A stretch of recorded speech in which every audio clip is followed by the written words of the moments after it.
Last year on Christmas Eve, I was working late. I'm 23, I work in New York City and commute home every day on the train.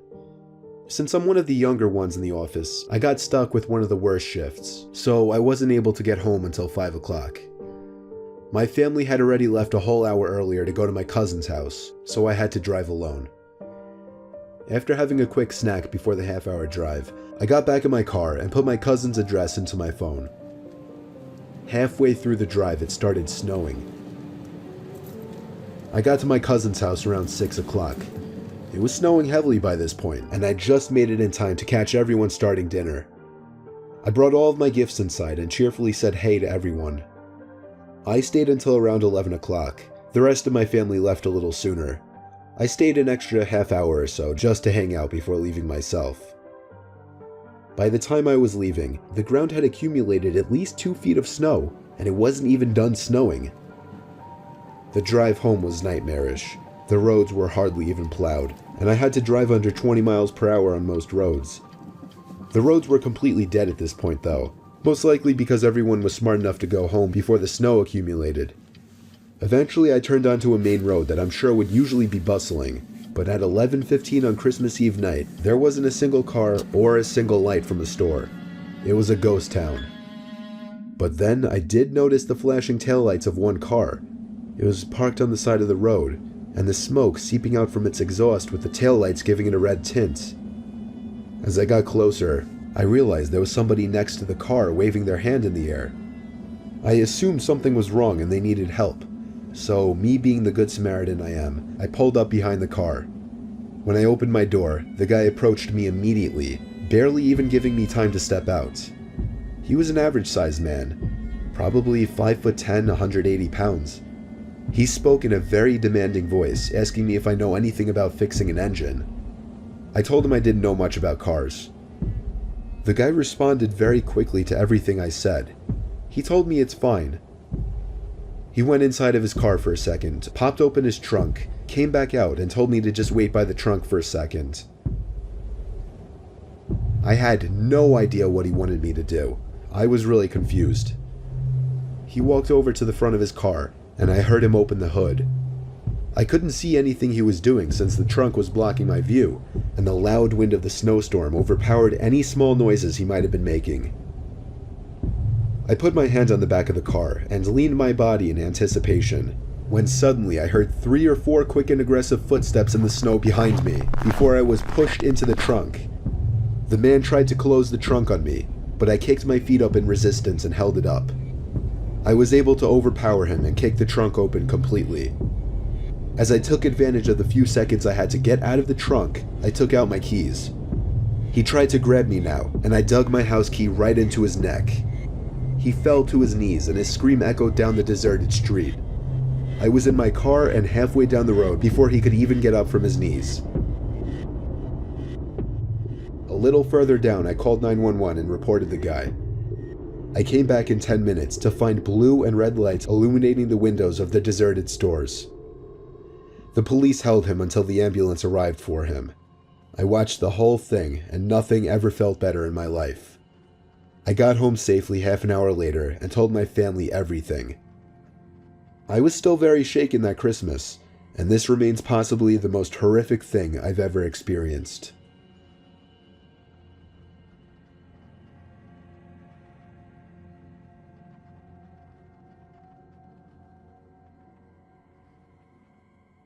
It was Christmas Eve, 2009. I was 18 years old, working at CVS. Unfortunately, I got stuck with a closing shift on Christmas Eve, meaning I'd be the only one there until midnight. I was considering quitting over it, but my parents weren't for that. The CVS was 5 miles from my house on a rather quiet corner on a dead-end street. During the day, it would normally be busy, at least busy enough to stay in business, but past 8 o'clock it would be uncommon to see any customers. On Christmas Eve night, I didn't expect to see a single soul past 8 o'clock. My shift started at 4, and it was surprisingly busy for the first few hours. As I expected, past 8 o'clock it really started to die down. The pharmacy closed at 10 tonight for Christmas Eve. Unfortunately, that meant I'd be alone at the register up front for 2 hours. Plus, I had a crush on the girl who was working the pharmacy, and we were talking most of the time the store was empty, so I was upset she was leaving. A whole hour went by, and I only rang up one customer. Come 11 o'clock, I was already getting excited for my shift to end. I'd been the only one in the entire building besides one customer for the past hour, and I was losing my mind. Suddenly, there was a very slight tap on the window. It didn't sound intentional though, it sounded more so like somebody's zipper accidentally scraped against the glass. I turned to look out the window and saw a man out there, heavy coat on, hood over his head, baggy jeans, and black boots. He was staring right at me. A few seconds after he realized that I noticed him, he walked over to the entrance and entered the store. He stared at me as he walked past and down one of the aisles before disappearing behind the shelves. Then, 5 minutes later, the tapping noise began.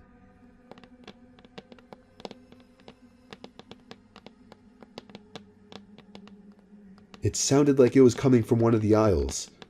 I walked a little to the right behind the counter just to check down the aisle. Nobody was there though. The tapping was so consistent and deliberate, I knew it was the man making the noise. But where was it coming from? I didn't know, but I had a sudden urge to go to the bathroom. Only problem, I wasn't supposed to go to the bathroom when there was a customer in the store and I was alone with them.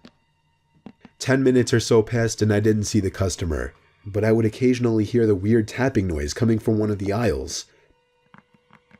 It got to the point that I couldn't take it anymore. I stepped out from behind the counter and called out, excuse me? I started walking around the aisles, looking for this man that walked in. He was nowhere to be seen, but every aisle I entered, I would hear noises coming from the next aisle over. I walked down the candy aisle and heard some of the sleigh bells jingling on the other side of the shelf, like someone was intentionally shaking them. I tried to peek through the tiny holes in the shelves to see if I could see him. I saw something completely unexpected and horrifying instead. I saw a pair of eyes staring back at me through the tiny holes in the shelf. The eyes moved away, and then the tall man entered the aisle I was in. He was making these weird noises like a child or someone who had just escaped a mental asylum. He started laughing and doing this weird tiptoe kind of hopping over to me. It sounds funny, but it was a straight up disturbing scene, and he was approaching so fast that I actually began to fear for my life. I started walking away from him, and he followed me everywhere in his weird hopping. I was back at the front of the store, ready to call my manager or the cops. Then I looked back at him and saw that he was frozen at the end of the first aisle, maybe 20 feet away from me. His goofy, eerily happy face turned to an aggressive, angry-looking stare of malice. I was officially done with this and walked out the front door, and to my horror, the man started charging at me. No more goofy hopping around, he was sprinting at me. I ran outside the store, too afraid to go to my car, because I feared he'd get me before I could lock the door. I ran around back and entered through the back door, which was still unlocked. I didn't know if he was still on my tail or not.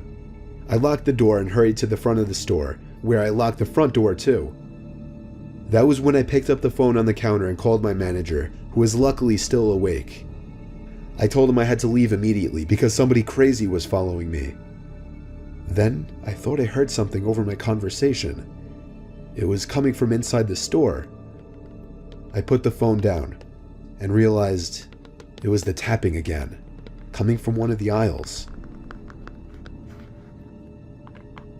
I was out of that store and in my car within 20 seconds. I never came back. I called my manager when I got back home, and he called the cops.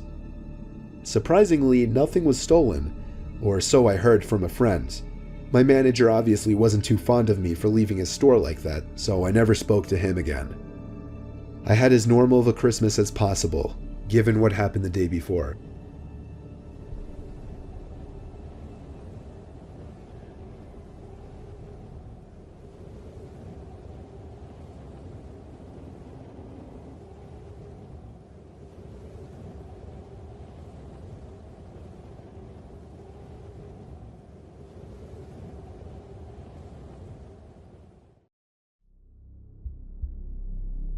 Craigslist is nowhere near what it used to be. It's been replaced by websites like Facebook Marketplace and Poshmark. Maybe a big reason for this stems from not just the rampant scams on the website, but also because it's the go-to site for a lot of creeps. So for old time's sake, here are 3 Craigslist ads with disturbing backstories. This was an ad posted in Kansas City a month ago that a viewer by the name of Christian sent in. It's a harmless looking ad for an old vacuum cleaner. This was posted in the for sale by owner section and listed as free. It was titled Free Dirt Devil Vision Bagless Canister. The ad description said, "I'm giving away this perfectly working Dirt Devil bagless vacuum cleaner. My wife and I got a new vacuum and no longer need this. First come, first serve. Will disclose address after communication." The listing left a phone number to contact, and so Christian replied to the ad, sending a text saying he's interested, and promptly got a response. The reply back was, "Hello, what is your name?" To which he replied, "Christian, what's yours?" They replied, "Jackie, nice to meet you. The vacuum is all yours. When can you come pick her up?" Christian replied back, "If you can hold it for me until tomorrow, I'd come then." They replied back, "Okay." So the next day, the seller sends a follow-up text. "Hello, Christian, what time can you pick up the vacuum?" 8 o'clock if that works for you. What's the address?" They replied back, "Sounds good to me. Give me a call. I'll explain how to get here." So at this point, Christian calls the number as directed and a man's voice answers the phone. Not the female voice he was expecting after the seller introduced themselves as Jackie. Christian asked if this were Jackie he was speaking with, and the man said no, that's his wife, and that she's not available right now. This was the first red flag for Christian, since it was the same number he was contacting the whole time, yet apparently both this man and his wife were using it, which would just seem a little unusual to anyone since no one really shares cell phones. The man on the phone introduced himself as Brock and explained how to get to the location. He gave Christian the cross streets to what he described as his warehouse, which he'd have to open the gate for. Christian had a pretty normal reaction, asking what he meant by warehouse, because he was expecting to be given a regular home address to pick up this relatively small item. Brock told Christian that he owned part of a small warehouse where he and his wife would store a lot of their old belongings and stuff they were going to sell. He claimed to be a wholesaler. Christian agreed to come to the specified location at 8 o'clock near Grandview, which is south of Kansas City. The specified cross streets led him to a quiet T intersection in an area with nothing but unmarked buildings that resembled warehouses. Christian parked his car and found the gate that he was told to meet Brock at. When he texted him that he was there, the gate started to roll open automatically, and beyond the gate was a long driveway between 2 different brick buildings leading into darkness. Christian called Brock, who rejected the call and texted Christian to come inside the gated area and inside the warehouse straight ahead. It was so dark ahead of him that he couldn't even see a warehouse. Christian asked Brock to bring the vacuum outside by the gate, and this is where the alleged Brock person stopped answering. After trying to call Brock's number multiple times, eventually the calls would go straight to voicemail, likely because Christian's number was blocked. So Christian hurried back to his car and rushed home. Upon checking on the ad once he got home, the listing was taken down. Doing a reverse phone lookup, he found that the number didn't come up on any phone book websites. By avoiding going beyond that gate and into the darkness and unknown ahead, he likely avoided something terrible.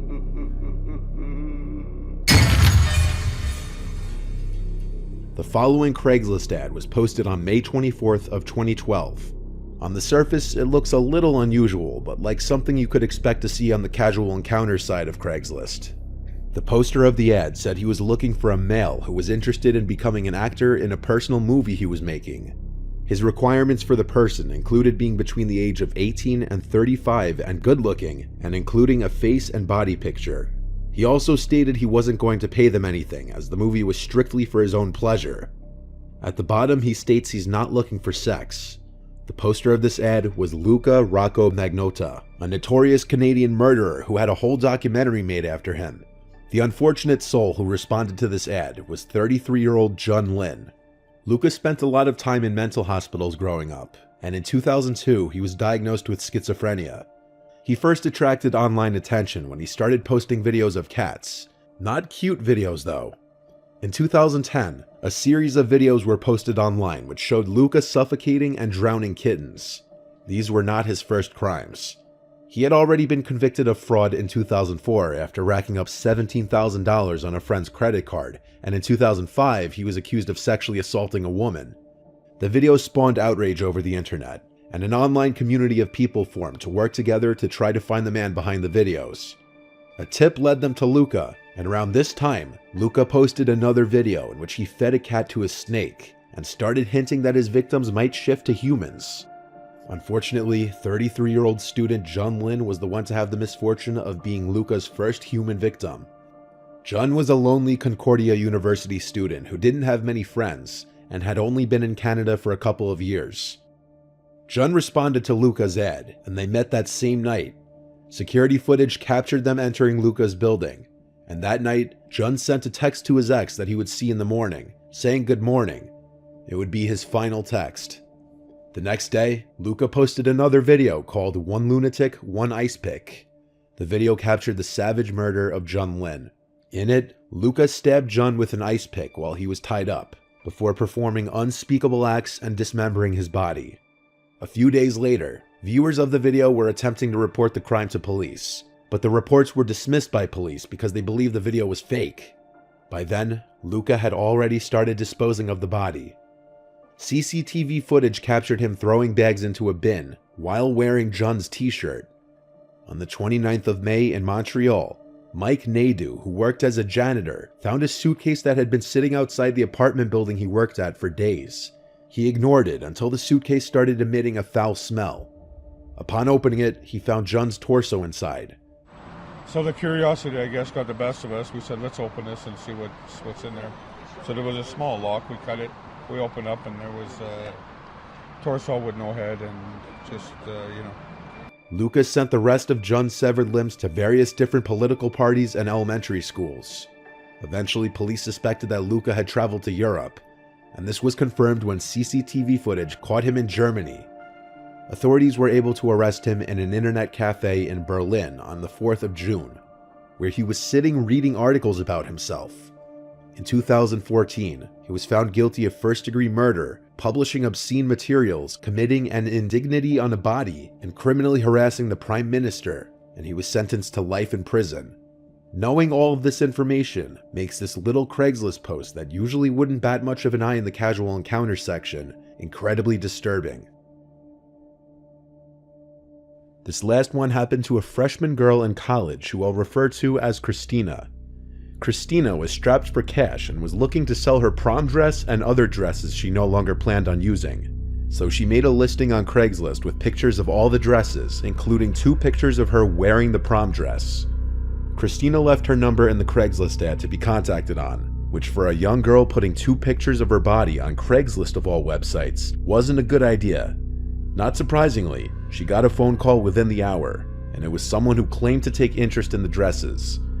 It was a man on the other end, who she says sounded anywhere from 35 to 55, with a slightly raspy voice. He said he was calling about the dresses she posted on Craigslist, to her surprise because she would obviously expect only females to call or text and inquire about the dresses. He explained that he was looking to buy the dresses for his girlfriend as a gift, and he wanted to know if they'd fit her, so Christina told him all of the sizes and prices per dress. The man asked for more pictures of the dresses if possible, which she agreed to, so she kept him on the phone on speaker while she took more pictures of the dresses laid out on her bed. Mid-doing this, he started asking more questions that progressively got weirder, starting with how tall she was, how the dress fits up there, and what size bra she wears, to which Christina started feeling uncomfortable, mentioning to him that's not relevant. He apologized and said he just wanted to make sure it would be a good fit for his girlfriend. He then proceeded to ask if the dresses were tight on Christina, and she replied some of them are moderately tight. The next question was where Christina really started to question this man's intentions. He asked if there was any chance she could send him pictures with her wearing all of the dresses to get a better idea of if they'd fit his girlfriend. After a few seconds of silence because Christina didn't know what to say, the man on the other end asked if she used to wear panties under the dresses, followed by a short creepy chuckle, and then he said, "You have a really cute voice." Christina hung up the phone and blocked the number. She also took the ad down from Craigslist and didn't plan on listing it again on there. But she would later find out that he would start stalking her after a random account started following her on Instagram and requested her on Facebook. Both accounts had no pictures and the name Mike Allen. A quick lookup of the number that called her revealed the name Michael Allen on Google. This meant she was now dealing with a stalker situation, and it only got worse from there. When she blocked both accounts, she kept getting calls from a no caller ID number, and it only stopped when she set up silence unknown callers on her phone, but the stalking didn't end there. One night later, there was a running car with its lights off parked outside Christina's house. She noticed this before going out. She called to her dad to point it out as possibly being the guy who had been stalking her, and as soon as her dad stepped outside, the car drove away with its headlights still off.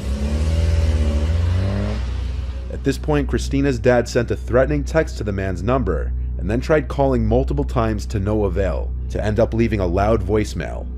It seemed to do the trick, as the stalking stopped as far as they know, and hopefully that's the case for good. Christina was smart in how she handled this, hanging up and blocking the number as soon as the man made creepy comments, and blocking his social media accounts.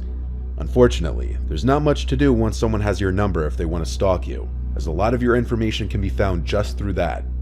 That's why it's best that if by some chance you still use Craigslist, don't use your real phone number.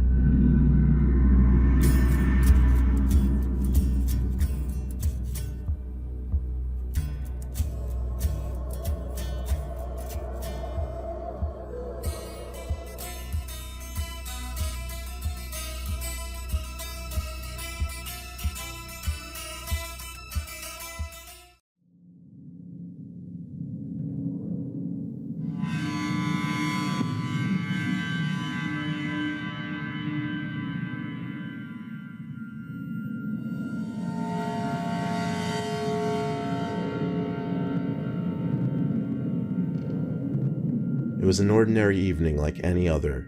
I was in my room watching TV while my mom was downstairs making dinner. I had my door shut as I usually did because I like my privacy.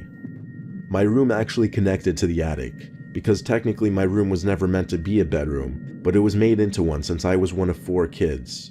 So oftentimes I would hear little cracks in the ceiling just because the attic was right above my room, and there were heavy boxes putting constant pressure on the ceiling, so I was a little used to it. But there was one crack that was just too loud. So loud that it actually made me jump.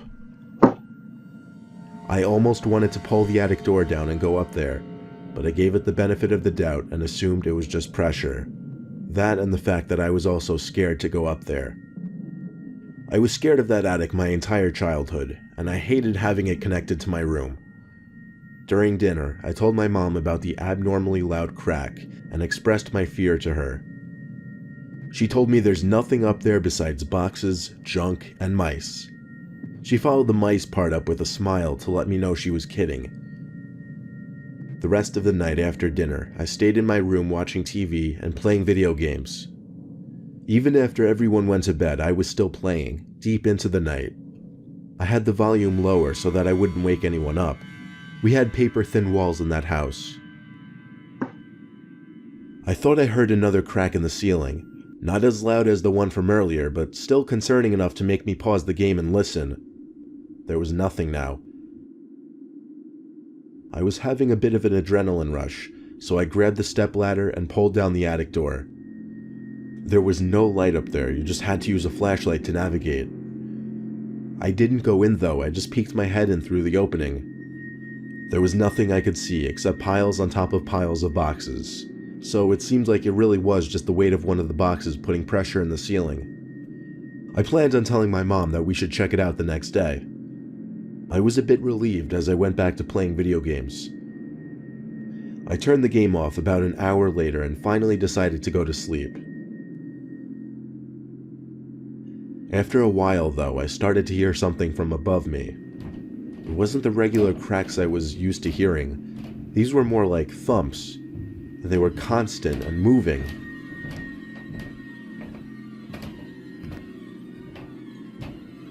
It literally sounded like footsteps. The thump stopped right above the attic door, and there was silence. I stared at that attic door so intently, waiting for something to happen, but when I saw the door slowly begin to lift, it didn't feel real. Even though I was expecting something to happen, I wasn't prepared for the door to actually open.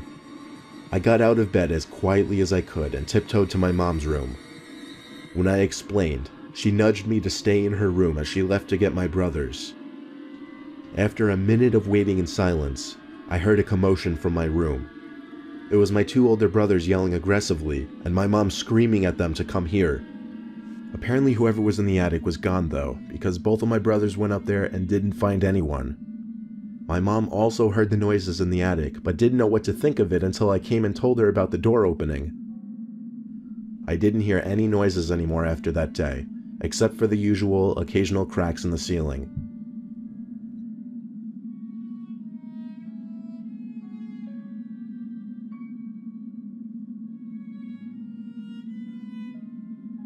For a while I rented out a small single-family house in a town close to my job. It was only a temporary thing. I only planned on being there for a few months at most. The landlord was hard to get along with because he seemed off, so that didn't help things really. It was the first week of my being there. Since it was just me living in the house, I didn't need a lot of space to store things. The house did have an attic, but I never felt the need to go up there. I just stored mostly everything in either the garage, the spare rooms, or the closets. Not that there was much living space though. One day though, I did kind of want to see how much space was up there, so I tried to pull the attic door down, but it didn't budge. Then I noticed there was a tiny lock on the attic door. I was never given a key by the landlord, so the next day I called him and asked about the lock. He told me the attic was off limits and was never included in the price of rents. I wasn't exactly sure if he could legally do that, but I was paying a good price and I didn't want to mess it up. The next morning I went to my fridge to grab some milk and then the cereal from the cabinet. As I took the cap off the milk carton, I questioned if the amount of milk in the carton had gone down. Surely I hadn't drank that much. Had I? I guess I took a late night trip to the kitchen that I didn't remember. The next morning, as usual, I came to the kitchen to have breakfast. Everything seemed to be normal, but come lunchtime, it seemed like some of my cold cuts were missing. I had to start to wonder if I was going crazy or if something was actually going on here. Why did it seem like some of my food was disappearing every day? I actually started to look into buying a camera system for the house on the Best Buy website. I did some research on cameras before going to sleep. That night I woke up around 4 and really had to pee. I tried to hold it and just sleep it off, but the urge was too much, so I eventually got out of bed to head to the bathroom. But on the way to the bathroom is the attic door in the hallway. And at first I thought I was seeing things, but after rubbing my eyes, I could see that the attic door was really open. All that ran through my mind were the words, "What the fuck?" There was a pull-down ladder leading up to the attic. I had to see what was up there. I took a bright, heavy-duty flashlight from my room and went up there. The flashlight was so bright it lit up a huge chunk of the attic. It was a very big attic for the size of the house. I was surprised. But what surprised me even more was the twin bed tucked away in one corner of the attic, with a clothing hamper next to it. There were also clothes scattered all over the attic. But perhaps most disturbing was the TV mounted on the wall that had my bedroom on display. I guess I hadn't noticed the light from the TV screen because I was holding the flashlight the whole time. But I knew I had to get out of the house. But someone was at the entrance of the attic now, by the attic door. First only their head was visible, but their body slowly emerged into the attic until they were crawling towards me. I was able to distinguish the face to be that of the landlord. His expression was so dry and emotionless, it still haunts me to this day. As he crawled over to me, his eyes open wide, he kept putting one finger to his lips as he said, "Shh." He didn't speak any words. He only went, "Shh, shh." It was a miracle that I was able to get around him in time before he could get to me. I went down the ladder and pushed it up, closing the attic door. I knew he would be out shortly, so I took my phone from the nightstand and ran for it. I ran outside and called the police. The landlord wasn't there when the police arrived, but I had all of his information, and he was found the next day at his brother's house in a nearby rundown town. I moved to an apartment 2 days later, and when I planned on buying a house, I know now I'm going to avoid any houses with attics.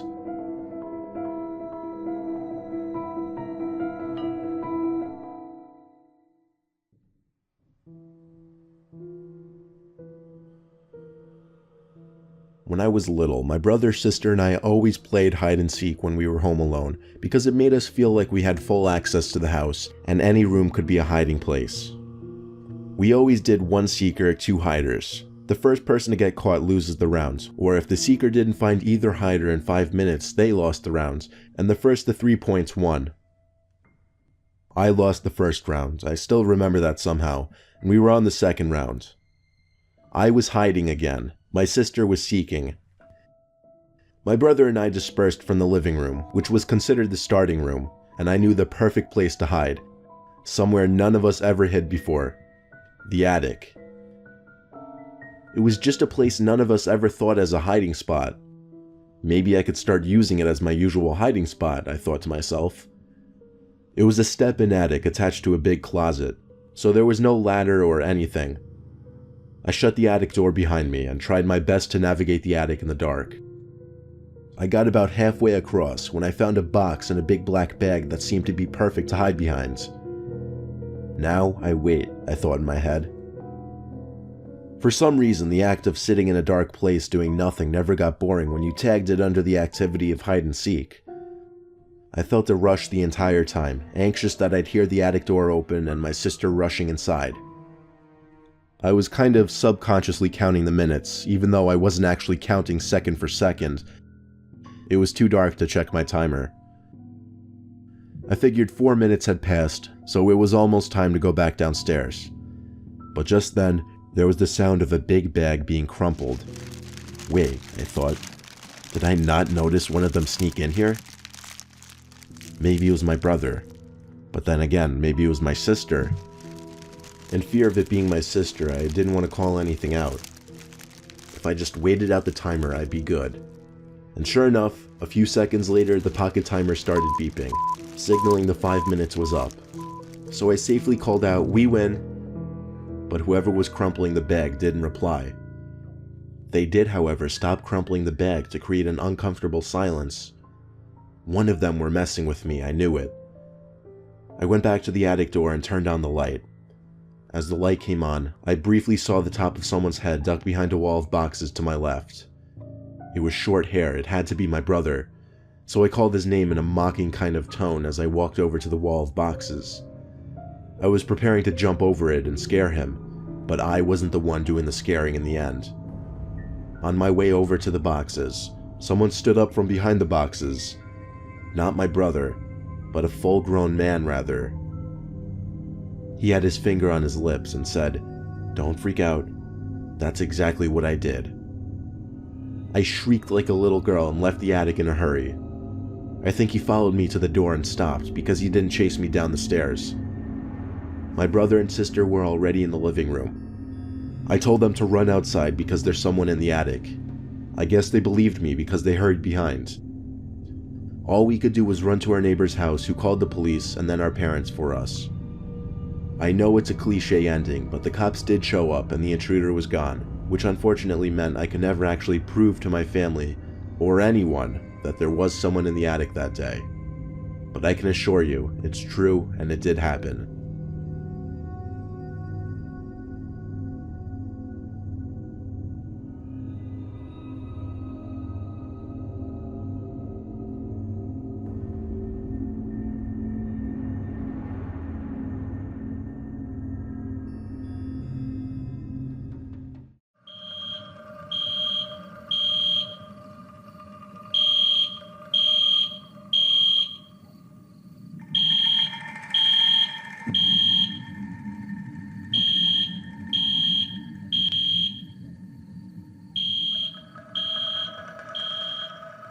I was 14, 8th grade, last year of middle school.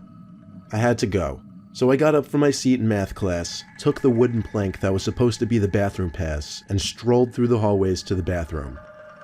The bathroom on the main floor had a sign on it saying out of order, use upstairs or downstairs bathroom. A random older guy walked up to me and asked with a smile on his face if I knew where the nearest bathroom was. I told him yeah, either upstairs or downstairs. He thanked me and walked to the stairs. So to avoid more potential conversation with the guy, I went down. I wondered who that guy could be. Definitely not staff. Maybe a parent. I went down to the lower level, which was literally only for bathrooms and extra locker rooms for the sport teams. I opened the door to the bathroom. The light was off, as usual for this bathroom since it was the least used one. I went to the stall and shut the door. I covered the toilet seat with paper and sat down. Suddenly, there was a white light flashing in the bathroom, and I heard the sound of the fire alarm outside of the bathroom. It was a fire drill. My heart dropped because I didn't know what to do. It was the first fire drill of the year. Would I get away with just using the bathroom while everyone else was outside? At this point, I figured I'd just do it. The flashing light got a bit annoying, as did the alarm coming from outside. Suddenly, the alarm got much louder. Then I realized it was because the door opened, and over came marching somebody right to my stall door. I saw their feet underneath the stall. I thought for sure it was a teacher coming to check the room for any students. They didn't say anything though. I didn't know if I should say something or not. I looked at their shoes. They were just facing the door. But I noticed they weren't just standing there. I saw through that dreaded 1-inch crack of the stall door that everybody hates, someone's face pressed up against it. Most apparently, a man's eye, open as wide as possible. Then there was a chuckle from the other side. I was breathing heavily now, heart racing too. I didn't know if I should scream or not. Then, the person got on his knees and stuck his head underneath the stall to look at me. It was that man from the hallway. When he saw it was me, he literally crawled under the door and into the stall and grabbed a hold of me, covering my mouth first thing. I remember he said things like, "Don't struggle and just relax." I didn't know what he was going to do to me. It was an unreal feeling, like my life was flashing before my eyes at such a young age, an age that you think you're invincible. Then, the fire alarm got louder again as the door opened. It was the principal's voice. "Is anybody in here?" I screamed, and though muffled through the man's hand, the principal heard it and came rushing over to the stall trying to open it. He screamed to open the door. The man let go of me, opened the door in the principal's face, and ran for it. The principal was a very old man, so he didn't chase after him. The school also didn't have cameras at this point, so as far as I know, the guy got away. The principal actually hugged me and was very emotional, telling me to come with him so we could call my parents. All my friends saw me almost in tears walking with my parents to their car. It was humiliating, but I was also just happy. The principal saw the man pull the fire alarm and run downstairs, so he slowly but surely made his way down there and checked the bathroom first thing. He unfortunately passed away 5 years ago. I still have great appreciation for that principal. He was my hero in a certain way.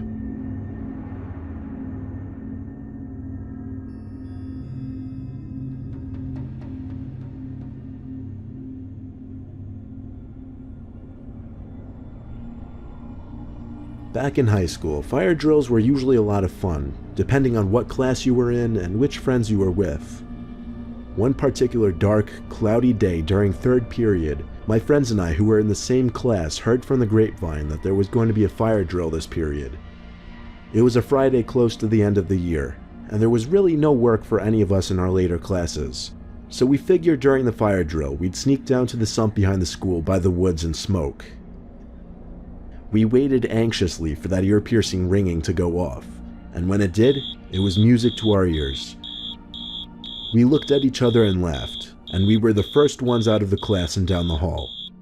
While everyone else on this side of the school was headed to the front entrance, we were on our way to the back entrance by the woods.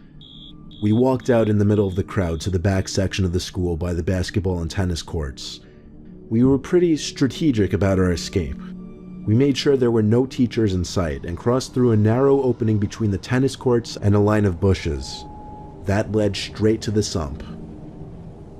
A couple of kids watched us and probably thought we were a bunch of weirdos, but it didn't matter.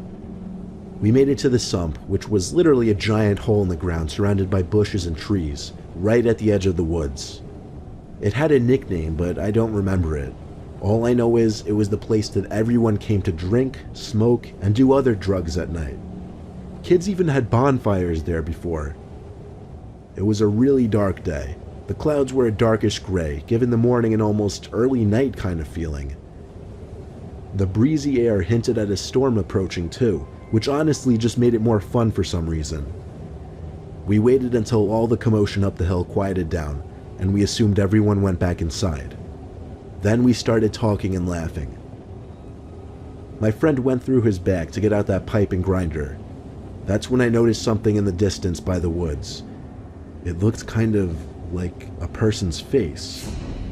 A couple shrubs covered where the body would be, but what I saw just looked too much like a face. I looked away for a second to get my friend's attention and then pointed in the direction of it, but when I looked back, it was gone. They thought I was an idiot, but now that it was gone, I was like 70% sure what I saw was a person.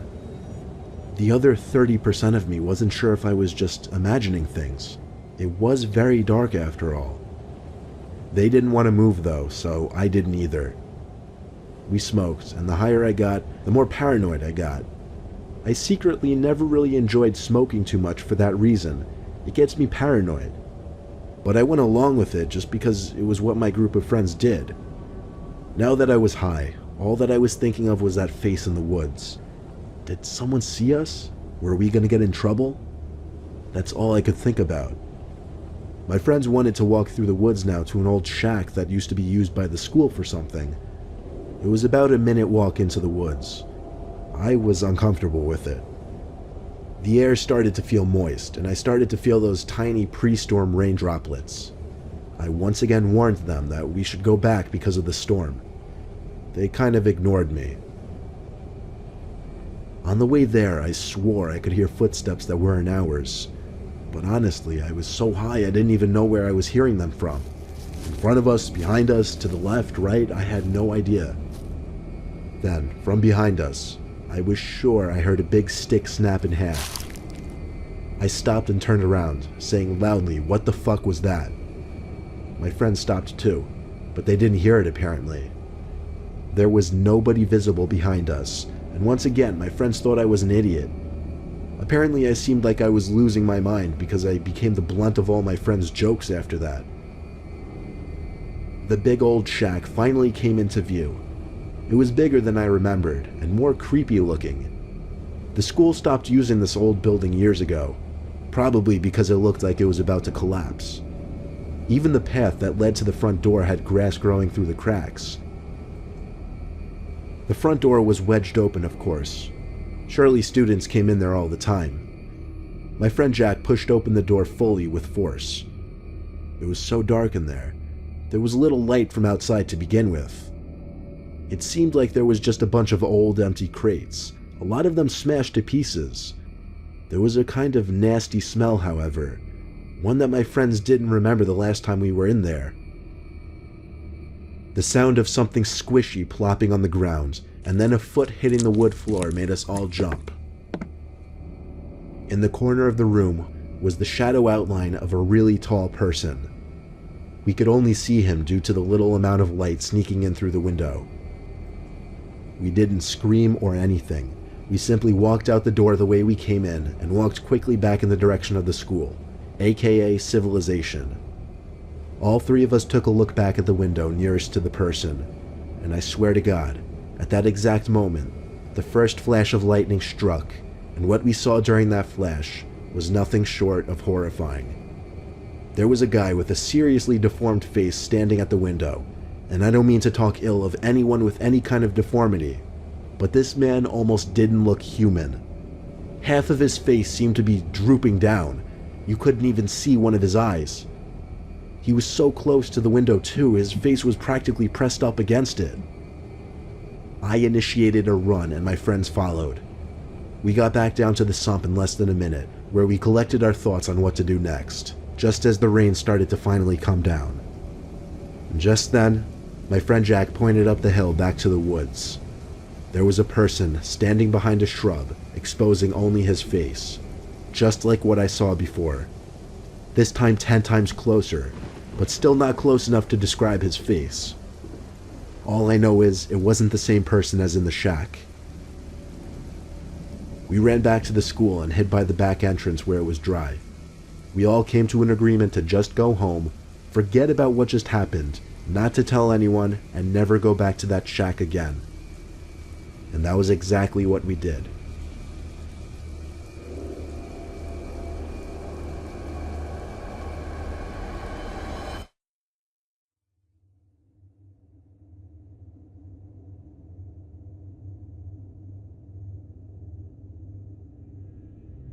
Our school had this door that led down to a half stairway to some weird dark hallway. A lot of students knew about it, but nobody really knew what was down there. The door only seemed to be open during fire drills, in which just about every door in the building is opened. My friend Kyle and I were particularly interested in finding out what was down there. I'll admit I was a pretty bad student in my first 2 years of high school, and I got into a lot of trouble. So Kyle and I planning to venture down there during a fire drill wasn't one of our dumbest ideas. We had 3 classes together out of 8, so our chances of being in the same class during a fire drill was pretty decent, and luckily it happened during study hall. So as the alarm rang, Kyle and I ran to one of the bathrooms, which already had its door wedged open with a door stopper. We hid in one of the stalls until all the commotion in the hall was gone and everyone was outside. Then, getting down those stairs was a piece of cake. There was a very dim light hanging from the ceiling. It gave off just enough light to see a doorway that led to another half flight of stairs, this one to complete darkness. We looked for a light switch but couldn't find one. We used the screens on our phones as light to navigate the dark. We found a door that had a "Do Not Enter" sign on it. Of course, what did we do? We opened the door, struggling at that nonetheless. It felt like it was 1,000 pounds, and it scraped along the floor as if it had fallen off its hinges. When we managed to get it open, we found just a small, square room, maybe 100 square feet.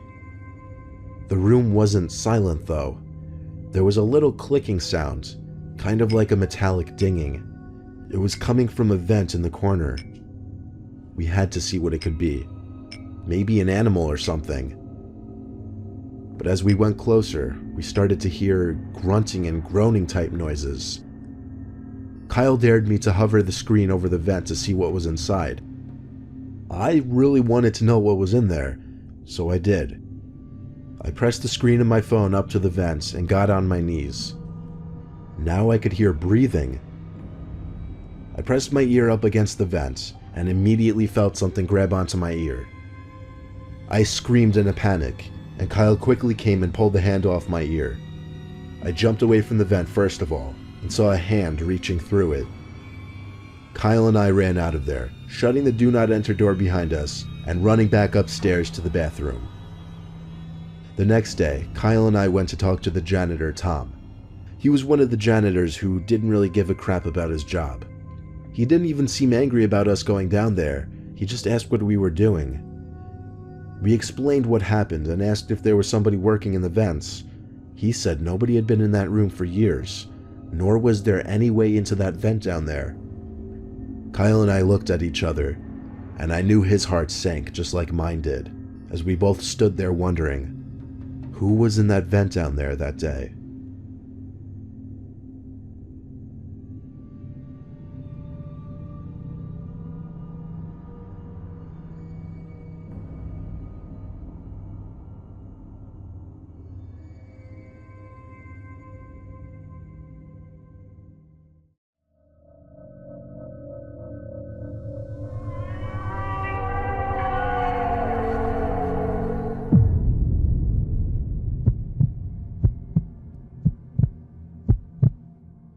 I've been sitting on this story for a while now.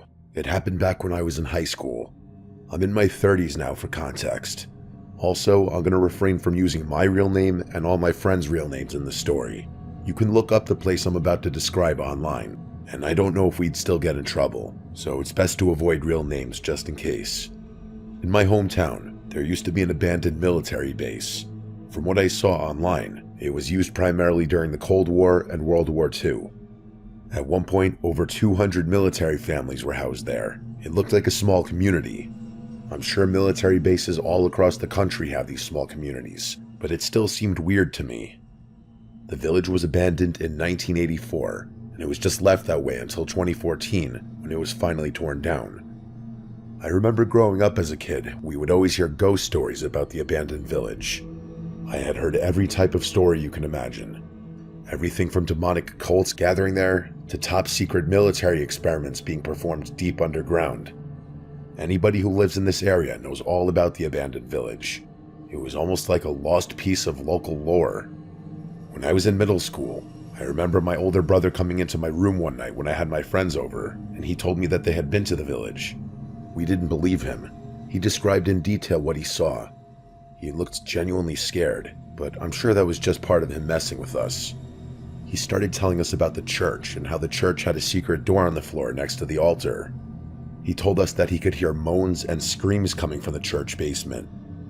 After laying it on thick for a while, he finally had all of us believing him. His irrational story just added to the already mysterious lore of the abandoned village. For years, my friends and I would share stories about this place. We always said that once we were old enough to drive, we would investigate it ourselves. All through high school, we talked about exploring the village, but never went through with it. That was for two main reasons. One, we didn't really know the exact location of the village. We knew the area, but that wasn't enough to go on. We knew it was near the airport, but there's a lot of area around the airport that has no trespassing signs. And two, even though it was abandoned, it was still technically a military base. We had no idea what kind of trouble we'd be in if we got caught. On one cool spring night in our senior year of high school, one of my friends, Alex, came to us and told us that he knew where the entrance to the village was. We didn't believe him. He told us that someone he knew had been there and shared the location with him. I was so confident that he was making it up that I told him we should go and investigate. I assumed that we would never find the entrance, so that night around 11 p.m., we made the 15-minute drive to the approximate area. Alex didn't seem confident of the location. He kept telling me to pull over. Every 2 feet he'd say, "I think this is it," but it would just turn out to be nothing. Finally, we found an overgrown road. Alex claimed that this must be the path. There was a beat-up, old no trespassing sign covered by a bunch of trees. Since we had my car, I started to get nervous about going any further. Alex and my friend Nick were 100% down to keep driving forward. Getting in trouble wasn't even on their minds. They kept going back to the same argument. We'd been talking about it basically our whole lives, so let's finally do it. They eventually talked me into it. I started to slowly drive down the dirt road. I turned the lights off on my car and basically just let the car roll down the dirt path. We eventually came to one of those roadblock gates that go up and down. Obviously there was nobody at the security checkpoint, so I had to get out of the car and manually lift the gate. This is where it started to get weird. The next minute or so of driving, we could see a bunch of furniture littered on the side of the road. Beds, dressers, tables, basically anything you could think of. Then we got to another roadblock gate. This time I had Alex get out and lift the gate. After that final checkpoint, we were in the village. It was a surreal feeling. After all the years of hearing about this place, we were finally there. It looked like being in the Upside Down from Stranger Things. It was like a small neighborhood, but it just looked wrong. You could see that it was decaying. I pulled the car in front of the church. We all got out and quietly started to explore the area. The first thing I noticed was that there were no cameras anywhere that I could see. That made me feel a little better that maybe we wouldn't get caught. We went to the church first, and it was creepy. There was graffiti everywhere. I looked for the door my brother mentioned when I was a kid, and it was no surprise that there was no trapdoor. After exploring the church, we went and looked at some of the houses. It was so creepy. It was legitimate housing, and it just looked completely abandoned. Some of the housing units looked like they'd been hit by a hurricane, while others were still intact. The housing that was intact was more creepy than the messed up units. Our friend Scott was with us, and the entire time he was freaking out. He kept claiming that someone was there. Scott was always afraid of something. We kept telling him that it was just because of the nature of what we were doing, that his imagination was probably playing tricks on him. While in one of the houses, we all stopped abruptly because there was an unnatural sound. What I mean is that it didn't sound like a typical noise a house makes. I asked my friends if they had heard it, and they all had. It sounded like wood creaking, like the sound it would make if someone were walking on the wood. Instead of continuing to listen, Alex shouted asking if anyone was there, and the noise stopped. We all stood in that house for a minute trying to talk about what we had just heard. I truly didn't know. Alex and Nick were sure that it was just an old abandoned house making noises, not Scott. He was sure that we weren't alone. Either way, I told the group I wanted to leave. I had such an uneasy feeling being there, and I just wanted to go home. I could tell Alex and Nick wanted to stay. Since I drove, I told them that we were leaving. While we were heading to the front door, Scott jumped back suddenly. He quietly pointed to one of the windows on the side of the house. 3 shadows can be seen moving on the outside of the house that was next door. We all became dead silent. Those were clearly the shadows of heads that were moving just outside the window. As quietly as I could, I stepped over to the window and looked outside. I could see the shadows move just out of sight into the backyard of the house we were inside. I whispered as quietly as I could that we needed to make a run for the car. Everyone nodded. Without thinking, we all just sprinted right out the door and in the direction of my car. Once the car was in sight, Scott, who was in front of us, screamed at the top of his lungs. We all looked, and standing next to the back seat of my car was a tall woman with a disgusting old black dress on. She had the back door open, and it looked like she was about to get into the vehicle because one leg was already halfway into the back seat. When she heard Scott scream, she let go of the door and ran inside the church. We continued running towards the car. When we got there, I looked in the back seat, and thankfully, nobody was back there. We got into the car and drove off as fast as we could. I remember going so fast that I lost control on the dirt and almost crashed the car. That night, we shared stories about who we think we encountered. The most obvious answer is that those people were likely homeless in some capacity and using this abandoned facility as a shelter. All of that makes sense, except for why that woman would be trying to get inside my vehicle. It's also terrifying when I think about that night because we walked around for quite a while and never saw anybody, or even a clue that somebody had been there. Not until right before we left. Even though Scott claimed that he heard something weird, I still think that was just his imagination at that time. Years later, I started telling my girlfriend this story. She said we should look it up and see if it's still there. That's when I realized that it had been torn down in 2014. It's wild that there's so much more information on it now. Growing up, we constantly tried looking stuff up about that place, and there was nothing. Because of that, it added more to the mysterious lore of the abandoned village. I'm just happy we left when we did, and that Scott screamed when he saw the tall woman. If we had been 10 seconds later running to the car, who knows how this night could have ended.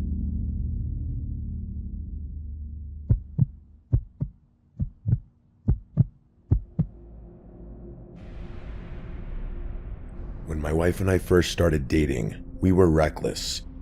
Not in a way that harmed anyone directly, but we did some things that I would never do now. Things of questionable legality, in other words. For example, we would explore abandoned buildings and houses trying to find proof of ghosts. I never bought into any of that stuff. That was more of her deal, and I just went along with it because I liked the girl. Out of all the houses and buildings we explored, only one time was I left at a loss for words. I couldn't explain then what I saw, and I don't think I can explain now what I saw either. It was an extremely dark night outside, one of those cloudy nights that just makes everything feel so much darker. She had found this house that was not near anything. It was an old house that barely looked like it was standing. I was always sketched out to go inside these houses, not because I was scared of ghosts. I was sketched out to go inside because I never knew if these houses were going to collapse when I was inside. This house was in particularly rough shape. I had to kick down the front door, which was boarded up. Inside the door was what I assumed used to be a living room, except it was missing half the floor. In the middle of this room was a giant hole where the floor used to be. We took our flashlights and looked down the hole, and you could see what was left of a basement. I kept telling her that we should probably leave because this place clearly isn't safe. She didn't care. She kept telling me just to wait a minute. That was always her go-to line whenever I wanted to leave. She was sneaking around the house watching for holes, and I just stayed by the front door. I told her I was staying there because I didn't trust the floor. She laughed and called me a coward. A few minutes went by, and my curiosity got the better of me. I made my way into the other room where she was. The room was a mess, junk stacked to the ceiling. She was going through all the stuff trying to find remnants of the people who lived there. That was part of her routine. I wanted no part of that. She told me to check the upstairs. She must have known I didn't really want to do that because before I could even respond, she said that the sooner we search the entire house, the sooner we can leave. Reluctantly, I made my way upstairs. At any moment, I was sure I was going to fall through the floor. There was a room directly to the right at the top of the stairs. I went in there first. It was an old bedroom with a bed still in there. It was kind of depressing. The bed was still made, and on the bottom of the bed was a folded up bathrobe. It was like somebody just disappeared and left their home as is. I continued looking around the room, and it was just more junk everywhere. A lot of clothes, some old knickknacks that were falling apart, and furniture that looked like it might break if you touch it. There was this weird crawl space in the corner of the room. Sometimes we'd find treasure in these crawl spaces. I went inside, and it was weird.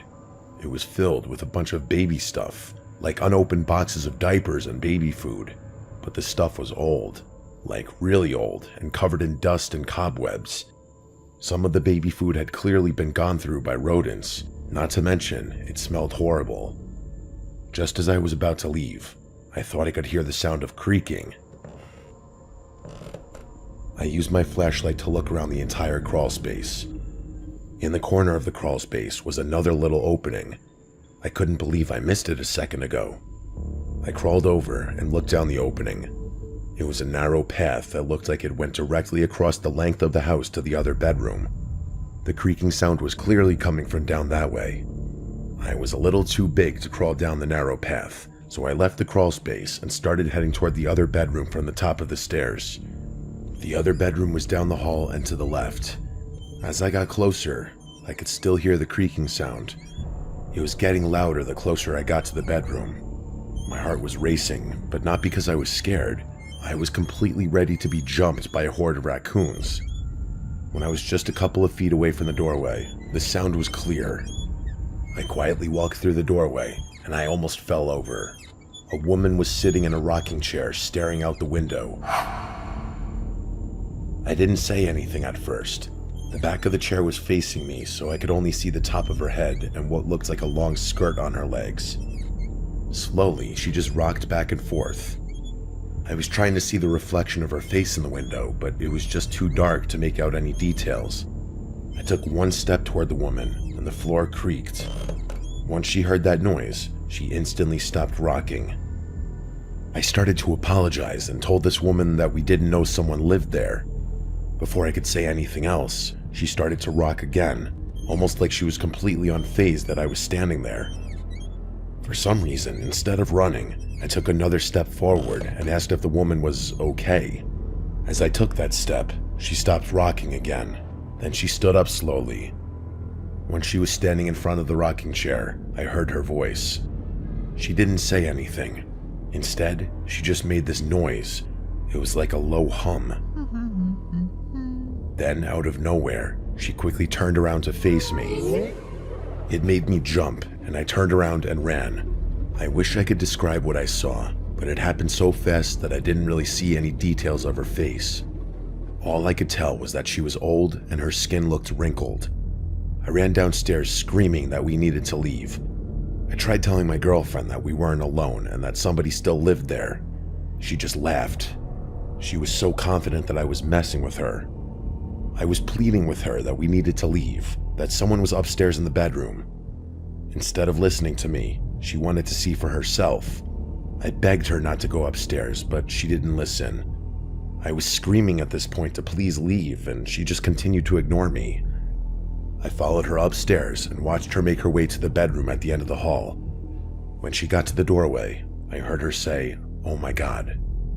I ran to the end of the hallway just in case, and as I got to the doorway, she just started to laugh.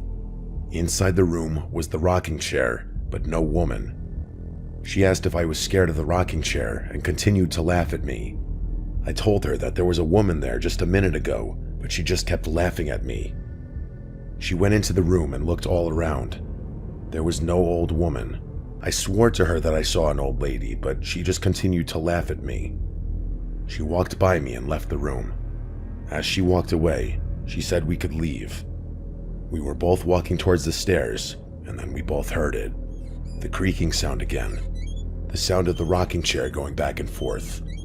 She looked at me and froze. There was no doubt about it. It was clearly the sound of the chair. She mouthed the words to me, "What is that?" as we both stood at the top of the stairs. She took a few steps toward the bedroom and could hear the woman humming. It was like she was humming a melody. She got to the doorway and saw with her own eyes the rocking chair with someone sitting on the chair and humming to herself. She didn't engage with her. She just turned and ran, and we both ran out the door after that. She started screaming once we got to the car. She kept asking what the hell we just saw, and I didn't say anything.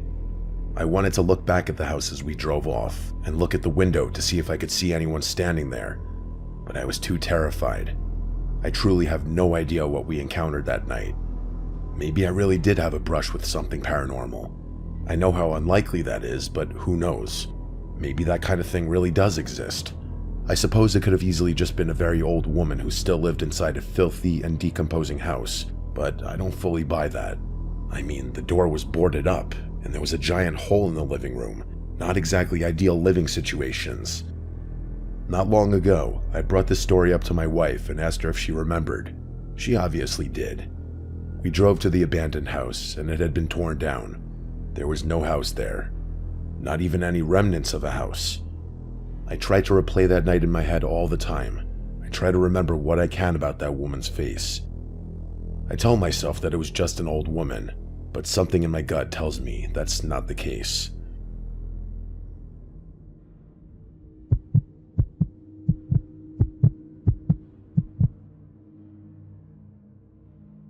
When I was in middle school, my family and I moved to a new house. It was an awesome house to be a teenager in. It was bigger than our last house, and the neighborhood was filled with a lot of kids my age. Just about everything was great about this new place, except for our one neighbor. It was the classic mean old man. We would go outside and play two-hand touch football, and if we even got within a couple of feet of his front yard, he would go crazy. He'd start banging on the window and screaming from inside the house that we need to get off his property, even though we never actually went onto his front yard. As an adult, I understand the feeling of unwanted kids on your property. The difference in this situation is that we were good kids and respected his wishes. That didn't matter. As we'd walk outside, he would instantly start banging on the window and yelling at us to get away from his house. It was like he was watching for us all the time. It was brutal. This went on for about 6 months after moving into the new house. One day, we noticed that he had stopped banging on the window. We didn't hear him or see him. I remember joking that he must have died. Why else would he finally leave us alone? Another month or so later, my friend Joel stayed overnight. We woke up in the morning when it was still dark out. I don't recall the exact time. We heard a bunch of commotion coming from next door, and we could see siren lights shining through the window. We got up and looked out the window, and right at that moment, we saw 2 people bringing out a zipped-up body bag. We knew right away what we were looking at. I remember feeling a little messed up by this. I'd seen this thing a million times in movies, but never in real life.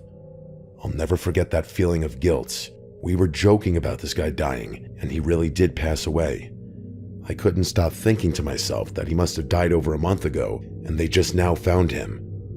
I didn't know that for sure, but something in my gut told me that was the case. After the old man's death, the house remained empty. Well, not completely empty. I guess the correct answer would be abandoned.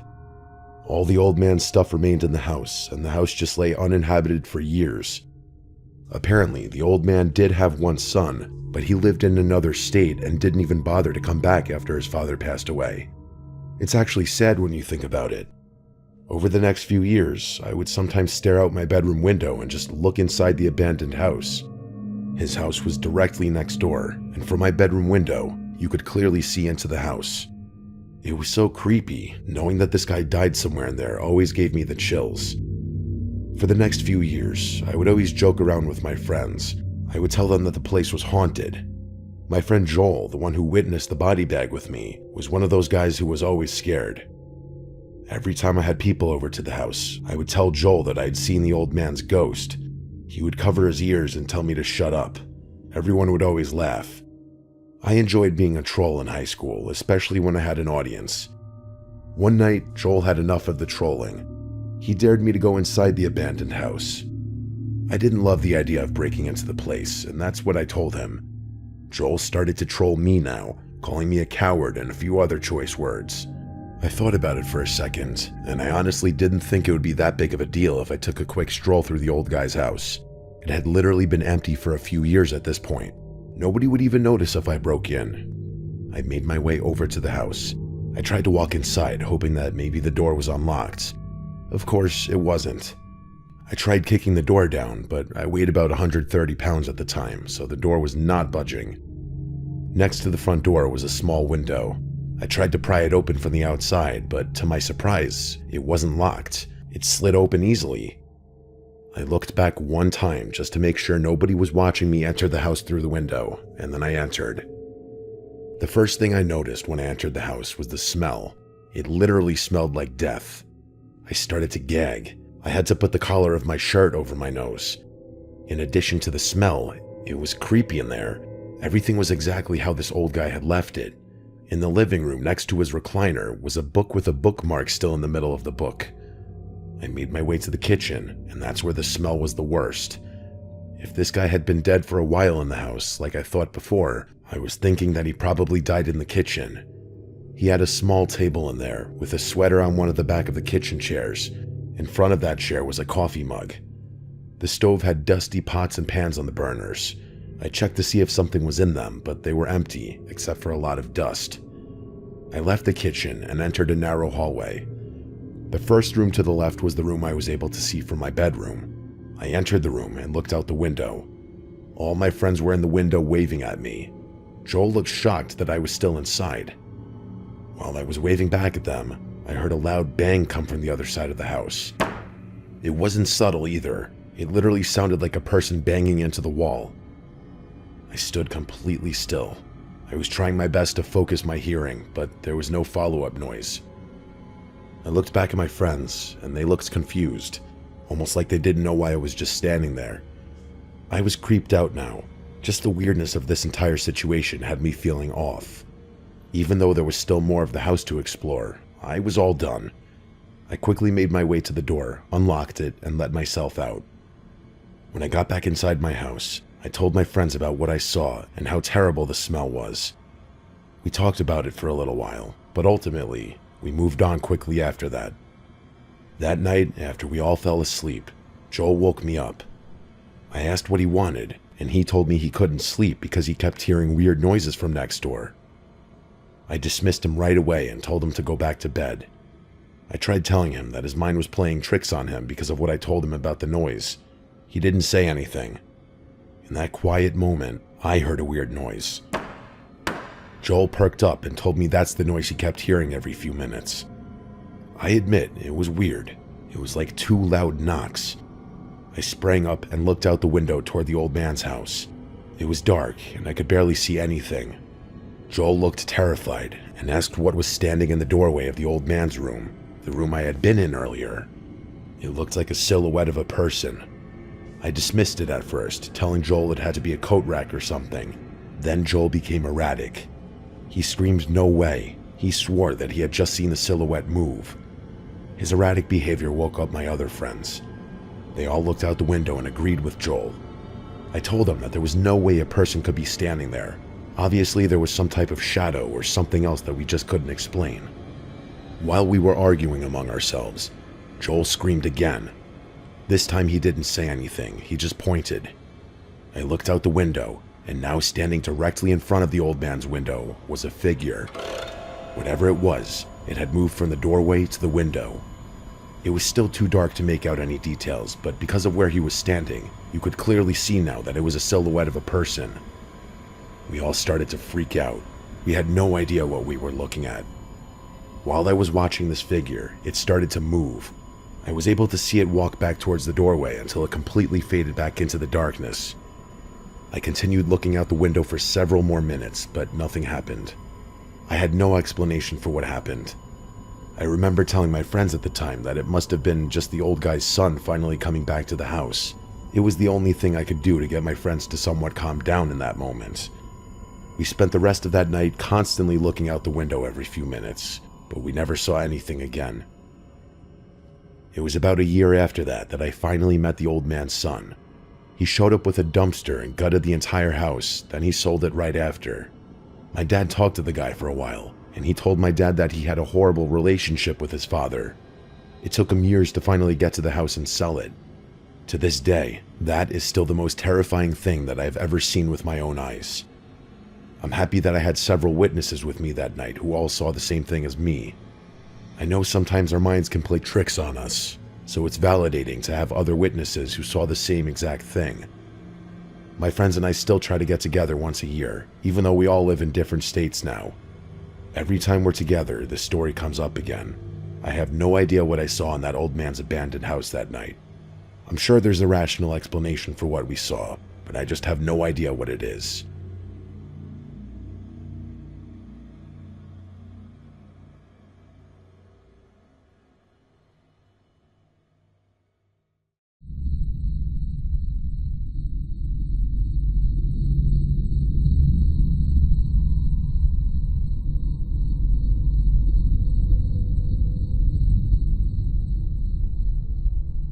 Up until the age of 12 in 2010, my parents always insisted I have a babysitter. I guess my being an only child had a lot to do with it. It might have gone on longer, but something happened with the last babysitter I ever had. He was 18 years old. His name was James. It was the second time he was watching me overnight. Looking back now, I can see him as a really awkward, creepy kid. He didn't really say much, and he apparently didn't know what personal space was. So anyway, I was watching my favorite TV show in the living room, and James came down from the room he was supposed to sleep in. He came into the living room and just sat down on the couch behind me. He didn't say anything or make any noise after that, so naturally I eventually turned around to see him looking at me. It was weird. I don't remember if I found it creepy or not, but I do remember laughing shyly. Then he broke the silence between us and asked me if I wanted to play a video game. I wasn't really into video games, that was more of a boy thing, but I said yes anyway. He went upstairs to my dad's room and grabbed his Xbox 360. It was weird that he even knew that was there, but nevertheless I didn't ask anything. Maybe my dad told him about it. James went about setting up the Xbox in the living room, and he put on what I think was Halo 2. I wasn't much of a gamer, and it became obvious quickly since he killed me like 10 times in a row. James decided to take it upon himself to get up and show me how to play better. He grabbed both my hands and tried to mimic the controls so that I could get a feel for what buttons did what, but the way he was standing so close, it made me a bit uneasy. His body was literally leaning against mine as his hands held mine while I held the controller. This went on for some time before I shyly said I don't like this game and wanted to stop. He looked upset and then said okay as he sat back down on the couch and continued to play on his own. I went upstairs to my room to watch TV, and at some point I fell asleep with the TV on. I know because I woke up to the glaring light of the TV in my dark room. As soon as I sat up, the springs in my mattress made a crunching noise. But underneath that sound, I could swear I heard a shuffling noise come from somewhere in my room. I wanted to call for James because I was scared, but I didn't want to make too much noise. All I did was look around my room as I sat up in my bed, afraid I was going to find someone. Then my eyes stopped on the closet door, which was half open. I squinted my eyes to see better, but when a white screen came up on the TV, it gave off enough light to reveal James standing in my closet. I let out a noticeable gasp, and I guess he noticed. He came out slowly, going, "Shh, shh, it's okay," with his arms out.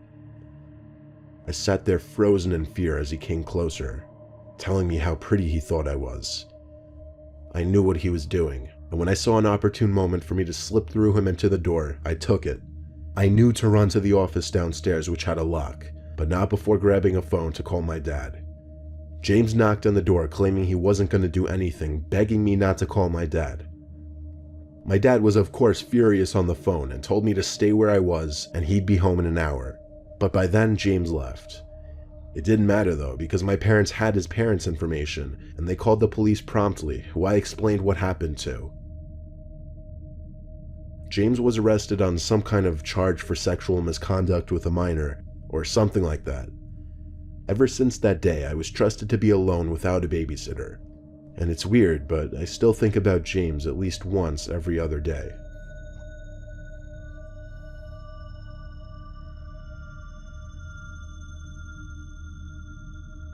I said goodbye to my mom as I hung up the phone and walked up the stairs to Tyler's house, the kid who I'd be babysitting. I greeted his mom at the door, who was in a hurry. She told me everything over the phone so that she'd be able to leave as soon as I got there. She hurried into the cab out front and headed off to the airport. Tyler was 5 years old and had autism, so I knew watching him was going to be a bit of a challenge. At first, I had to get myself accustomed to Tyler's behavior and ways of interacting, but I got used to it and learned to accommodate him.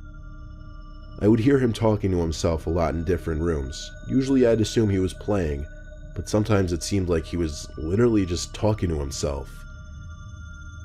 I'd be watching Tyler for the whole weekend. On the first night, I woke up to Tyler's laughing outside of the room I was sleeping in. I was confused when I saw the bedroom door open, because I knew I had closed it. I went to see where Tyler was. His laughs were coming from his room. A crack in the wood floor made his laughter suddenly stop, and then the light from his room suddenly went dark, and I heard him jump into bed. I wasn't even halfway across the hallway yet. I still called out to Tyler to stay in bed. Then I went back to sleep. The next day I asked him what he was doing. I couldn't get much more of a response out of him than, "I don't remember." For the rest of the day, I tried to play games and watch TV with him. He seemed more interested in playing in his room upstairs though, so I let him be and watched TV myself. Basically until the sun went down, minus making dinner and other smaller chores. Eventually the time came for bed and I tucked Tyler in, making sure to tell him to stay in his bed this time. I went to sleep no more than an hour later. Once again, I was woken up by a noise. It was a giggling noise. Then I heard whispering. It had to be Tyler. I sat up, rubbed my eyes, and looked around the room. "Tyler?" I called out. There was the giggling again.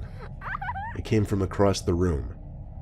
I flicked on the lamp, and there was Tyler, sitting in the closet with the door slid half open, revealing only his face. I have to admit, it was a disturbing thing to witness at 2 in the morning. The shade and angle of the light hitting his face made the sight even more disturbing. I got up and went over to him to pull him out of the closet. I was upset with him and let him know it. I brought him back to his bed and asked him why he did that. His response was unsettling. He said Tony told him to. I asked him who Tony was. He said it was the man in the closet he was talking to. My heart skipped a beat as he said this. Still, I knew it was just his wild imagination going off again. I told him to stay in bed for real this time or there would be consequences. I went back to my guest room and shut the door. As I laid in bed, I thought about what Tyler said, about the man in the closet. Why would he say that? I lay on my side and for the longest time tried my best to clear my head and just go to sleep. But there was a sudden sound of something hitting the closet door, almost like a knee or something. It was definitely not the sound of an object falling or hitting the door. I called out Tyler's name, hoping it was just him playing games again. No answers. So now I called out Tyler louder, loud enough for him to hear me across the hall and in his room. He called back yes down the hall. At that moment, I basically jumped out of bed and ran to Tyler's room to get him out of his bed. I carried him to a bathroom where we hid while I called the cops. I stayed on the line with the 911 operator, only whispering occasionally that we were still okay to the operator, until the cops finally banged on the door downstairs. I heard them open the front door, which was weird. It should have been locked. They shouted police, to which I responded to by running with Tyler in my arms to the living room. The rest of the story is history. The intruder in the closet who was talking to Tyler walked out the front door, and by the next day, that was the end of me and that family. I don't know what ever happened after that, but I hope that whoever was in that closet never returned to that house.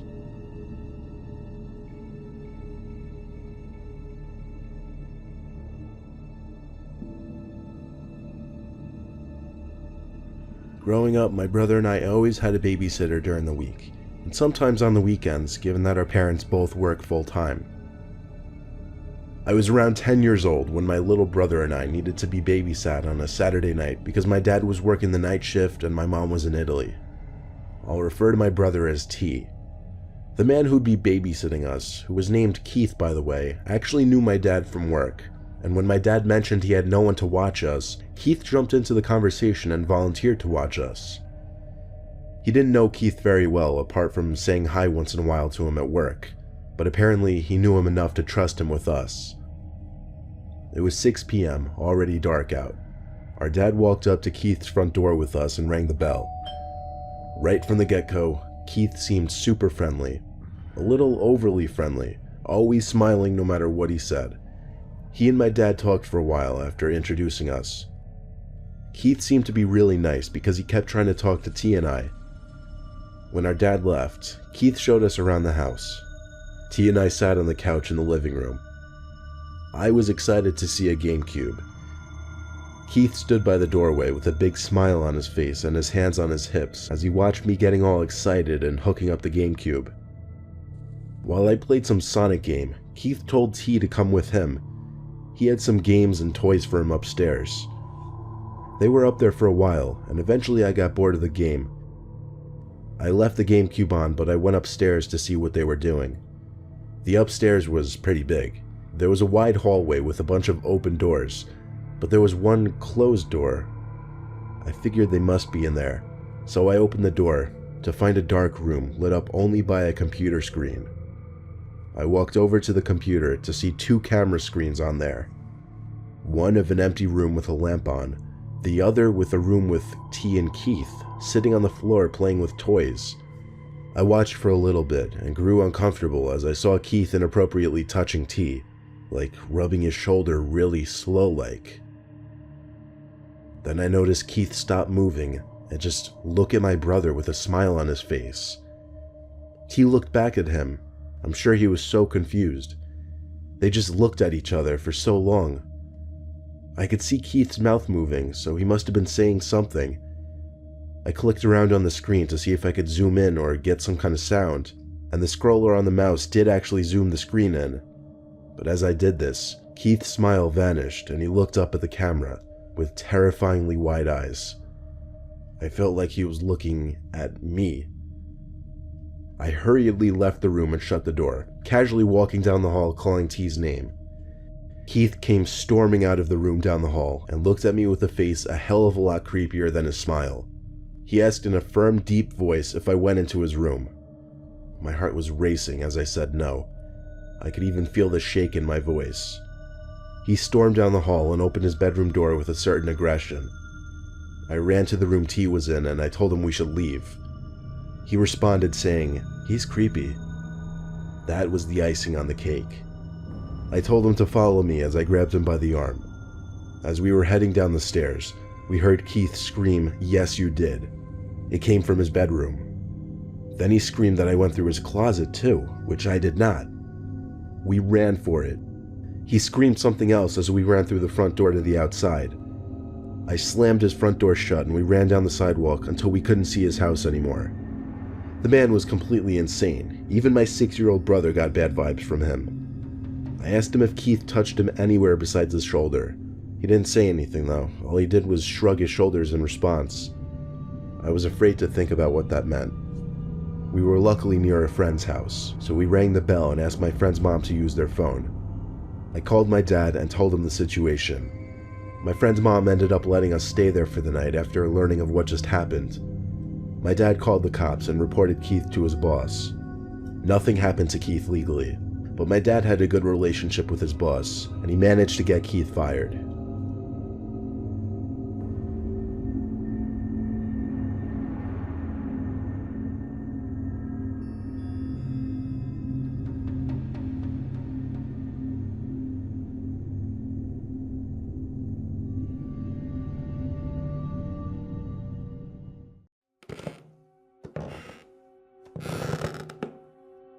Before getting into the stories, I'd like to talk about today's sponsor, Factor 75.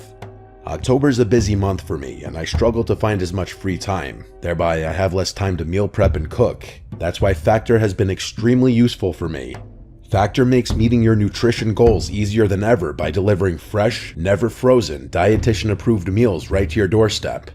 Factor takes the stress out of meal planning and leaves you more time in your day-to-day life by skipping the grocery stores, prep work, and cooking fatigue. Instead, you get chef-crafted meals delivered right to your door. Factor has over 35 meals to choose from per week, including options like keto, calorie smart, vegan and veggie, and more. Factor has been extremely convenient for me lately, as I go with the high protein options, with my favorite being Peruvian chicken with red pepper cauliflower grits and roasted broccoli, perfect for after the gym. Head to factor75.com or click the link below and use code 50nightmare to get 50% off and free shipping on your first Factor box and 20% off your next month of orders. That's code 50nightmare at factor75.com to get 50% off and free shipping on your first box, plus 20% off on your next box of orders.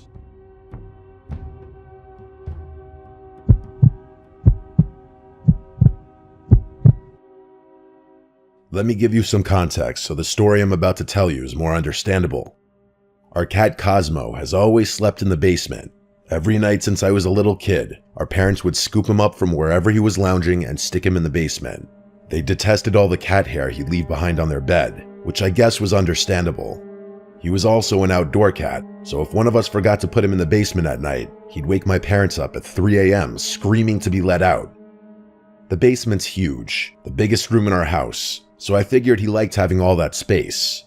A little over 2 weeks ago, as I'm writing this, he started acting weird. There's a little landing at the top of the basement stairs just behind the door. That's where we'd usually put him. After a few minutes, he'd walk down the stairs and sleep on whatever piece of furniture he pleased. One night, I placed him delicately on the landing and gently shut the door, something I'd done a million times. As I was filling my water glass in the kitchen though, I heard him meowing from behind the door. That was odd. He usually trotted down the stairs immediately. I finished filling my glass and walked over to the door, wondering if someone had maybe forgotten to fill his dish. I opened the door, and he darted out into the living room as if he were chasing something. I checked the dish, and it was completely full. Weird, I thought, turning to go find him. I put him back on the landing step, closed the door, and that was that. The next 2 nights were essentially the same. I'd put him on the landing, close the door, and start getting ready for bed. After a few minutes, I'd hear him repeatedly meowing. I'd go over to the door, and it was always the same thing. He'd just linger at the top of the stairs, refusing to go down. I worried that maybe he was just getting old, but that was a thought I didn't want to confront just yet. It killed me to do it, but I just ignored him, knowing he'd walk down the stairs eventually. The day after that, he refused to enter the house at all. Usually when he wanted to come in, he'd just hang out at our front steps or by the back door until one of us saw him through the glass and let him inside. At one point, I noticed him curled up on our doormat. I went to let him in, but he didn't move. I went out and petted him a little before going back inside. A few hours later, I walked by the door again and saw that he still hadn't moved. It was getting late, so I picked him up and carried him inside, which he wasn't too happy about. I knew he didn't want to go to sleep downstairs, so I let him sleep in my room that night. It wasn't a big deal, and he seemed a lot calmer that way. Of course, that solution didn't last. For the next few days, my dad kept complaining that someone was leaving the basement door open. He was mad because it was letting all the cool air escape downstairs. Air conditioning wasn't free, which was something he loved reminding us. I assumed it was my sister. She's always been the type to leave doors and drawers open without thinking. I didn't really pay it that much thought. I was just happy that Cosmo seemed to have mellowed out after being allowed to sleep in my room. One night, I woke up randomly in the middle of the night.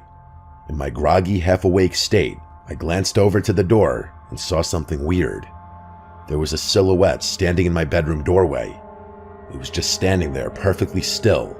I could tell it was a person because I could see their outline in the faint glow of the lamp we'd leave on in the den. I figured it had to be my sister, so I called out to her, but the figure moved away without a word.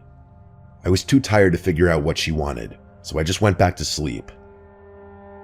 A couple of days later, we discovered what had been keeping Cosmo away from the basement. A flea infestation. The whole place was crawling with them. It was disgusting. We assumed the fleas were the reason Cosmo had refused to go down there, which made sense, but it was strange how they came out of nowhere. We'd never had a flea problem before, and Cosmo always wore a flea collar. My dad yelled at my mom for not changing out his collar, even though she swore she had. My dad went all out, tearing through every corner of the basement to clean it thoroughly. We vacuumed the carpets, sprayed the entire room, and washed everything down with flea-killing solutions. He told us to stay out of the basement for the next few days so that any stragglers would die off without a host. It seemed like a good plan, and I figured that'd be the end of it. But then, a few nights later, another strange thing happened. I was lying in bed when I noticed light seeping in under my door, flickering on and off like someone was playing with the hallway switch. I told myself it was probably just my dad getting up to use the bathroom or something. But the flickering continued, going on for longer than seemed normal. It was starting to freak me out, but I couldn't bring myself to check it out. I lay there, heart pounding, staring at the bottom of the door, hoping it would stop. Eventually, it did. I forced myself to fall asleep after that, but I've never felt more uneasy in my life. A few more days passed without incident.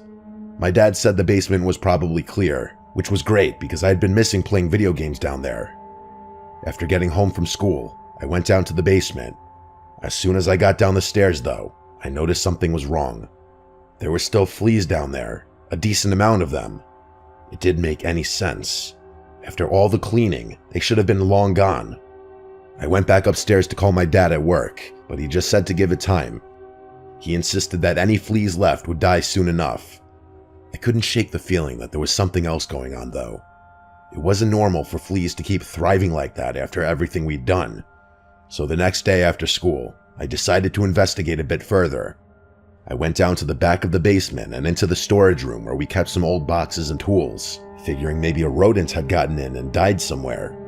I opened the door and instantly knew I was right. The smell hit me almost immediately. This thick, rotten stench that clung to the air and made my eyes water. I followed the smell to the far end of the room, where there was an unfinished crawl space that connected to the plumbing for the whole house. It was pitch black back there, and the smell only got stronger as I stepped closer. I didn't want to go in there. It was too dark anyway. I turned to grab a flashlight, and that's when I heard it. Breathing.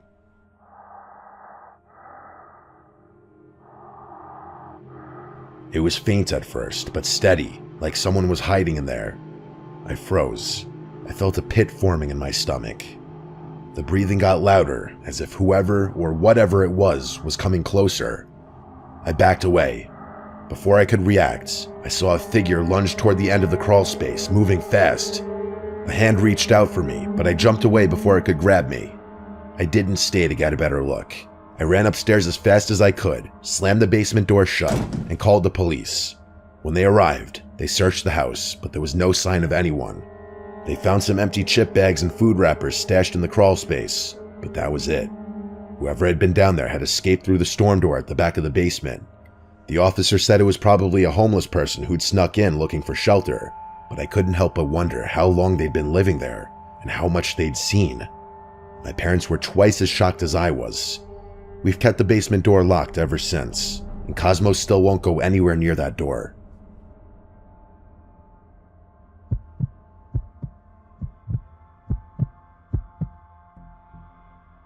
I don't remember every detail of this story since I was only around 7, but my parents have filled in some of the gaps over the years, and there are still bits and pieces that stick out in my memory. So here goes. I'm an only child. Yeah, it kind of sucked growing up by myself, but one of the pros meant that my parents were a lot more involved in my life. They'd really go out of their way to make sure I was thriving, and I look back appreciatively on that. Every year around Halloween, my parents would transform our basement into a haunted house. It wasn't anything fancy, just some old decorations, fake spiderwebs, strobe lights, and a lot of enthusiasm. The whole thing was for a good cause. You had to donate canned food to get in, and my parents would give everything we collected to the local food bank. They even made flyers and passed them around my school and a couple of other elementary schools nearby. The vast majority of people who came were parents of kids in my school, but there were always a handful of parents and kids that we didn't know. My parents actually welcomed that. The more strangers there were, the more food they'd be able to collect, and the greater the likelihood that the haunted house would be a hit. We lived in a pretty big brick house in Haverton, Pennsylvania. A lot of the houses in our neighborhood were fully brick for historical reasons I won't get into. That also meant that most of them were really old too, since it was kind of frowned upon to do any remodeling. Our house was the kind of place that already had a bit of an eerie vibe to it, especially at night with its old creaky floors and dimly lit hallways. Every year, my cousins Jeff, Rick, Chaz, and Eric would come down to help my parents set up and manage the night. Usually, they'd dress up in scary costumes and hide around the basement to jump out and scare my friends. That year, they decided to go all out and wore matching anonymous masks. You know, those kind of creepy white masks with the blank expressions. The haunted house was a big hit that year, as usual. We had a good crowd going by early evening, but my parents told me later that there had been a strange man who showed up before things really got started. He wasn't with any kids, which was odd since the haunted house was mostly for families.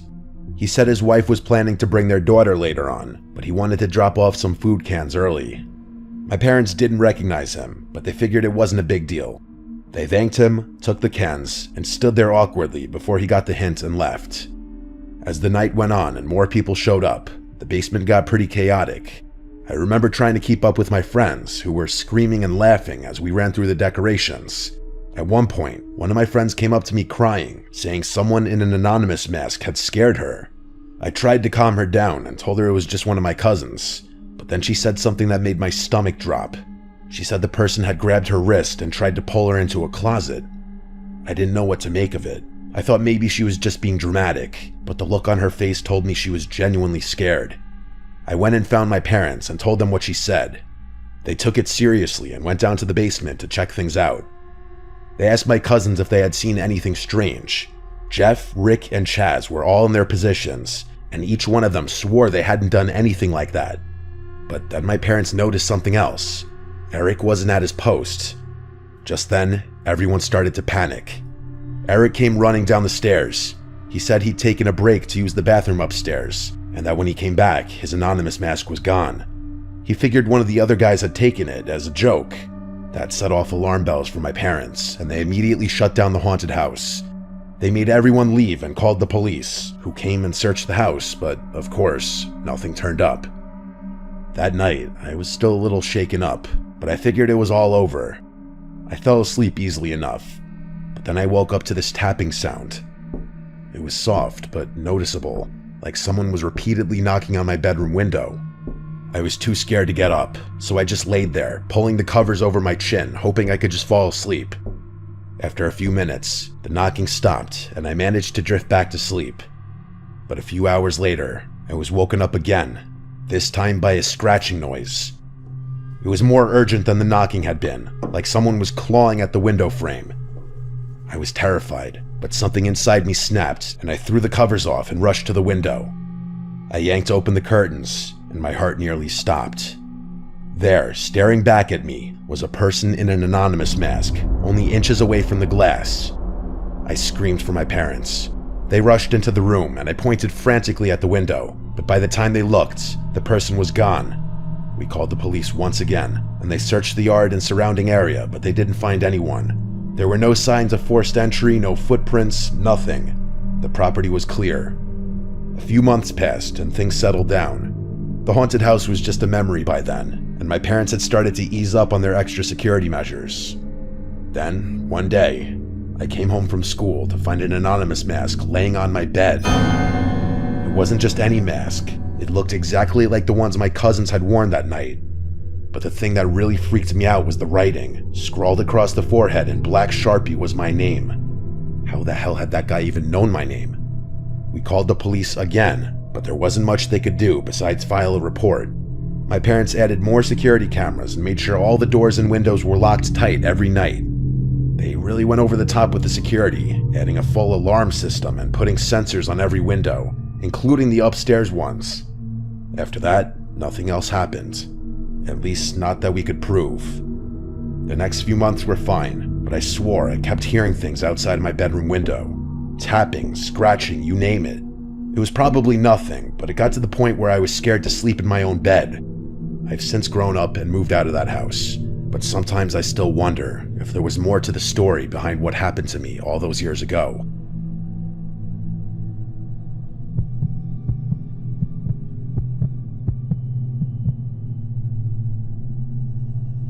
I recently got a job at a Mexican joint in a neighboring town. The area was a bit sketchy, but it wasn't anything I couldn't handle.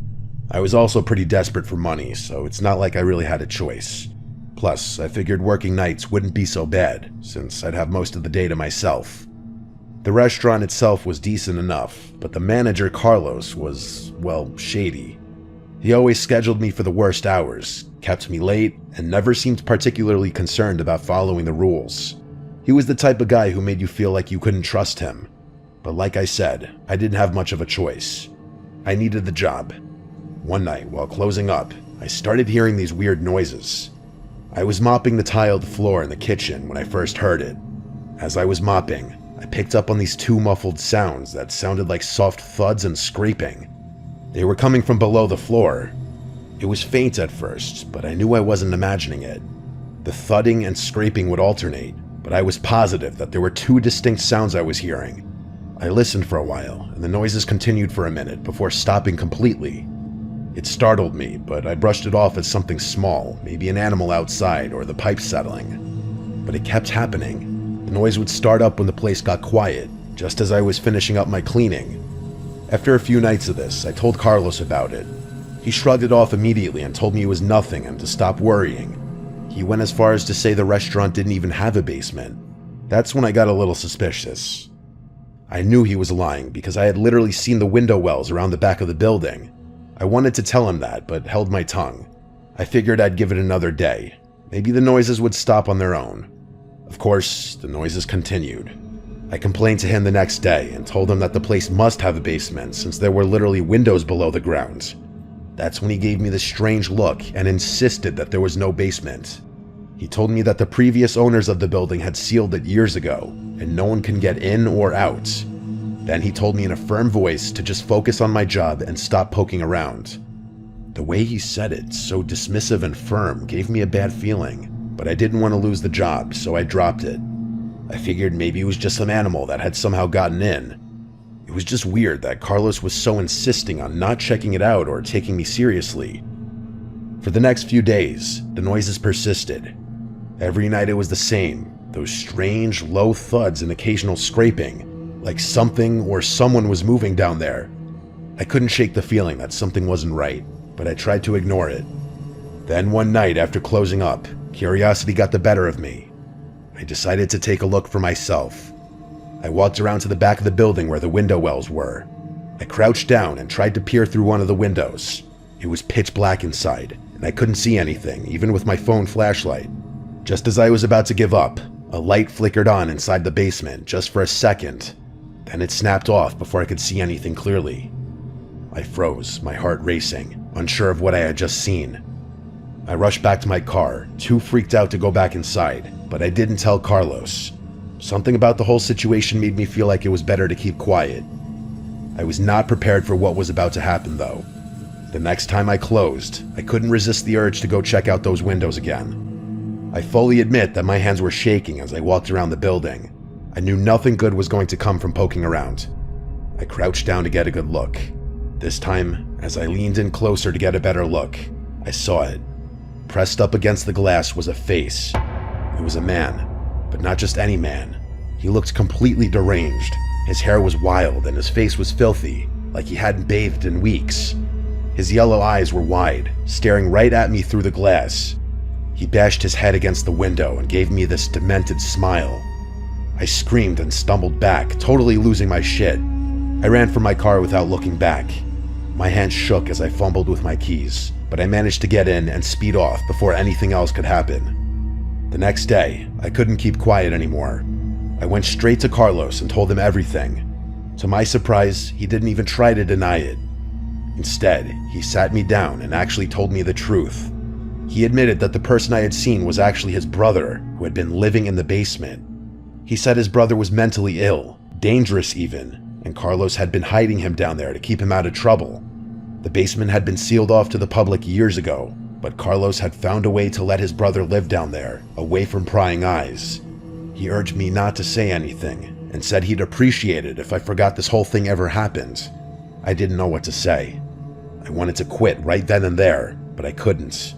I was so strapped for cash that the idea of looking for another job didn't feel like a real option. So I stuck around, convincing myself it would be fine as long as I stayed away from the basement. I tried to keep my head down and avoid Carlos, but the whole thing left me on edge. A few weeks later, something happened that made me regret staying. It was late, and I had just finished closing up. As I walked to my car, I noticed something or someone lurking in the tree line next to the parking lot. It was just a figure, but I knew in my gut it was a person. I had a feeling I knew who it was. My heart started racing, but I pretended not to notice. I kept walking, trying to stay calm, but then I heard footsteps behind me. I glanced over my shoulder, and there he was, the same man from the basement. He was hobbling strangely toward me, but clearly moving as quickly as he could. I scrambled for my keys and managed to unlock the door and throw myself inside just as he reached the door. He slammed his face against the window, smearing it with dirt and sweat, and started pounding on the glass. I screamed, but I couldn't think straight. All I knew was I had to get out of there. I sped off as fast as I could. I'm not sure how I made it home that night without crashing. I've never been more scared in my entire life. I still thank God that he had some kind of limp, otherwise he would have definitely caught me. That was my last night working at the restaurant. I called the police from the safety of my apartment, but I never went back. I didn't want to know what happened next, whether they found the man or if Carlos got in trouble for what he'd done. I just couldn't be involved anymore. Even now, though, I can't shake the feeling that Carlos might come looking for me one day. I don't know if he'd go to great lengths to do something like that, but it's a thought that sits in the back of my head. I never found out what happened to the restaurant, Carlos, or his brother, and honestly, I don't think I want to. Maybe I'll take a drive by that restaurant sometime in the future, but for now, I want to stay as far away from that place and those people as possible.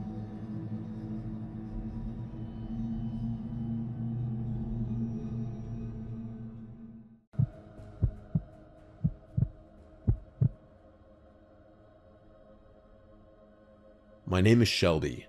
My late husband Antonio was the best thing that ever happened to me. Long story short, he passed away in a motorcycle accident exactly 8 years ago as I'm writing this, April 29th, 2016.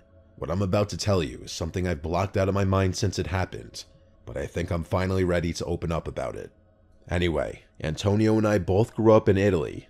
English is actually my second language. He always dreamed of traveling to Greece, but we kept postponing the trip. One of my biggest regrets was not taking time off work one summer to go with him. In late spring of 2018, I decided to bite the bullet and take the trip he had always talked about. Being only 36 years old with no children, I didn't too much like the prospect of traveling alone, so I decided to book a cruise, thinking it would be more relaxing. I was actually in luck. Celebrity Cruise Line had a Best of Greece cruise that covered 6 cities: Athens, Santorini, Ephesus, Mykonos, Volos, Thessaloniki, and back to Athens. I tried my best to be excited about the cruise, knowing it was what he would have wanted, but I couldn't help but find the whole thing somewhat melancholy. It just felt wrong to be there without him. Admittedly, I may have gotten a little too wine drunk the first night after leaving Athens, but I felt I was entitled to behave less prudently. After exiting the boat and enjoying the city's offerings, I found myself drinking endless martini after martini at some nameless bar. That's when I noticed him across the bar. There was some 40-year-old looking man with long, straight brown hair and an unkempt beard. He wasn't bad looking actually, but his stare was unsettling. At first, I brushed it off as the wandering gaze of some lonely guy. Maybe he found me attractive. I wasn't going to get offended if he wanted to look at me. After catching his eye a few more times though, I started feeling unease begin to set in. The way he was glaring at me was just so perturbing. It wasn't seductive or charming, like he was trying to flirt or anything like that. It was literally as if he were trying to sear a hole in my face with his eyes. I finished what must have been my 8th drink, paid my tab, and quickly made my way back to the dock. By that night, my memory of that man had completely dissipated. The next city on the docket was Ephesus. My time there was essentially spent the same way, consuming far more alcohol than was acceptable for a woman my age. Other than some fleeting guilt, everything went well in Ephesus. Mykonos was next. I'm sure it won't come as a surprise to any of you at this point. Near the end of the day, I unavoidably found myself sitting alone at an outdoor bar, and that's when I noticed him. There was a man standing against a light fixture with his arms crossed. I strained my eyes, thinking my mind must have been playing a trick on me. It was unmistakable, though.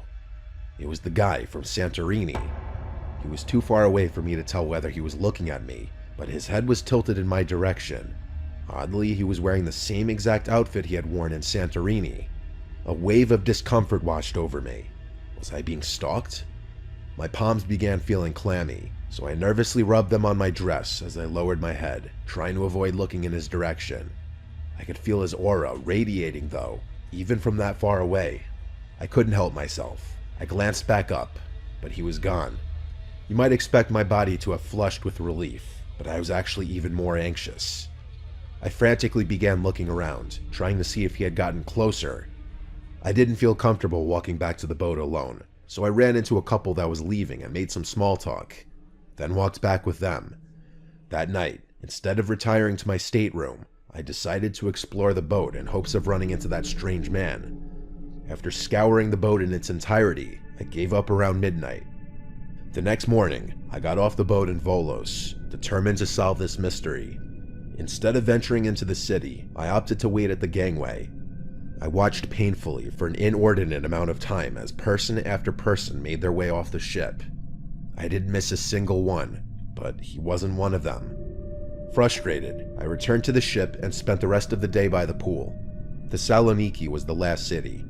As much as I dreaded it, I had to reconcile the fact that I'd be wasting my vacation if I stayed on the boat. So reluctantly, I got off the ship and tried to enjoy the city. Feeling superstitious, I thought it might be best to avoid bars and alcohol this time around, which I did. Instead, I wandered the streets aimlessly, admiring the architecture and enjoying the weather. And then, as if on cue, there he was again. He was a few streets down in the middle of the road, with his arms at his sides. Instead of being afraid, I felt a huge rush of adrenaline-induced confidence start to pour in. I yelled out to him and began walking in his direction. Instead of acknowledging me, he actually turned and ran. It was bizarre. He turned a corner, and I chased after him. I made it to the corner and barely saw him run down another street, and I sprinted to follow him. I turned the same corner, and he had disappeared. Nowhere to be seen, like he had evaporated out of existence. I couldn't sleep that night. I was relieved when the ship pulled into Athens, but once I made it back home, I couldn't shake the nagging feeling of that man that was weighing on my mind. I whipped out my laptop and started doing research. I wasn't quite sure what to even look for, but I thought recent police reports were a decent place to start. After having no luck, I stumbled upon some missing persons advertisements. I scrolled through page after page, and then I found something. There, in the middle of the page, was a missing person ad for a guy who looked almost identical to the guy who had been following me. I stared, frozen in shock. What was even more disturbing, though, was his name.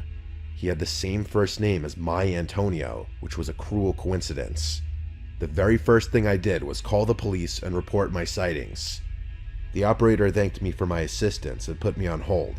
A few minutes later, she asked me if I was 100% confident in what I had seen. I told her yes. After an uncomfortable pause, she went on to say that they had actually closed that man's case just over a month ago. Apparently, he had been found dead in a boating accident off the coast of Parga, Greece. What's more sinister, though, is the date of his confirmed death was the exact month and day of my husband's passing, just 2 years later. I hung up the phone, literally shivering. I don't think I've ever been more terrified than I was at that moment. I began feeling dizzy, questioning if maybe I was going crazy, like had I imagined everything. Suddenly, another wave of realization slapped me in the face. The only city I hadn't seen him in, Ephesus, was actually a city in Turkey, not Greece. I'm not a believer of the paranormal, but I've spent hours trying to rationalize my sightings, and no conclusion I reach makes sense. My niece Maria had her wedding in Athens last summer, though, so I had no choice. And like clockwork, there he was again.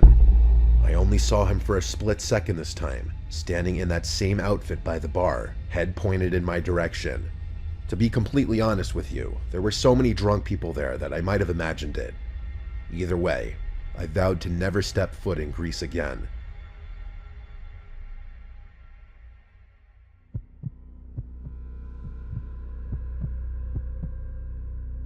I'm a senior at Rowan University in South Jersey. My friends in the sorority Phi call me Devin. Last summer, I took a Bahamas cruise with some of my girlfriends to let off some steam. We had all just turned 21, so our goals for this vacation were to drink more, and have fun.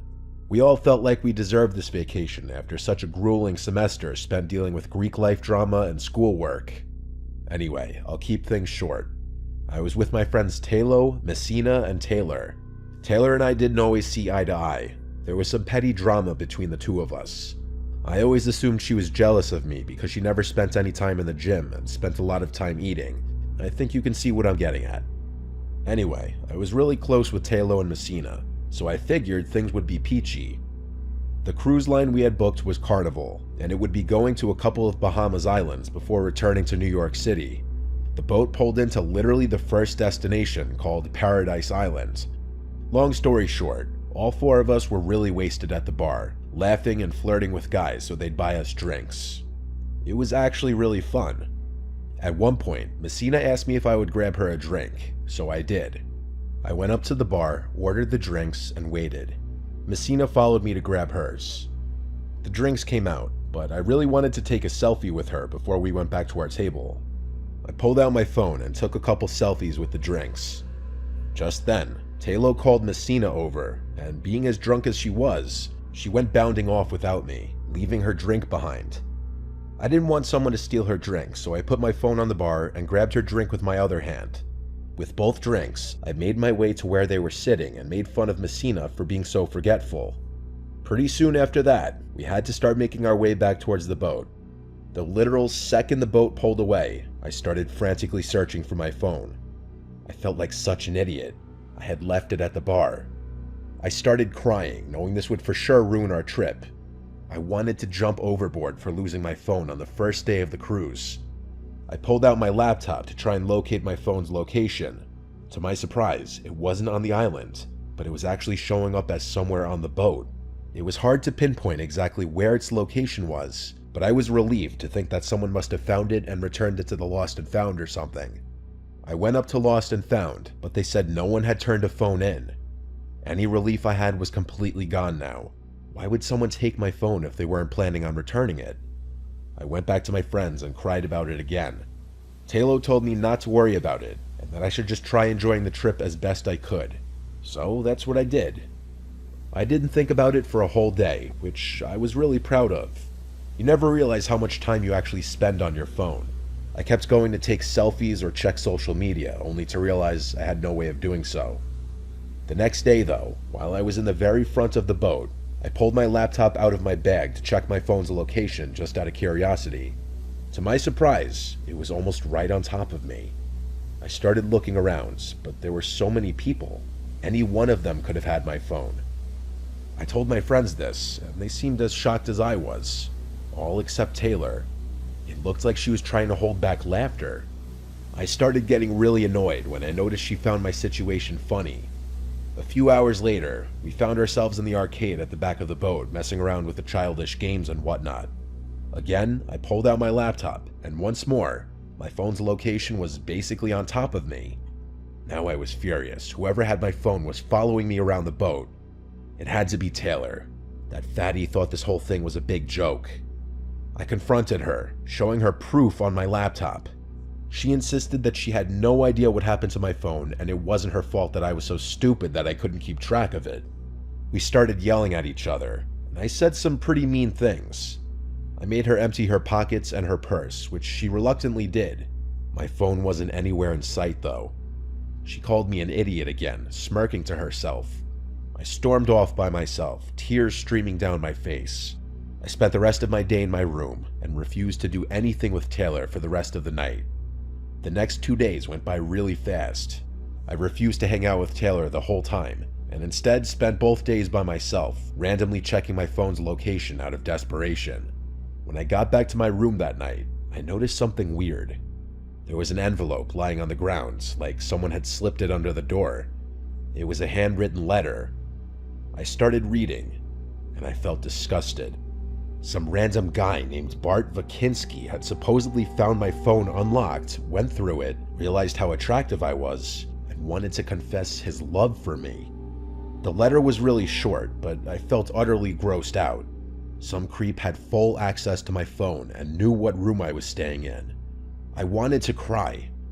I reported this to the crew's security team, hoping they'd be able to do something about it. Unfortunately, they were useless. The good news was that loser Bart didn't try to contact me again, and the cruise ended. Taylor and I made up, and the four of us parted ways. I wish I could tell you the story ended there, though. That same night, after my dad drove me home, I was up late watching reality TV on my laptop. That's when it hit me. Why not check my phone's location now? I was kicking myself for not having thought about that sooner. I pulled it up and waited for it to load. I stared in shock as I realized the little blue dot was showing up right on top of my house. My blood ran cold. I screamed, waking my family up. My dad burst into my room, realized what was going on, and sprinted outside in his bare feet, brandishing his hunting rifle. I followed close behind. My dad fired a shot into the air and screamed at the top of his lungs. And just then, some guy jumped our side gate and sprinted down the street. My dad hesitated before deciding not to follow him. I was mortified. My dad and I made our way around back, and the scene was horrific. One of my dad's backyard ladders was leaned up against the side of the house, directly underneath my bedroom window. Even more horrifying, though, was that little wooden latch above the window was almost completely cut through. Maybe a few more minutes, and he would have been able to open the window. I might not have been alive telling the story if I had gone to sleep instead of checking my location. We filed a police report, and it's been almost 2 weeks without an incident. I still have trouble sleeping at night, knowing that some creep has access to all of my information. All my pictures, my name, contacts, and address. My phone has been deactivated, but I can only imagine what kind of data he was able to keep. I'll update if something else happens.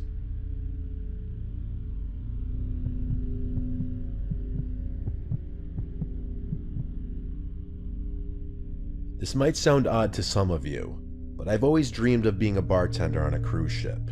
I don't know why, but life at sea just sounds so peaceful to me. Plus, I guess what you'd call a social butterfly, and the people you meet on cruise ships always have the most fascinating stories. A few years ago, I made that dream a reality. As a cheerful woman in my mid-20s with a couple of years of bartending experience tucked under my belt, I breezed through the interview process. Royal Caribbean welcomed me as a bartender, and things were off to a great start. I won't bore you with the irrelevant details about my tenure, but you should know that this position came with lots of travel, sometimes too much. After just 2 tours, I interacted with 3 times the amount of people that I had working at my local bar for 2 months.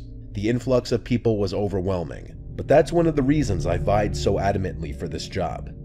This story takes place during my 3rd tour, a 12-night transatlantic cruise from Miami to Portugal and Spain. It was a long one. We'd be at sea for 5 days straight. There was a silver lining though. I'd finally be back in Europe, and Royal Caribbean might let me take a week or 2 to return home to Lyon.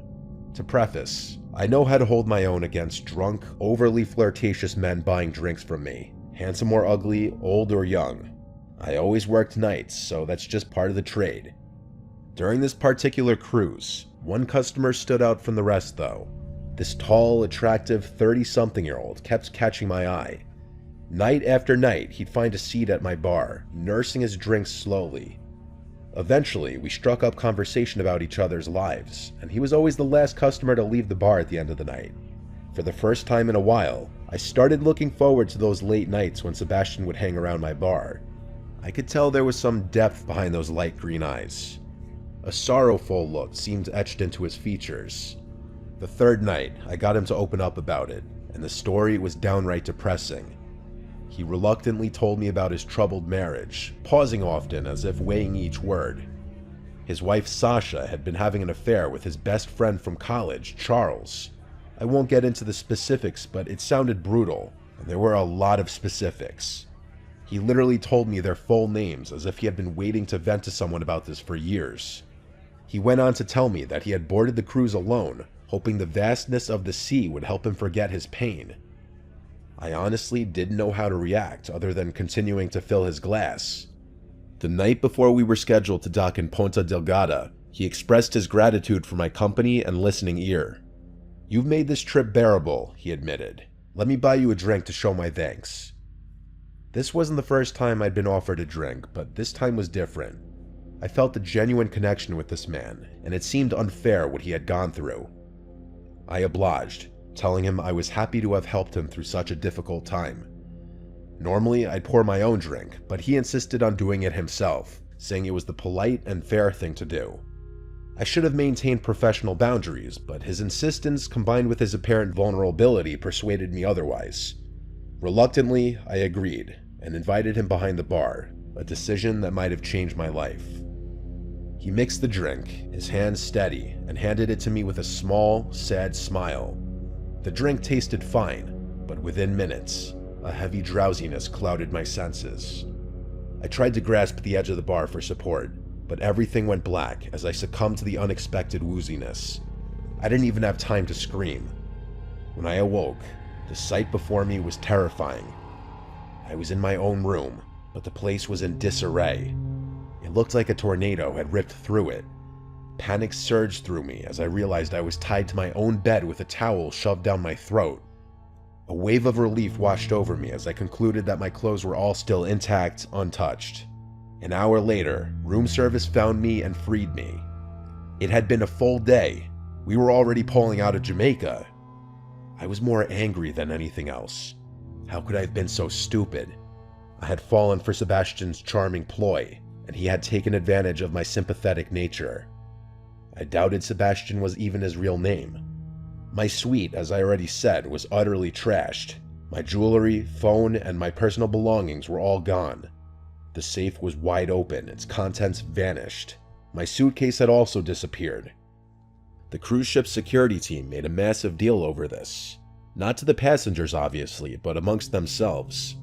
They reviewed the footage, only to discover that that guy had disembarked early in Ponta Delgada, not returning to the ship. The crew had no choice but to leave him behind when he didn't show up to the gangway at departure time.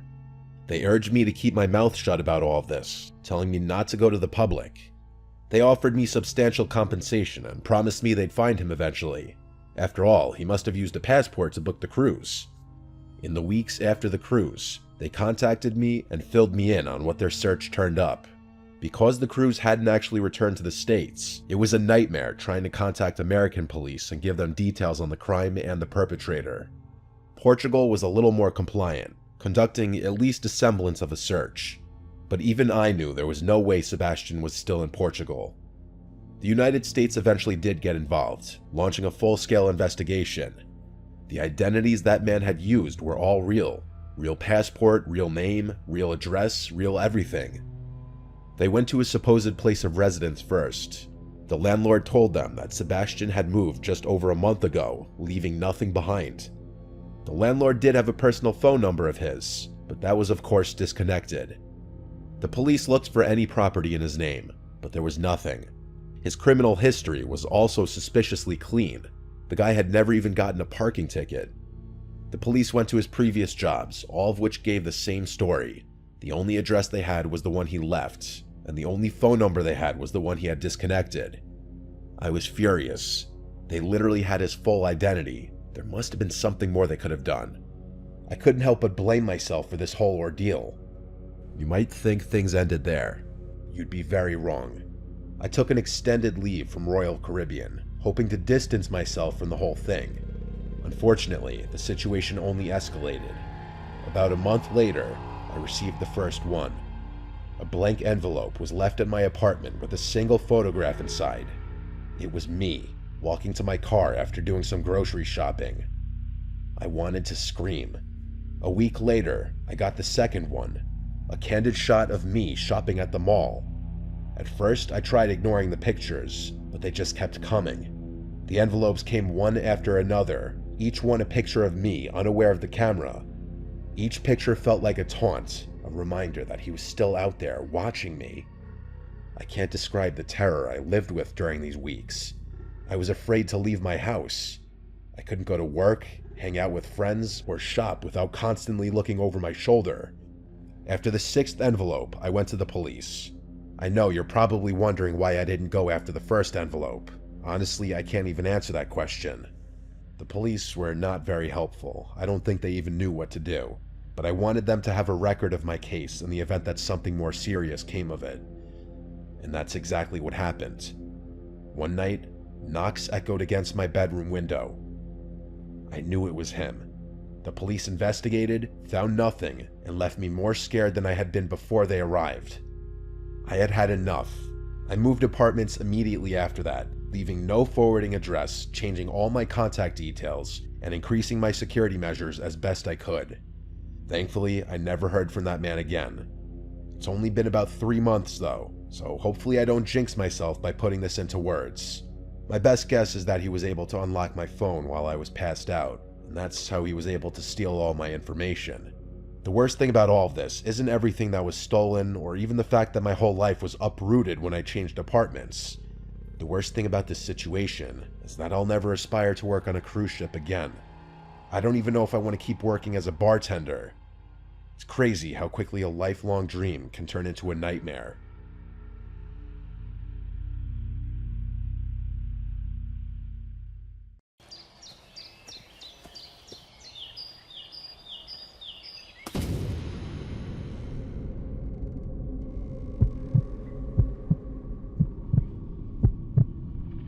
This happened when I was a little kid, maybe 6 or 7. My family has always been very religious, so Easter has always been a huge deal for us. Same with most of the other major religious holidays.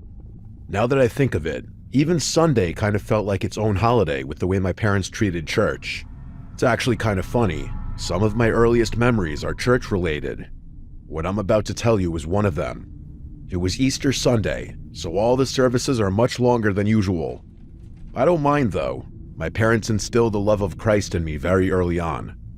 After the service was Sunday school, or CCD as our church called it. I know lots of churches don't offer Sunday school after really important masses, but ours did. So after the mass, my parents took me downstairs to all the classrooms like they had done 100 times, and I said goodbye. I'm just going to describe the layout of the church now so this story makes sense. Our church had kind of a split-level layout. The main sanctuary was upstairs, where the altar and pews were, and then all the classrooms were in the basement. It was technically a basement, but the church was on a slope. You could still get in and out of the building from down there. There was this long, carpeted hallway down there with maybe 7 or 8 rooms branching off on each side, grouped by age. My classroom was one of the first ones on the left. At the very end of the hallway were the 2 bathrooms, one for boys and one for girls. Right next to those was a heavy gray door that led outside. It was almost always locked from the inside, but I remember being told it could be used in case of an emergency. The adults always warned us to never leave from that door because it would automatically lock behind us, and we'd have no way of getting back inside the church. But anyway, back to the story. The whole downstairs had been decorated for Easter, like really decorated. The walls were covered in pastel streamers and little paper cutouts of lambs and crosses, and there were drawings of Jesus with kids taped up between the classroom doors. Some of the teachers had even worn these cheap bunny ears you get at CVS. It actually felt more festive down there than it had upstairs during Mass. All the kids were in a good mood too, probably because everyone knew there'd be egg hunts later in the day. Normally I'd wait until class was over to go to the bathroom, but because the Easter service had run way longer than usual Masses, and I couldn't hold it, I raised my hand and asked to go, and the teacher excused me from the room. The bathrooms were maybe 15 feet down the hall, and it wasn't uncommon for kids to go by themselves. They always said if we took too long, they'd come check, but I don't remember that ever actually happening. So I slipped out quietly while the rest of the class was coloring pictures of the empty tomb and Jesus rising from it. I went into the boys' bathroom and shut the stall door behind me. It was quiet, but those bathrooms were old. All I could hear was the soft hum of the fluorescent lights and the faint sound of a teacher's voice echoing down the hallway. But as I was sitting there, I suddenly heard this weird scraping sound coming from the stall next to mine. It didn't sound like anything normal, not like someone shifting or unlocking a door. It was the slow, uneven metal sound, like something was being dragged or scraped against the inside of the door. Not loud, but sharp. I don't remember being scared. I was mostly just confused. At first, I thought it was another kid, so I kept quiet and finished up my business. As I was washing my hands, though, I looked into the mirror and saw that stall door opening slowly, but instead of another kid stepping out, it was a grown man wearing an Easter Bunny costume. I remember the way the ears flopped forward a little and how the suit looked off. It was kind of saggy and stained in places, like it hadn't been washed ever. The fur was more of a grayish white than a bright white, and one of the eyes on the head looked like it had been sewn back on crooked. But the thing is, I don't remember being scared when I saw him. Not then. Like I said, I was pretty young, and in my mind, this was just the Easter Bunny making a surprise visit. I actually smiled when I turned around. I think I even said something like, "Hi."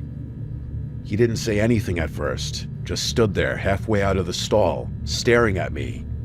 His head was tilted slightly, and he didn't move. I remember feeling a little awkward, like I wasn't sure if I was supposed to say something else. Then, after a long pause, he stepped all the way out and slowly raised one of his arms, pointing towards the door like he was guiding me out. That's when he finally spoke. His voice was muffled behind the costume, but I still remember the exact words. He said, "You're the lucky chosen child. I have a gift for you, outside." I didn't even hesitate.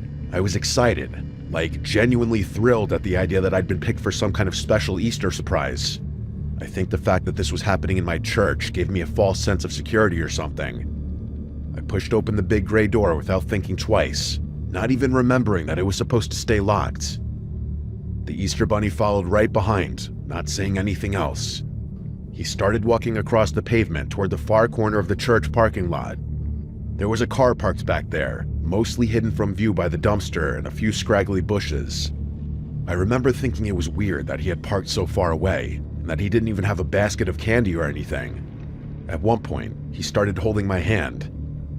We were maybe halfway across the lot when I saw it. A second Easter Bunny stepping out from a car he was leading me to. At first, I just stopped walking. My little brain didn't know what to make of it. I remember looking back and forth between the two of them, completely confused. I hadn't seen that car earlier, and now there were two Easter Bunnies? Something about it didn't feel magical anymore. It just felt wrong. To this day, I've always thought of what happened next as an act of God. One of the teachers, I think her name was Miss Sabrina, just happened to be walking around the church, maybe heading out to prep for the egg hunt or check on something outside. She looked over at the parking lot right as I was being led over to the car. I'll never forget the sound she made. I've never heard a more terrifying scream in my life. The man in the costume immediately let go of my hand and bolted for the car, and without thinking, I took off running in the opposite direction toward Miss Sabrina.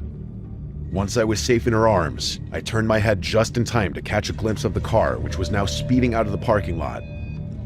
I'm not 100% positive, but I'm pretty sure I saw another kid in the back seat of that car. Miss Sabrina wasn't even looking, but I told her what I had seen and she took me seriously. The next few hours are a little blurry. Miss Sabrina alerted the other adults right away, and police eventually made me tell them what happened. They asked about the kid I said I saw in the back seat, and I did my best to describe him, even though I had only seen him for like a split second, and I wasn't even sure if my mind was playing tricks on me or not. My parents were the most upset, and for good reason. I think my mom cried for an hour straight after we went home. The police followed up with the church, but nothing ever came of it. There were no missing children in the area, so the police didn't really have anything to work on. The running theory was that whoever had been in that costume somehow had a key to the back door and just sat in the bathroom waiting for a kid to use it. And by sheer misfortune, that kid had been me. I still find the whole thing deeply unsettling. Whoever had done that must have been familiar with the church's layout. Otherwise, they wouldn't have known where to park or wait, or even how to get away with it all. But what scares me the most is that I think there really was a kid in the backseat of that car. It's hard for an Easter to come and go without me thinking about this experience.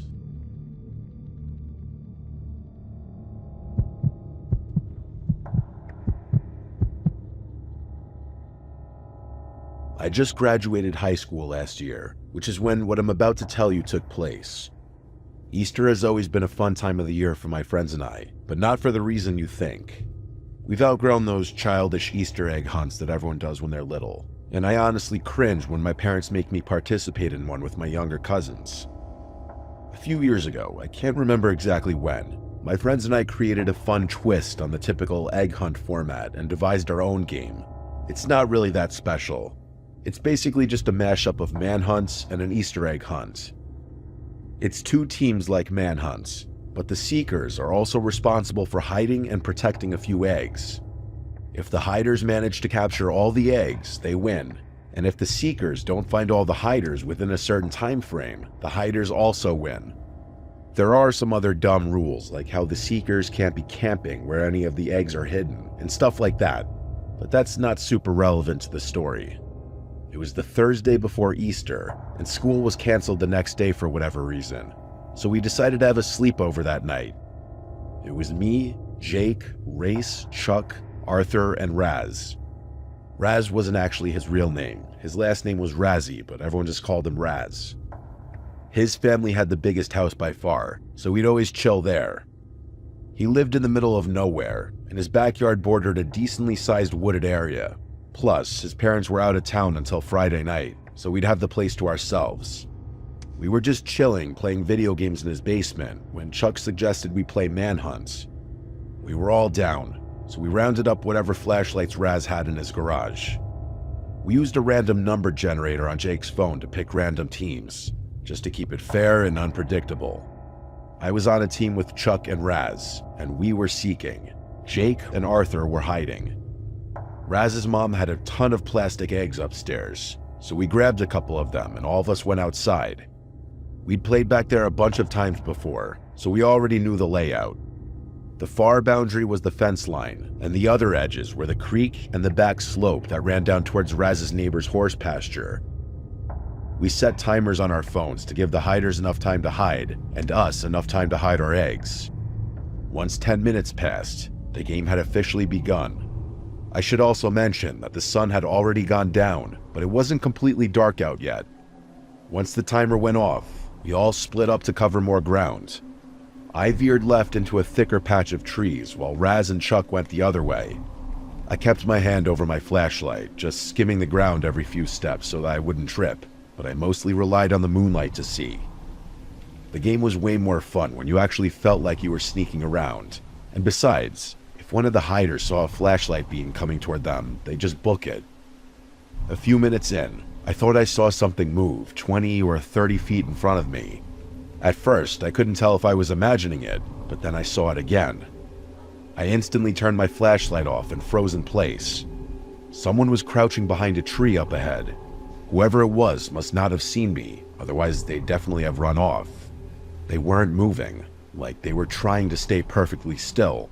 My first guess was that it was Race. He always picked spots close to the seekers, thinking no one would expect it. I decided to try to get the jump on him. I crouched down a bit myself and started moving slowly, trying to circle around behind him. When I got close enough, I sprang forward and lunged at whoever was crouching there, tapping him hard on the shoulder and yelling, "Gotcha!" But the second he turned around, I felt a wave of fear wash over me. It wasn't any of my friends.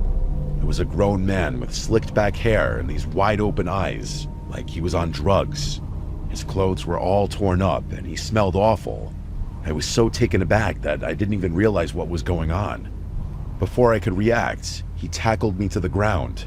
I screamed as I hit the dirt, but before I could yell out again, his hands were around my throat. He was pressing down with all his weight, and in that moment, I honestly thought my life was over. I couldn't breathe, and I didn't have the strength to overpower him from that position. And then, out of nowhere, he stopped. Out of the corner of my eye, I saw a flashlight beam bouncing off the trees somewhere behind us. One of my friends must have been running towards us. The guy must have seen the light too, because he jumped off without saying a word and straight up ran into the woods, disappearing almost immediately. I just laid there, gasping for air, still too stunned to move. A few seconds later, Chuck reached me, helped me up, and said he saw the whole thing. I wanted to chase after that guy, but Chuck told me that was an awful idea. So the two of us instead ran back towards the house. Chuck called the rest of the crew and told everyone to go back to Raz's house immediately. Once we all reconvened, I told everyone what happened. After Chuck filled in the rest of the gaps, everyone started talking over each other.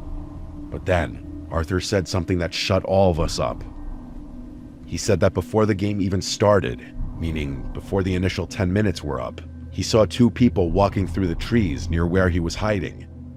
He said they were moving slowly, like they were scouting or waiting for something, and he'd actually gotten pissed at the time because he thought it was two of the Seekers teaming up and breaking the rules.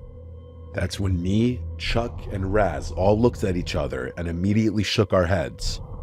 None of us had been walking together, and there was no way we could have gotten all the way to their side in such a short time frame anyway. The realization hit us all at once.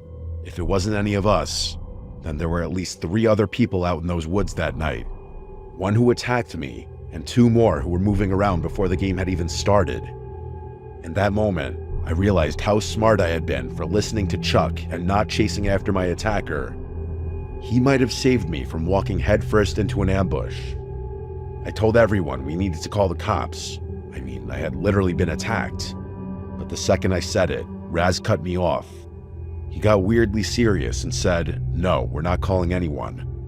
I asked him what in the world he was talking about, and he said he was technically grounded, and beyond that, he wasn't allowed to host anyone while his parents were out of town, so involving the cops would get him in serious hot water. I told him this was a serious situation and worth involving the police, but he didn't budge. The rest of the guys were kind of stuck in the middle. No one wanted to put Raz in a bad spot with his parents, but I could tell that they were all having a hard time just pretending that the whole thing didn't happen. Eventually, I caved and agreed to not call the police and try to just enjoy the rest of the night, but I was seriously shaken. I ended up going to bed early that night and left Raz's house the next morning before anyone else was awake. This might surprise some of you, but I actually wasn't too affected by this experience. I'm very much of the mentality that things happen and people have to move on, so that's what I did. Anyway, about a week after everything went down, Raz told us all that he felt bad just leaving those Easter eggs out in the woods, so he had gone to collect them even though he was scared out of his mind. We all got a good laugh out of that, but his comment made me think back to that night and contemplate my life a little. I have no idea what those men were doing in those woods that night, but I can confidently say that I won't be spending the night at Raz's place anytime soon. Anyway, I'm at college now and I'm far, far away from Raz's backyard, but being as Easter is coming up next month, I got reminded of this story.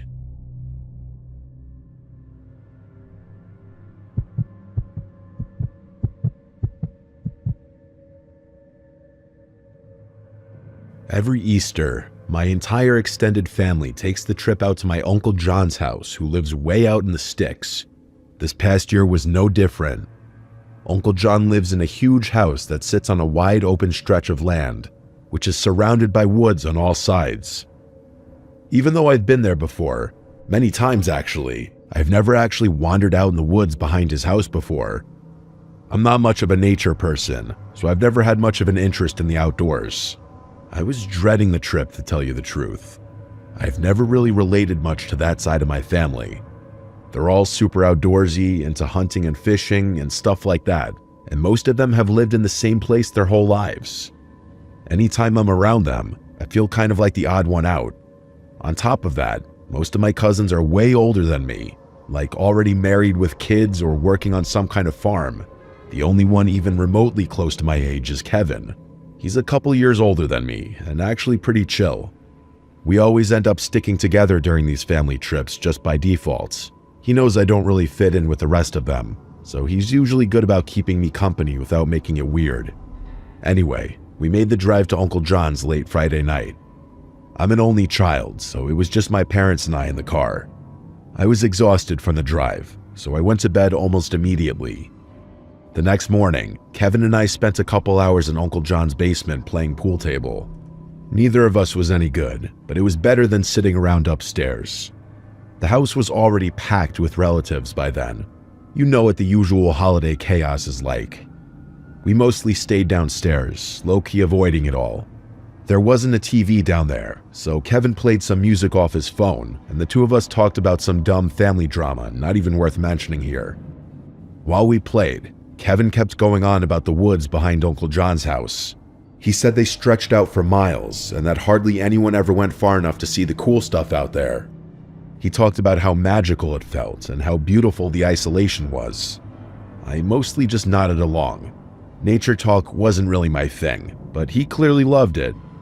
I'm not sure how, but later that day, Kevin convinced me to go on a nature walk with him. Like I said, I'm not a nature person by any means, but I was quite literally dying of boredom, which is probably why I agreed to tag along. We obviously told Uncle John where we were going. He's a really nice guy and always lets us younger people do what we want, a mentality I wish my own parents shared.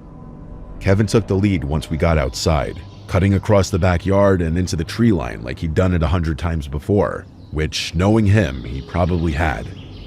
The woods were thick, but not totally wild. There was a kind of natural path that Kevin was following. It wasn't late in the day, so I wasn't super worried about the sun setting. But the deeper we went, the more I started to wonder how we were going to find our way back. After about 20 minutes of walking, I asked Kevin if he was sure he knew where we were, and he just laughed. He told me he knew these woods like the back of his hand, and that he'd been exploring them since he was a kid. We'd been walking for maybe another 20 minutes when we both stopped at the same time. From somewhere up ahead, we heard this loud thunk, like something heavy slamming into wood. It didn't sound like an animal or someone stepping on a branch. It was reoccurring, like a pause, then another hit, then another pause and another hit. It sounded like a hammer or mallet being driven against a tree. That's the best way I can describe it. Kevin looked at me, and I could tell he was trying to figure it out too. That sound didn't sound too close, but it was loud enough to be clear. He told me it wasn't out of the realm of possibility that a hunter was wandering around in there, but even so, he definitely looked a little startled. Eventually, the sound stopped. I asked if he wanted to turn back, but he shook his head. I could tell he was curious now, and I'll admit I was kind of too. So we kept walking the direction we thought the sound had come from, both on high alert. We'd only been walking for a few more minutes when Kevin suddenly stopped and held his arm out in front of me. I froze, thinking maybe he'd seen someone in front of us, but then he pointed up into the trees. At first, I didn't understand what I was seeing, but then it hit me. There were 3 upside-down crosses nailed into 3 adjacent trees, way higher up than anyone could have reached without a ladder. Easily 15, maybe 20 feet off the ground. Before we could even turn to leave, I saw movement out of the corner of my eye. I whipped my head around, and to my horror, there was a person standing there. He was dressed like a lumberjack, with a thick beard and a very dark stare. Kevin stepped in front of me, partially shielding me from the guy's view. He stared at me specifically and said, "You shouldn't be here." Kevin immediately apologized to the guy and told him we were just leaving, which is actually what we did. That guy didn't move as we left. He just stared us down as we walked back the way we had come. I could feel my hands shaking. We walked back the whole way in silence, and I've never experienced a more tense moment in my life. The two of us kept turning around, trying to make sure we weren't being followed, but there was no way to tell for sure. When we finally made it back to the house, we told Uncle John first thing. Like I said, he's a friendly guy and he knows all his neighbors, so I got a sick feeling in my stomach when he said no one he knew matched our description of the guy in the woods. He asked us a bunch of times if we had been followed, and we told him no. There wasn't much else for any of us to do. Someone floated the idea of arming up and sweeping the woods, but Uncle John wanted to avoid confrontation and didn't want to lead anyone to his house. So Kevin and I went back downstairs to chill, and the rest of our relatives went back to whatever they'd been doing, likely planning for the Easter festivities. That whole encounter messed with my head way more than I let on. I ended up going to bed pretty early that night, just to get my mind off of it. But because of that, I woke up way earlier than usual. Like, way earlier. I rolled over, checked my phone, and saw that it was just after 5 a.m. The sun had just barely started poking over the horizon, but it was still mostly dark out. I tried to go back to sleep, but I couldn't, so I just decided to get an early start to my day. Uncle John has a study on the 3rd floor of his house, so I decided to go up there and see if there were any interesting books to read. Uncle John's study has this big old window that overlooks the entire backyard. As I walked past it, something caught my eye. There was a very faint, flickering glow coming from the edge of the woods. It looked like the pulsing light of a small fire, not a flashlight or anything that bright. I stood there for a good 30 seconds just staring at it, trying to make sense of what I was seeing. Curiosity got the better of me, and I needed to know what I was looking at. So I went downstairs and stepped out onto the back deck. When I realized what I was looking at, I had to literally fight back a scream. There were at least 3 figures standing just past the edge of the woods, each holding a small torch. They weren't walking or moving around. They were just standing there, facing the house, facing me. I ran straight to Uncle John's room and woke him up, telling him what I saw. Without any questions, he grabbed his rifle, threw on a pair of pants, and told me to stay inside. He marched out onto the back deck and scanned the yard while I watched from the doorway. By that time, though, those people had retreated back into the woods. Without hesitation, he aimed his rifle up into the air and fired it 3 times. That woke up the whole house, and the next 20 minutes or so was complete chaos. I'll just tell you that I can't think of a worse way to spend an Easter morning. The whole holiday was kind of ruined after that, and everyone was on edge for the entire day. Eventually, it came time for my parents and I to leave, and I can't say I was upset about it. This was like 9 months ago, and Uncle John has since told us that he hasn't seen or experienced anything strange. Still though, I would hate to be living in that house, knowing there are psychos lurking somewhere nearby. I'll send an update should Uncle John tell us anything of note.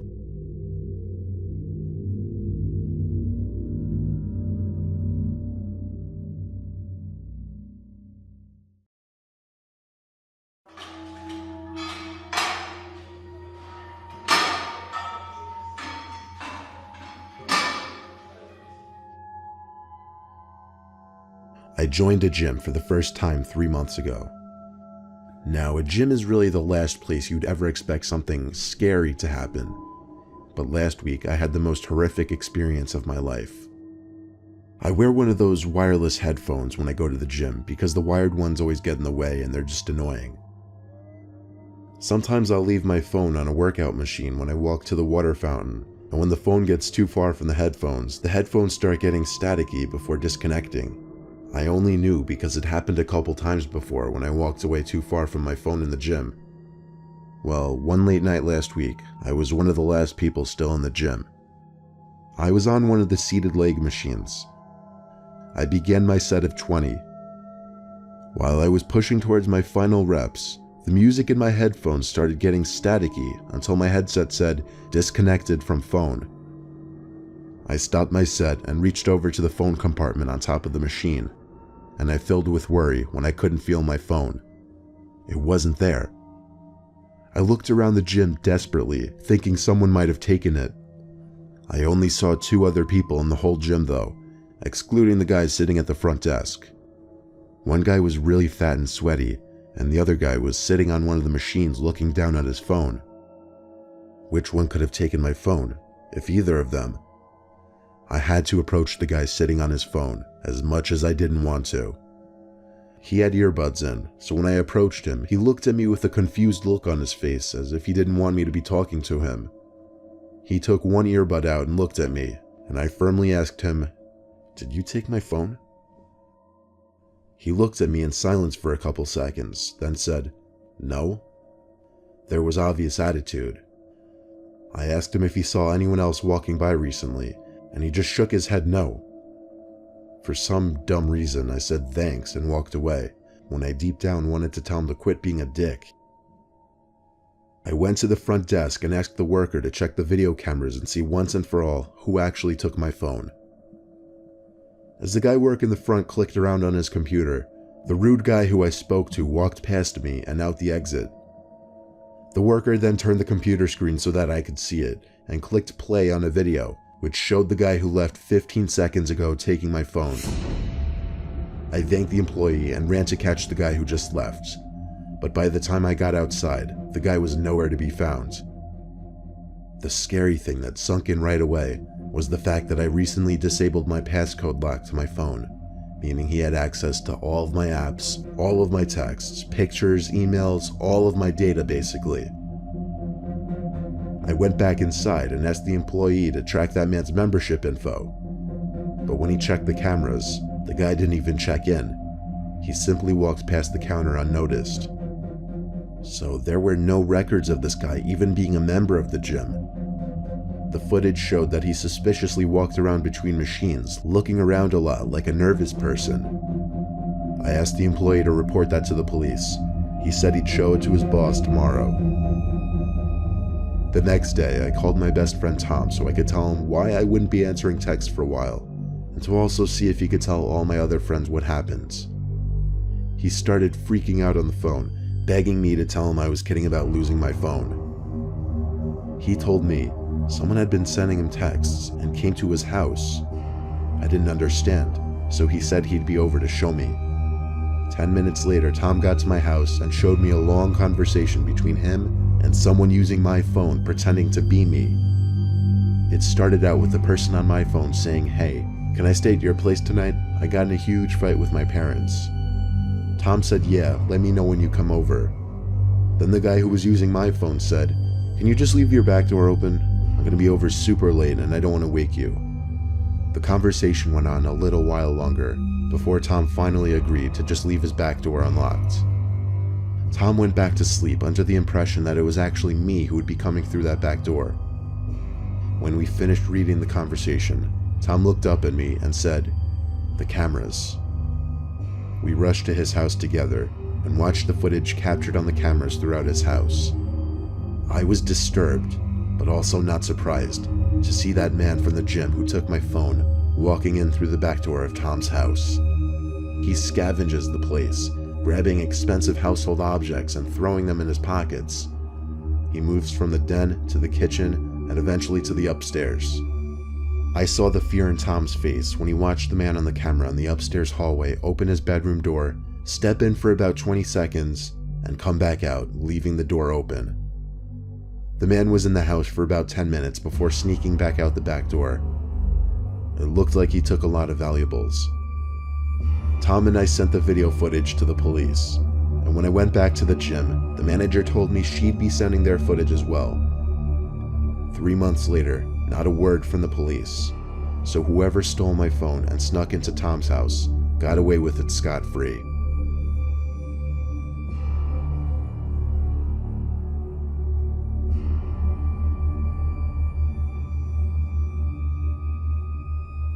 I currently go to a 24-hour gym in my town. It's usually on the quieter side most of the day, but during the night hours it really becomes a ghost town. I don't quite understand how they could afford to stay open 24/7. I had to work late one night to cover for someone else's shift, so I got off work at 11 p.m. I planned on heading right over to the gym to get a quick midnight workout in. When I got there, nobody else was there. I was the only one working out. Well, only for about 10 minutes, until I finally spotted someone else working out. It made me feel a little less odd for being there so late. The guy was wearing a beanie and a hoodie. I was sweating just looking at him, to be honest. I mean, yeah, it was cold out, but it wasn't cold in the gym. I barely had enough time to analyze his odd clothing decision before he started staring me down. I looked back for as long as I felt comfortable before deciding to look away. I felt like he seemed to be challenging my dominance because I still felt his stare through my peripheral vision. I kept shooting brief looks back at him to still find him staring at me. I tried my best to ignore it and went on with my workout. I just couldn't take the staring anymore though. So I went to a different section of the gym, where there was absolutely no one around. I was finally able to work out in peace. I was doing bicep curls by the free weights while facing the mirror. That's when I noticed it. That guy in the beanie was hiding behind one of the chest press machines. There was a slight opening between the lifting mechanism and the actual weights on the machine, and through that opening was the guy's face, once again staring at me. I think when he realized that I noticed him, he moved away out of sight behind the machine. I'm way too timid a person to go approach anybody like that, so instead of confronting him, I put the weights down and left the room. I walked straight to the front desk and asked the girl working to tell the man to either stop staring at me like that or to leave the gym. She looked down the aisle of workout machines and saw nobody. I asked her to come follow me. She was clearly very reluctant to do so, but she ended up coming with me to the back room. We looked around the room, but he wasn't in there. In fact, it seemed like he wasn't even in the gym anymore. I apologized and told her to keep an eye out for the man in the beanie. She walked back to her desk, and I kept working out for another 10 to 15 minutes. I waved goodbye to the girl as I left the gym and went to my car. As I put the key in the door lock, I heard manic footsteps hitting the concrete. I was confused at first. It sounded like somebody running in my direction. I turned 180 degrees. Someone was sprinting towards me from the dark. I stood like an animal frozen in headlights for a second as I stared in shock. When the person emerged into the circle of light under the light post I was parked under, I was able to instantly recognize the guy in the beanie and hoodie from earlier. I opened the car door and jumped inside, slamming it shut behind me. I slammed my hand down on that tiny lock knob atop the door handle a split second before the man tried to open the door. As I started the car, he started to kick at my door and window. I threw the handle into reverse and stepped on the gas. The car jolted backwards away from the man, and I was able to escape the parking lot safely. I got home and found a bunch of dents in my door from the man's kicks. Admittedly, I should have called the cops, or even the gym, and warned the girl of the man now that she was alone. Instead, I selfishly just went to bed and told myself I would never go to the gym late at night again.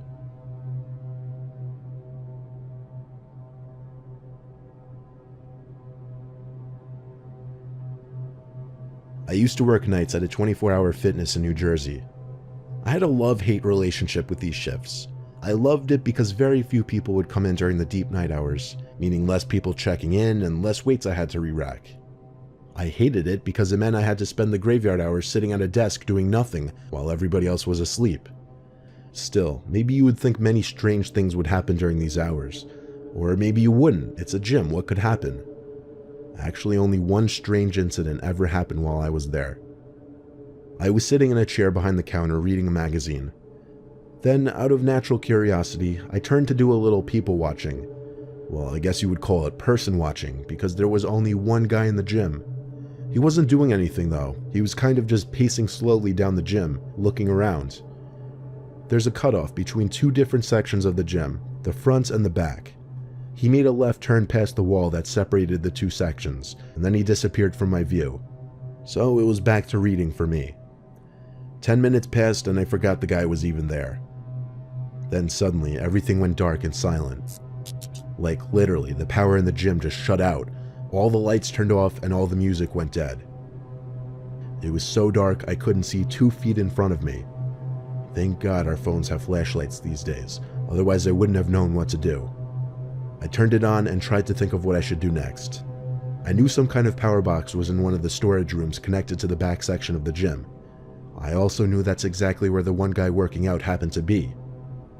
On my way there, phone/flashlight in hand, I called out for the patron over and over.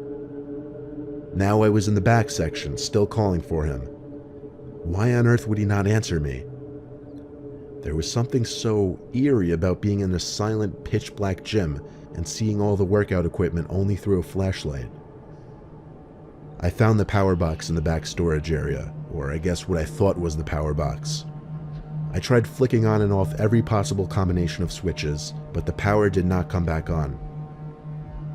Since I couldn't figure it out, I guessed it was on me to close up shop and wait for Kathy, the owner, to come fix it tomorrow morning. But first I had to find that guy. I did a thorough scan of the whole back section. Behind all the equipment and all the janitorial closets, nothing. The only other place I could check back there was the women's bathroom. I opened the door and called for him once more. My voice echoed into the seemingly empty bathroom. Still, I had to double check to confirm. I made sure to point the flashlight in every possible direction so I could see every inch of the bathroom. The only place to check now were the stalls. Before I could open either of them, though, I started to hear noises. Breathing noises. Like sickly, deranged breathing noises. I had my hand on the door, ready to push it open, but I couldn't bring myself to do it. I said, "Are you in there?" No answer. I got on my knees and looked under the stall door with my flashlight. There were two legs standing right behind the stall door, practically inches from my face. He was literally standing on the other side of the stall door. I quickly got up and left the bathroom, heart racing. I ran to the front desk and tried to figure out what to do. I tried calling the owner, aka my boss, but obviously she was asleep by this time. I left 2 different voicemails on her phone. The only other thing I could think to do was call the cops, and so I did. I didn't know what else to say other than there was a suspicious man in our gym and I was 90% sure he somehow cut the power. I hung up the phone and felt alone and horrified in the darkness and silence. Suddenly, a metallic hit sound came from across the dark gym, like one of the machine's weights being dropped. I shined the light down the gym and called for the patron once more, and then called out that we're closed and that he had to leave. Then I think I saw him. I saw someone walking between 2 machines before getting too far from the light to see. It seemed like he was messing with me now. I shined the light in the direction that he was walking, and I swear to God, it looked like just at the edge of the light, there was a face looking at me.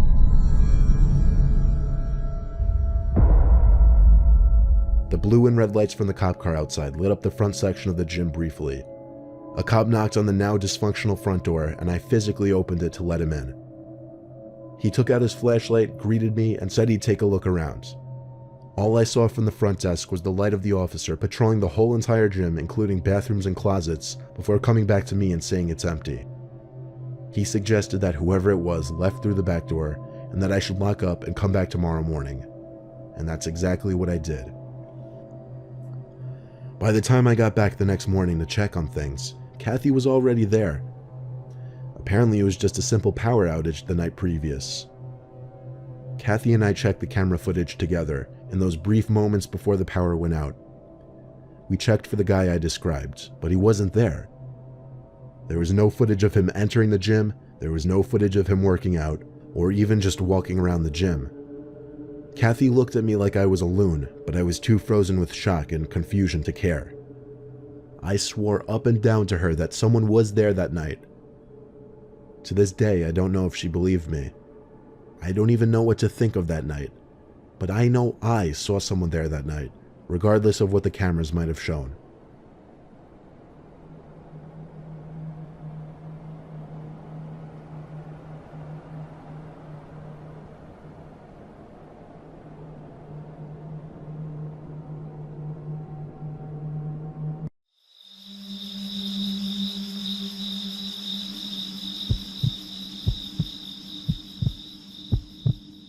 I'm a big hiker. I was doing some hiking in Utah during a cross-country trip I was taking after breaking up with who I thought was going to be my fiancée. Long story short, I caught her messing around with one of my closest friends. Total betrayal on both sides. I was 31. Utah was actually one of the states I was most excited about passing through. There are some great forests out there that I think every hiker would dream of exploring. I had picked Uinta-Wasatch Cache National Forest as my Utah destination because I had heard a lot of great things about it.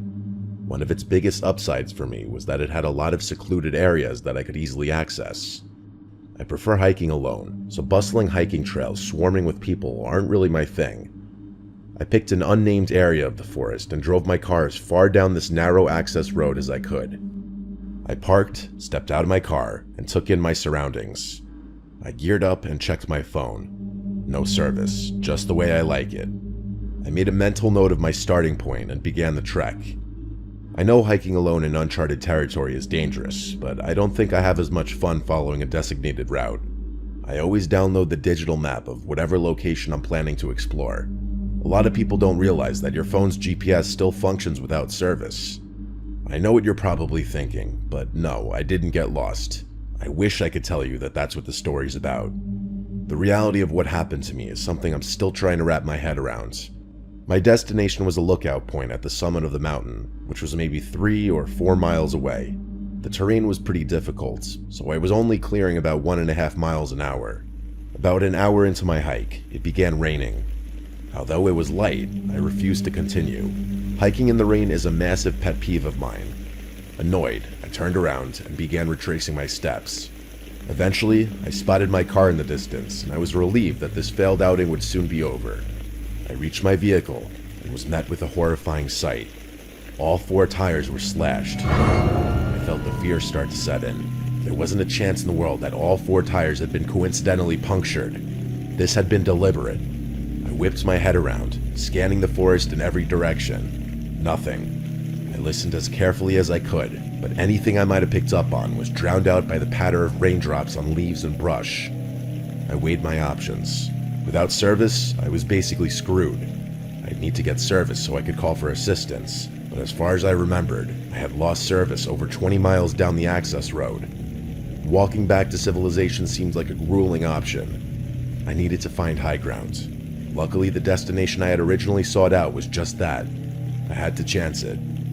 I didn't feel safe walking 20 miles down the road where I'd basically be out in the open. Without another thought, I turned back towards the woods and began my route once again. I was about halfway to the summit when I picked up on a faint rustling coming from behind me, maybe 40 or so yards away.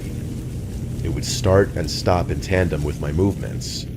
I didn't want to turn and look. I just picked up the pace, knowing I was probably a faster hiker than whoever or whatever was stalking me. The sun was starting to go down, casting an eerie shadow over the forest. The rain was still falling, and I was starting to get nervous. After putting some distance between myself and whatever was stalking me, I cast an inconspicuous glance over my shoulder. I didn't see anything, but someone could have been easily hiding behind any of the countless trees in the forest. Finally, I reached the peak. By some miracle, there actually was service up there. I didn't waste a second, not even pausing to admire the view. I told the police exactly where my car was and explained what happened, including my suspicion that I was being stalked. I also told the operator that I had AAA. I hung up, relieved that someone knew where I was. There was still a glaring problem, though. I'd have to navigate back through the forest before it was fully dark while somehow avoiding whoever was stalking me. I couldn't just march in a straight line back through the forest. That was asking for trouble. I thought for a second, before concluding that I'd have to try to walk in a semicircle back to my car, hopefully avoiding any kind of trap someone had set. I walked parallel to the cliff for a while before entering the woods from a different angle. I hadn't bothered to analyze this area of the forest though, so I pulled up the map on my phone and prayed my navigation skills wouldn't let me down. Things were going well for a while. I hadn't heard a single unusual sound behind me or in front of me. I might have spoken too soon though, because not 30 seconds after having that thought, I heard a twig snap from my left. I turned to look but didn't see anything, and a few minutes later, I heard another sound, this time from directly behind me. My blood ran cold as it dawned on me. There were multiple people out there. I picked up the pace again, settling into a light jog. As if things weren't terrifying enough already, I stumbled upon something that brought my panic levels from a 5 to a 10. There was a makeshift campsite literally tucked away in the woods. There were 12 or so logs sitting in a circle around a campfire. Someone had been here recently. I jogged around it and continued on, casting glances behind me every so often. A few minutes later, I heard something from my right. This time, I turned quickly enough just to barely see someone's foot jump behind a tree. That was it for me. My light jog instantly turned into a full-on sprint through the woods. I didn't care how loud I was being. I needed to get out of that forest. As I ran, the sounds around me continued getting louder. It was clear that I was being chased. They weren't even trying to hide it anymore. I continued running, afraid to look behind me. At one point, I couldn't resist the urge anymore and shot a glance over my shoulder. I counted at least 6 people, all of whom were wearing white and charging toward me. I kept running, knowing my car wasn't far. The next few minutes were the most terrifying moments I've ever experienced in my life. Imagine being overwhelmed with exhaustion while the threat of death looms over you. I couldn't slow down. My life literally depended on it. Finally, I saw my car in the distance, and right behind it was a police officer. I reached his car and keeled over, almost throwing up before he even had a chance to speak. I turned around, and those people that had been chasing me were nowhere in sight. The cop told me that he had gone ahead and called AAA, which I was beyond thankful for. I gave him a full police report, and what he told me was chilling. Apparently, Utah houses the largest population of Mormons in the country, and it isn't uncommon to encounter woods folk in unmarked forests. The specific forest I was exploring actually had a very rich history, especially as it pertains to woods cults and religious groups. The cop told me that I had probably stumbled upon one such group, and that I was stupid to explore a random part of the woods. In all honesty, what that cop told me all those years ago was probably true. I still can't wrap my head around this, though. If they were mad that I was infringing on their land, why not just tell me that? I don't see why they'd feel the need to stalk and chase me through the woods, especially after slashing my tires. This experience is still something I think about all the time.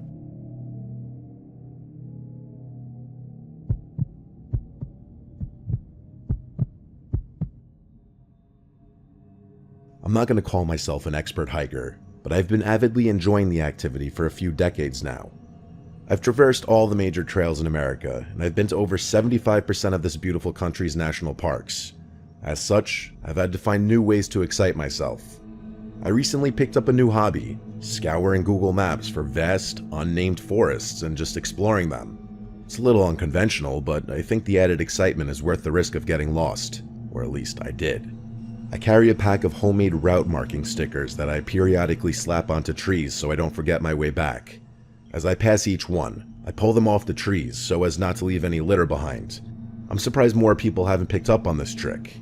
It makes getting lost in a forest nearly impossible. Anyway, there was a slightly more daunting task ahead of me this time around. I had decided to explore Dudley Town Forest in Connecticut, which I'm sure would give any normal person pause. If you don't know, the whole town has been abandoned since the 1800s, and there are all sorts of creepy accounts about strange things and stuff like that. You should do some research on the place if you're interested in that sort of thing. I'm not, though. I'm not superstitious, and I don't believe in the ghost stories. Technically, this forest is off limits to the public, but that hasn't stopped me before. As I saw it, I was basically guaranteed to not encounter anyone in those woods, which is usually what I go for. I'm also from New England, so the drive actually wasn't so bad. I entered the woods around noon to ensure that the sun didn't go down before I finished hiking. My first impression of the woods was honestly pretty freaky. I had heard that it was dead silent in there, and I was surprised to discover that it actually was. You don't really notice or appreciate all the sounds in a forest until they aren't there anymore. Imagine closing your eyes in a silent room and only being able to hear your breathing. That's what it was like. To be completely honest, this silent phenomenon wasn't something foreign to me. I'd been in forests void of animals before. I kept walking, placing my stickers as I went, trying to shake the eerie feeling the forest was inducing. I kept thinking I would eventually stumble upon an animal, or at least some indication that there was life in there, but I had no such luck. After a while, I was honestly hoping to encounter a person even. That's how unsettled I was. Pretty soon, though, the silence of the forest stopped bothering me so much. For the first time since I'd stepped foot in those woods, I was calm. The feeling didn't last long, though. Out of nowhere, I picked up on a sound that sent the uneasiness rushing back in. It was like a wailing kind of moaning sound, the kind of sound you might imagine a wounded animal making. That's the best way I can put it. I still have trouble describing it, even to this day. It was especially creepy since it was the only sound in the whole damn woods. I paused and listened, trying to figure out what it could be. I had never heard anything like it. There was a chance it could have been a whistling made by the wind, but there wasn't any wind to begin with, so that didn't make sense. I concluded that it was most likely a wounded animal, even though I knew it probably wasn't. I walked away from it until the sound faded away. You're probably wondering why I didn't just turn around and leave right there. I wish I had an answer to that question. I told myself that if one more creepy thing happened, that would be it for me. As I walked, I started thinking to myself, how would an animal even get wounded in a forest like this? Like, was there someone hunting in here? There's no way I could have missed a gunshot. Maybe the hunter had taken the shot before I was in earshot. Maybe he neglected to put the thing out of its misery. Would someone really do that, though? It was hard to imagine. All these thoughts and more were bouncing around in my head when I stumbled upon something. On the tree directly in front of me, there were honest-to-God carvings. I know it sounds cliche, but I'm being dead serious. The carvings weren't symbols, and they didn't look like letters either. Just random slashes and bits of missing tree bark. I started looking around and saw that several of the neighboring trees were covered in the same marks. That was it for me. I turned around without another thought and began walking back, unsticking my trail markers as I passed them. I'm a curious person by nature, and even I was thinking, screw this. I followed my trail markers for a while before seeing something in the distance I hadn't seen before. There was what looked like a bear's den up ahead, or at least a cave of some sort. I stopped walking, confused. I know myself. There was a 0% chance I would have overlooked something like a bear's den, and that's when it hit me. My trail markers should have been shoulder high, not waist high. My blood ran cold. I turned around and began sprinting back the way I had come, constantly looking over my shoulder. How could I have been so absent-minded? Someone had moved my stickers in an attempt to lure me into that cave. But how? Was it really possible that someone had been tracking me this entire time? I didn't have time to think all of it through. I was busy focusing on getting the hell out of that forest. The issue with that, though, was that I literally had no idea where I was going. Without those trail markers, I was as good as lost. I kept running, not even trying to be quiet. It would have been pointless anyway. The forest was dead silent apart from the sounds I was making. I stopped to catch my breath and pulled out my phone, praying for signal. By some miracle, I did have a bar. I found my parked car's location on the map and figured out which direction I needed to go. It wasn't far. And just like that, the signal dropped. It didn't matter though. I knew where I was going now. And that's when the wailing started up again, only this time it was twice as loud. I ran faster than I had ever run before, even though my most fit years were behind me. The sound seemed like it was coming from right behind me, but every time I turned to look, I couldn't see anything. After the worst 10 minutes of my life, I finally reached the edge of the forest and the wailing stopped abruptly. I jumped in my car and sped off before whatever had been chasing me had a chance to catch up. That day ruined hiking for me. Here's my rational explanation for what happened. Some hermit or woods freak lives in those woods and noticed me before I noticed him. He then, for whatever reason, tracked me and messed with my trail markers, hoping to lure me towards that cave. I'm assuming he had a whistle or something that made that wailing noise, which is why it stopped so abruptly once he realized he wasn't going to catch me. I know there are holes in this explanation, like how could someone blow through a whistle for that long while simultaneously running at full speed?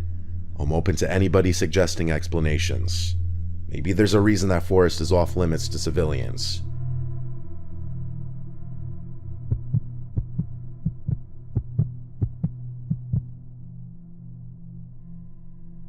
When I was younger, my childhood home was the most fitting for squad hangouts.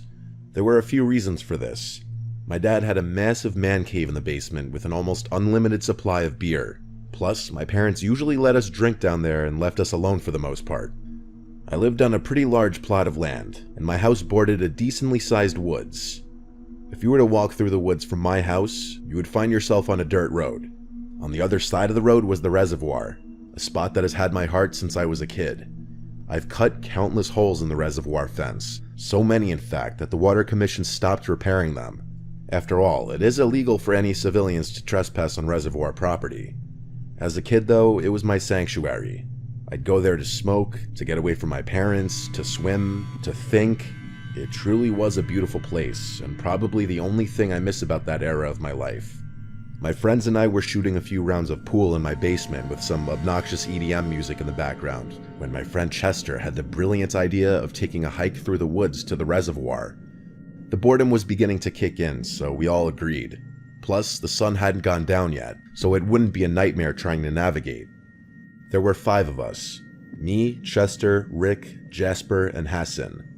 I can't remember too many specifics, but I'm pretty sure Rick and Hassan snagged some beers for the journey. They were the drinkers of our friend group. I had already had a few drinks, so I didn't want to overdo it. The reservoir was huge, so even after crossing the fence, we still had some walking to do. It was honestly still a little muddy in the woods from the earlier rain, but we were already committed to this plan. There was a cliff on the near side that we usually chilled on, so that's where we went that night.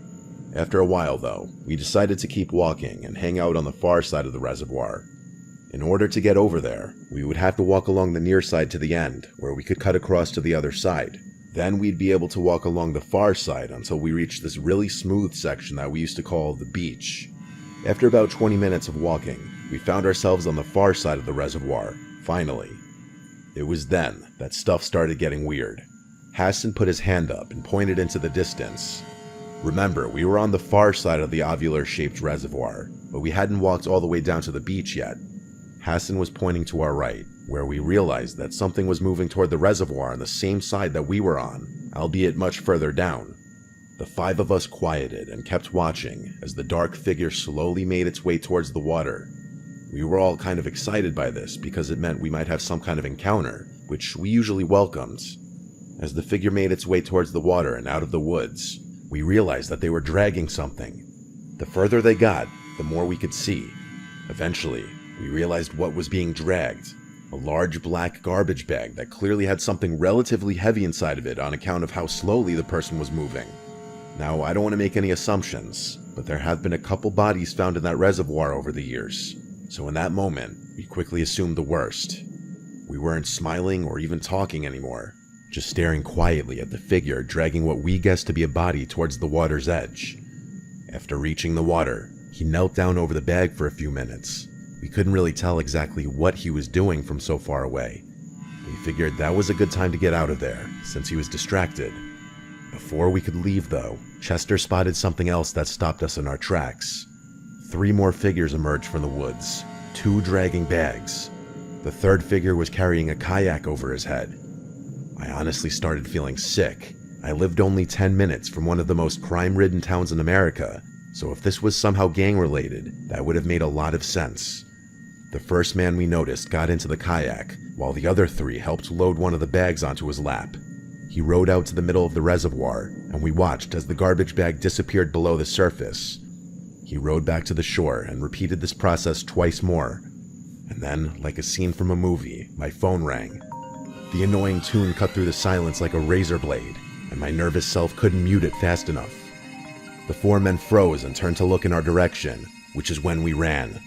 And just like that, the sanctity of my backyard reservoir was gone forever. Rick shot a glance over his shoulder and yelled out that they were following us. It was the scariest moment of my life. Running in a forest is actually insanely difficult. Factor in the threat of death and it's twice as bad. We ran all the way back down the bank, cut across, and started making our way through the woods on the near side back to the hole in the fence. I don't know if it was the nerves or the alcohol or both, but to save my life, I couldn't remember where the damn hole was. I reached the fence first with my friends close behind, and they began panicking when they saw that I was tracing the fence aimlessly, searching frantically for a hole that could have been anywhere. We ran along the fence, and I was ready to give up, when Rick pointed ahead of us and yelled. It was just a few feet away, and we bounded for it. As I was helping Chester through, we heard the sound of a tree branch being stepped on not far behind us, and I knew they were closing in. The chase didn't end there. We ran through the woods all the way back to my backyard, and we were relieved to have made it. It was then that Hassan called the police. We told them what happened, and they said they'd send a squad car to my house immediately. I knew I was going to get heat for trespassing, but I didn't care at that point. My friends were relieved to be safe, but I wasn't as relaxed. The path from the reservoir to my house wasn't super far, and they could have easily followed the tracks we left on the trail. Eventually, the police arrived and listened to what we told them. The police searched my property for any signs that we were followed, and my stomach dropped when they actually found one. There was a set of muddy footprints that led to my backyard fence, which I told the police weren't ours. They asked if I was positive, and I told them I was. Why would I jump my own backyard fence? Luckily, the police didn't find anyone hiding on my property, so they left and told me they'd keep me updated about the reservoir situation. To my surprise, they actually did. After a few days, the police fished out 3 bodies from the reservoir. No surprise there, and it was a huge news story for a while. My parents and I were terrified for a long time, knowing that some criminals knew where we lived. For months afterwards, my mom swore she saw people in the woods at night, and even claimed to have seen a camera flash one night. This incident was actually one of the main reasons we moved out of that house. Fast forward to today, and as far as I know, the police were never able to find any sort of connection or make any arrests. The reason I'm writing about this now is because I recently stumbled upon a depressing news article about a teenager drowning in that reservoir, which brought all these memories back. That place is definitely cursed, and I still wonder about all the tragedies that might have happened there that no one knows about.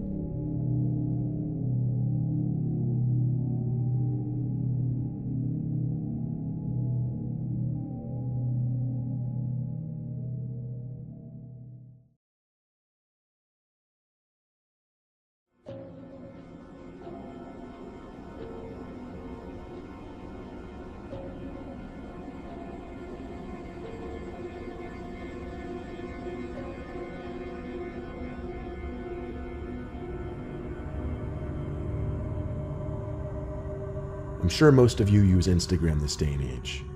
Whether you have a big following or none at all, it's just something most of society uses. Apparently the app has over 1 billion active users, which I find insane. I had about 300 followers at the time this happened.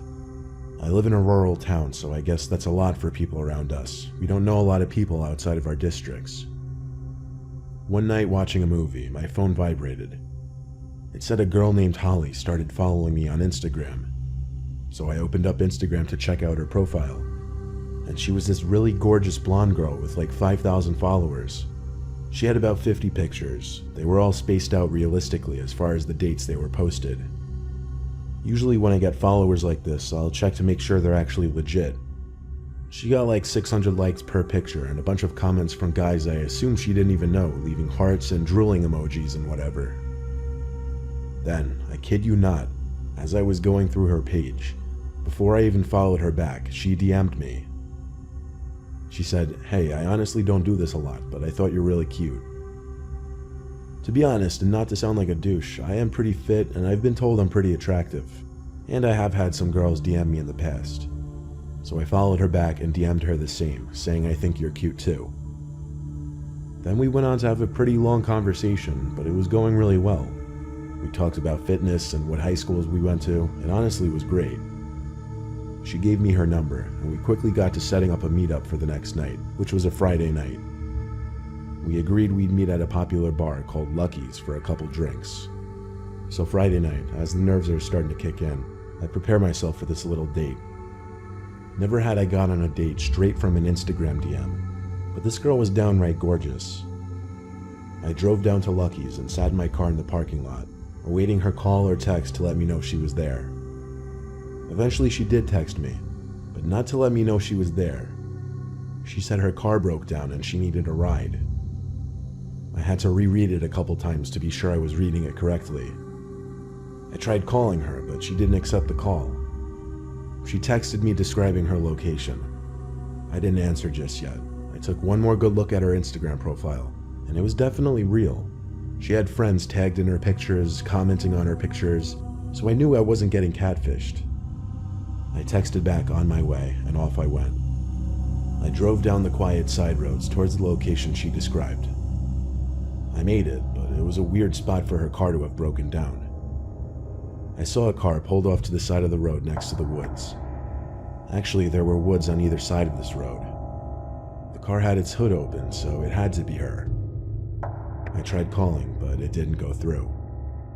I looked at my phone and realized I had no bars here. I parked my car on the other side of the road and got out. As I walked over to her car, which was a black Nissan Altima, I realized I couldn't see inside of it at all. The windows were completely tinted black. I lightly tapped on the window and waited. No one opened the door, so I walked around to the front hood, just to see if she had attempted to do any work on the engine, I guess. As far as I could tell, she didn't. I was losing patience. I texted her, "Where are you? I'm about to leave." As I walked back to the side of the car, I noticed the driver's side window had now been cracked down. I knew for a fact they were all shut a minute ago. I called Holly's name, knowing someone had to be in the car now. As I walked a little closer to get a look inside, someone's fist reached out from the window, and they started signaling for me to come closer with their pointer finger. I felt my stomach drop, realizing it was definitely a man's hand. I told him in a shaky voice, "Get lost," as I ran back to my car. I sped away and made the first right turn off the street I could. Because of my constant glances in the rearview mirror, I eventually spotted a car with its lights off trailing behind me. I thought to do the same. I turned off the lights on my car and started making as many turns as possible, and eventually I did lose the car. When I got home, the profile had already blocked me, but I found out at a later date that that profile was in fact real, but that the girl in the pictures was hacked by some creepy dude, and I wasn't even this only guy's victim of whatever plan he had. I just hope everyone else was as fortunate as me.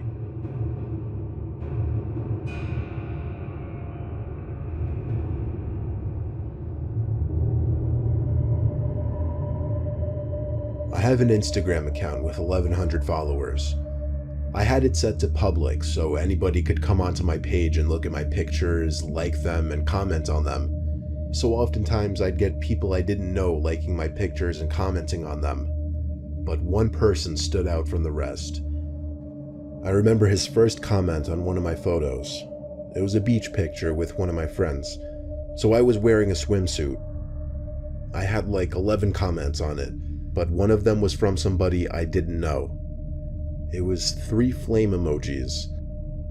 I clicked the man's profile. He had 3 pictures, 80 followers, and he was following over 200 people, including me.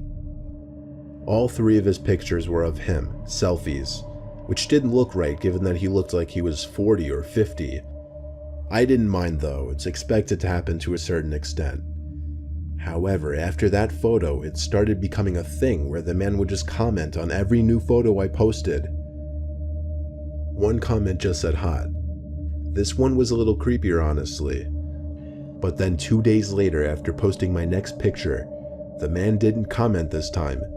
Instead, he sent me a direct message. It said, "Hey, I just wanted to tell you that you're beautiful, even though I'm like 30 years older than you, LOL. I responded, LOL, thanks, which I'm surprised I did. Most people would have probably ignored it. He got back to me with, I would kill to meet a girl like you. I replied 10 minutes later with thanks, hoping he wouldn't say anything else. But he got back to me with, maybe one day I'll meet you, ... LOL. I didn't reply to that one. I found everything about the guy creepy, but I didn't block him. I figured, why get rid of a free follow and likes? I hadn't heard from him until I posted a new photo. This one of my sister Carol and I in front of our house. The man commented quickly on the photo, saying, "You and your sister are so cute." Now it was becoming too much for me, so I removed the comment and blocked him. Later in the day, Carol and I were home alone. I was in the bathroom doing my nails, getting ready to go out.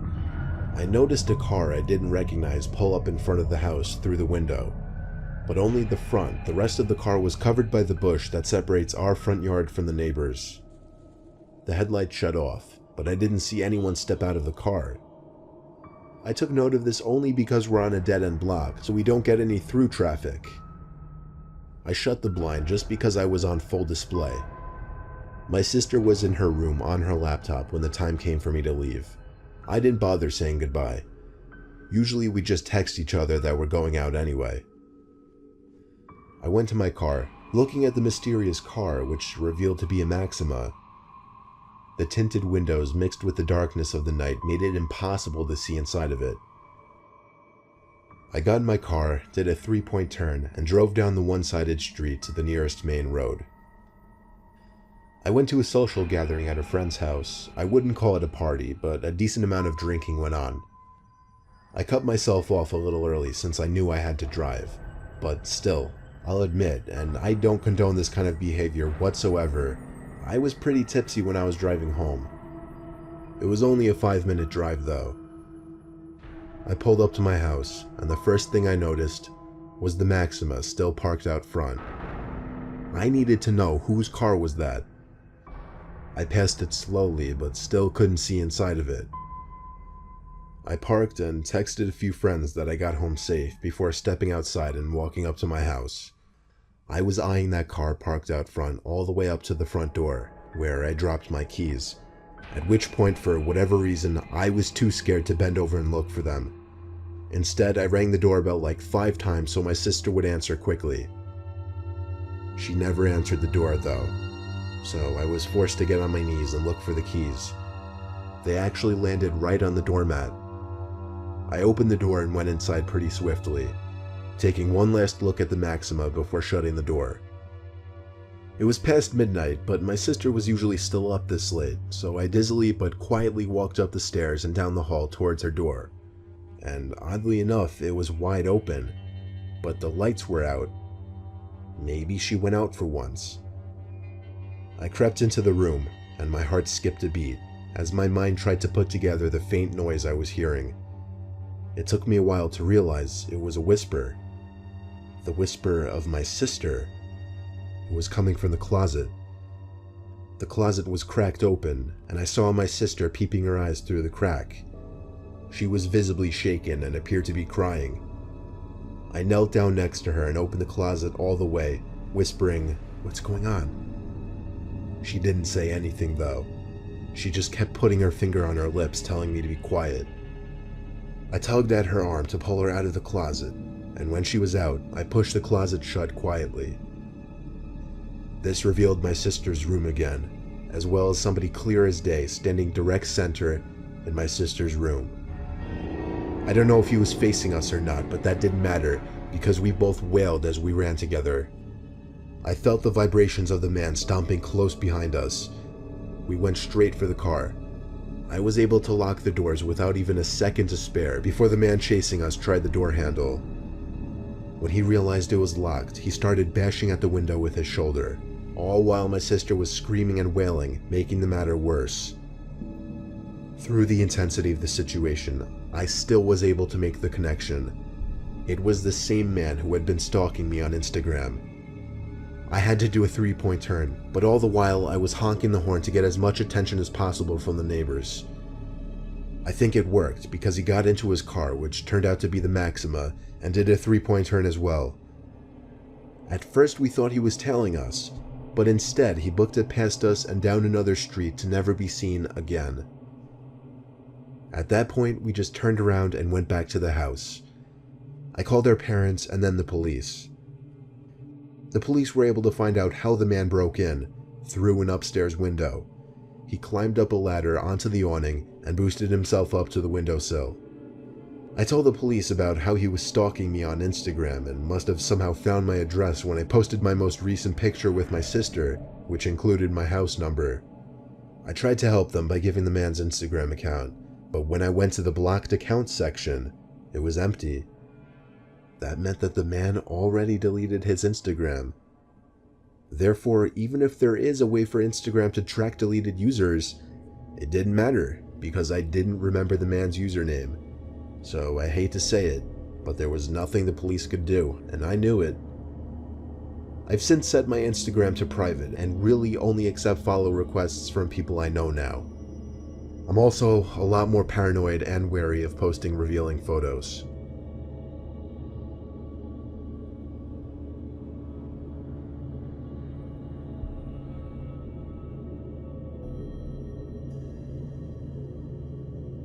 I came across something recently that has been freaking me the hell out.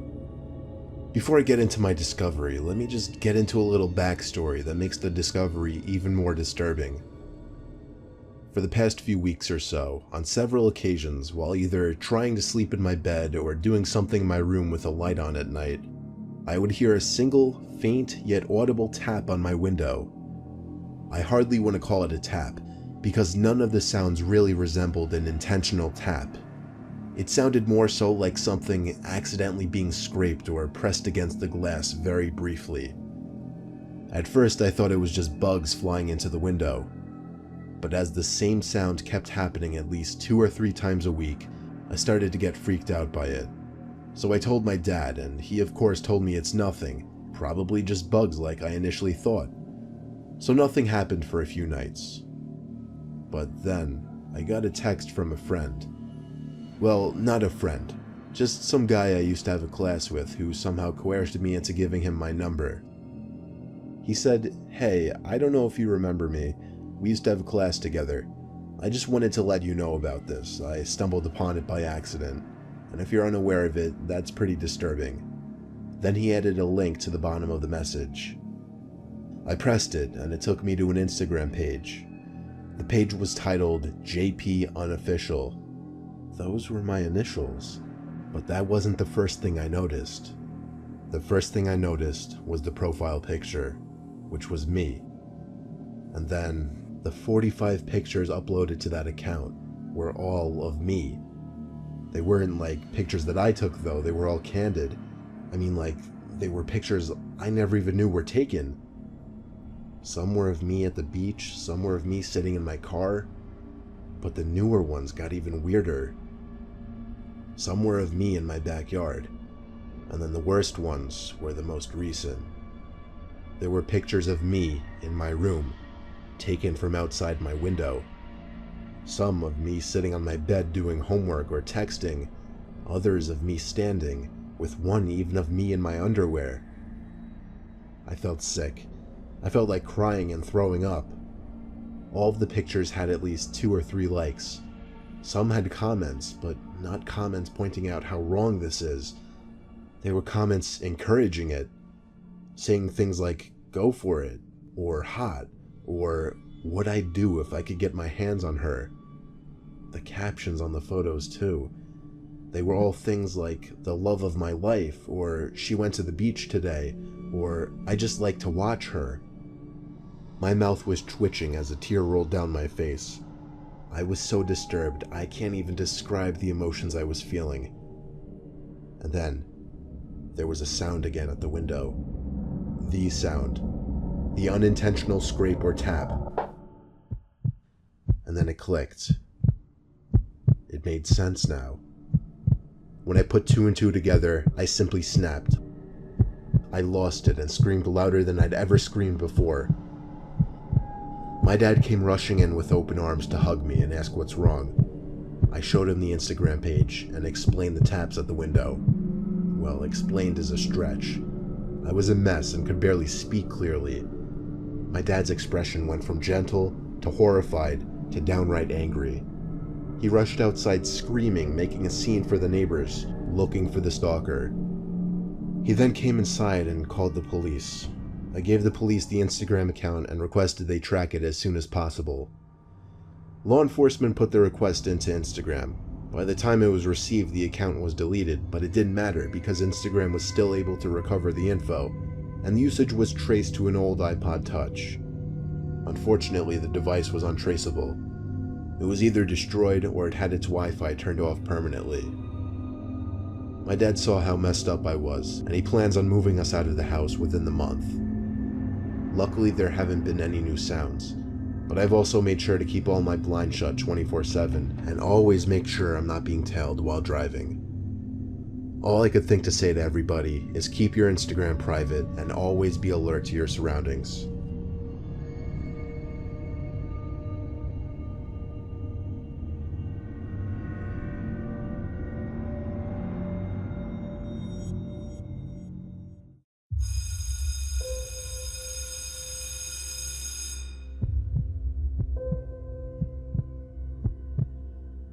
This was something that happened so long ago that a lot of details are a little blurry. It's not like it happened yesterday.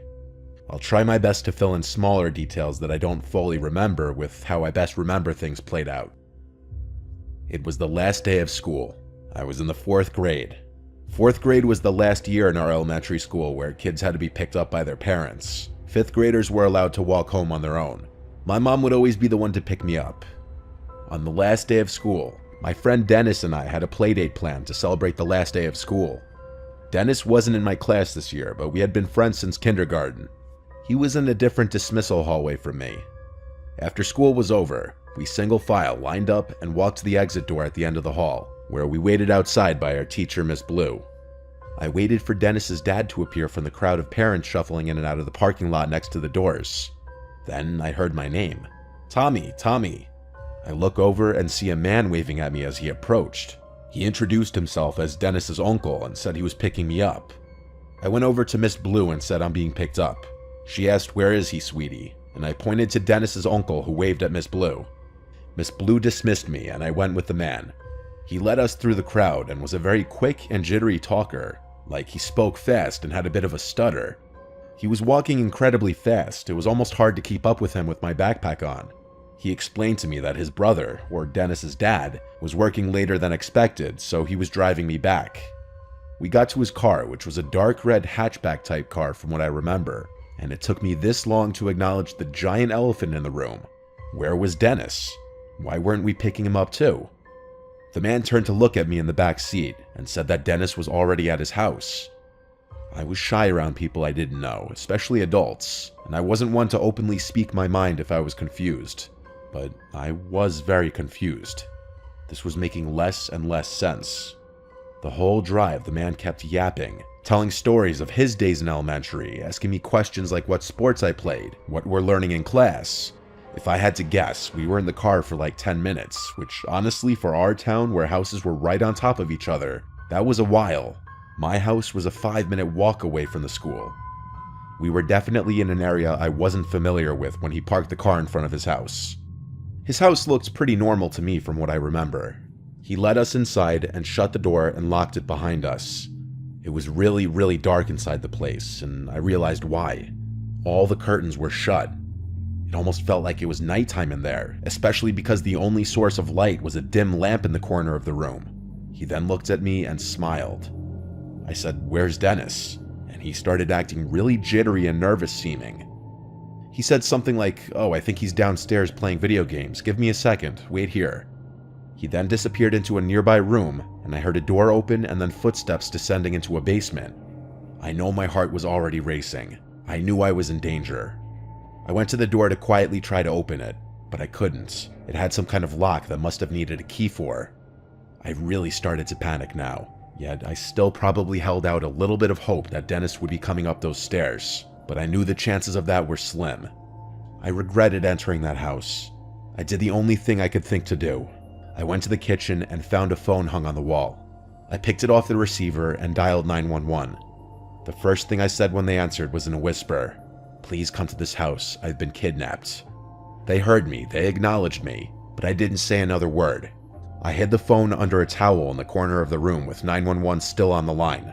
I hurried back to where the man left me as I already heard his footsteps coming back upstairs. Then he called my name, saying, "Come down, Dennis is down here." Then there was a pause. He repeated my name, and when I didn't answer, he came up the stairs fully to look at me. He asked me if I was okay. I felt so sick, and I was so scared. I hated myself for walking into this situation and not being wiser. I asked in a very scared voice if I could leave, and I remember the change in his face. His fake friendly smile disappeared as he realized that I was no longer falling for this. He walked closer to me in a gentle manner until he was close enough to grab my wrist aggressively, and he started pulling me towards the basement. I screamed and cried, and he screamed at me, "I'll let you go if you stop and behave." So I listened. I went down the stairs, and halfway down, the door slammed shut behind me, and I heard it lock. I walked fully down the stairs to this empty, unfinished basement with a concrete floor and one singular support beam in the middle of the room. There was a depressing yellow glow in the room from one exposed light bulb hanging on the ceiling. If there was a place you'd imagine kidnapped children to go, this would be it. I heard his heavy footsteps upstairs. You could hear everything in this house. I don't know what he was doing, but I heard him walking around for a while. Then he came to the basement door, opened it, and he called down asking if I'm hungry. I replied no. I didn't want him going into the kitchen seeing the missing phone. He shut the door and locked it again. I sat down there, waiting, with my heart in my throat, and then I heard it. The doorbell ringing 3 times from upstairs, followed by banging sounds, which were definitely the sounds of police banging on the door. I would refrain from screaming until I heard the front door open, but I never heard the man's footsteps approach the door. The doorbell kept ringing, and I kept hearing the bangs. This went on for some time, until I heard a really loud bang sound, and then multiple heavy footsteps and multiple screaming voices. I started screaming for help as loud as I could at the top of the stairs, banging on the door. The door was unlocked, and a police officer on the other side grabbed hold of me and hurried me outside. There were at least 3 cop cars outside. I had to tell everything to 2 of the cops outside as we waited for my parents to show up. The man from inside was brought outside and into a cop car in handcuffs, and that was the last time I ever saw him. When my parents arrived on the scene, my mom was bawling her eyes out. There had already been a whole scene at the school as cops were called and Dennis's dad realized what happened. This man was a work associate of Dennis's father. When he somehow learned that Dennis's dad would be picking up Dennis and I from school on the last day, he seized the opportunity to do what he did. A complete sick fuck. I don't know how he found out what I looked like. As I got older, I never really asked for more details because I try not to think about it. My mom went to counseling with me for months after this incident. Let's just say my parents didn't have kind words for Miss Blue, not verifying if I actually knew the person picking me up. If I didn't think to call the police before he basically threw me in that basement, I know for a fact I'd be dead right now. This was like 17 years ago. That man might be out of prison for all I know.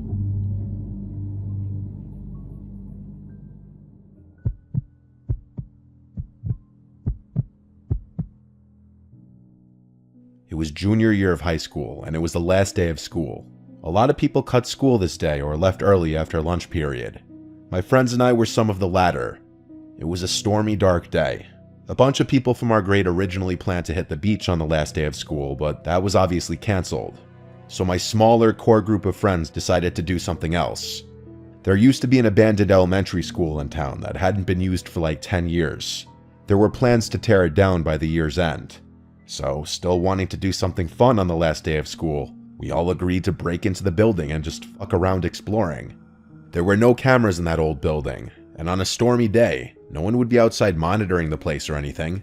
So we all left after lunch period. Our friend Eddie already had a car and his license, so he drove us all to the abandoned school. The school was in the middle of a neighborhood, not on any main roads or anything. There was a back parking lot covered by overgrown bushes and trees on one side, and the walls of the school on two other sides. It was a perfect spot to park and go unnoticed. The place wasn't boarded up or anything, it was just locked up. Eddie had a baseball bat in his trunk that he took out to smash one of the windows of the school. I was honestly so nervous that even through the pouring rain, one of the houses over the fence would hear the smashing sound. We all watched and nervously laughed as Eddie swung the bat into the window in front of the car, and after a few good swings, smashing it.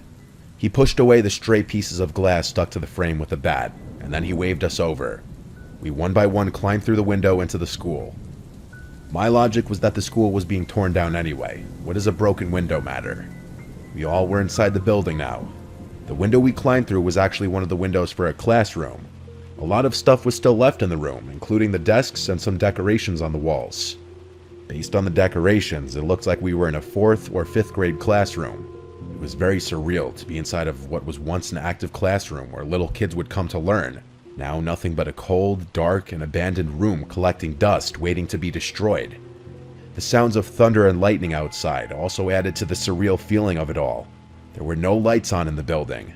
Power to the place was likely cut completely. We anticipated this though. The flashlights on our phones were plenty to get around and see. Even without them, it wasn't completely pitch black in there, as even though it was a dark day, some light was still creeping in through the windows and doors. We started traversing the hallways, going from room to room. Each classroom was still full of desks and chairs that hadn't been sat in probably a decade. We all four were in the same classroom when there was a sound that echoed down the hallway and into the classroom. We all went silent and turned off our lights for a moment. After a flash of lightning, we slowly accepted that it was probably nothing, so we continued on. We just went from room to room as our wet shoes all squeaked on the floors. Sneaking around wasn't possible, really.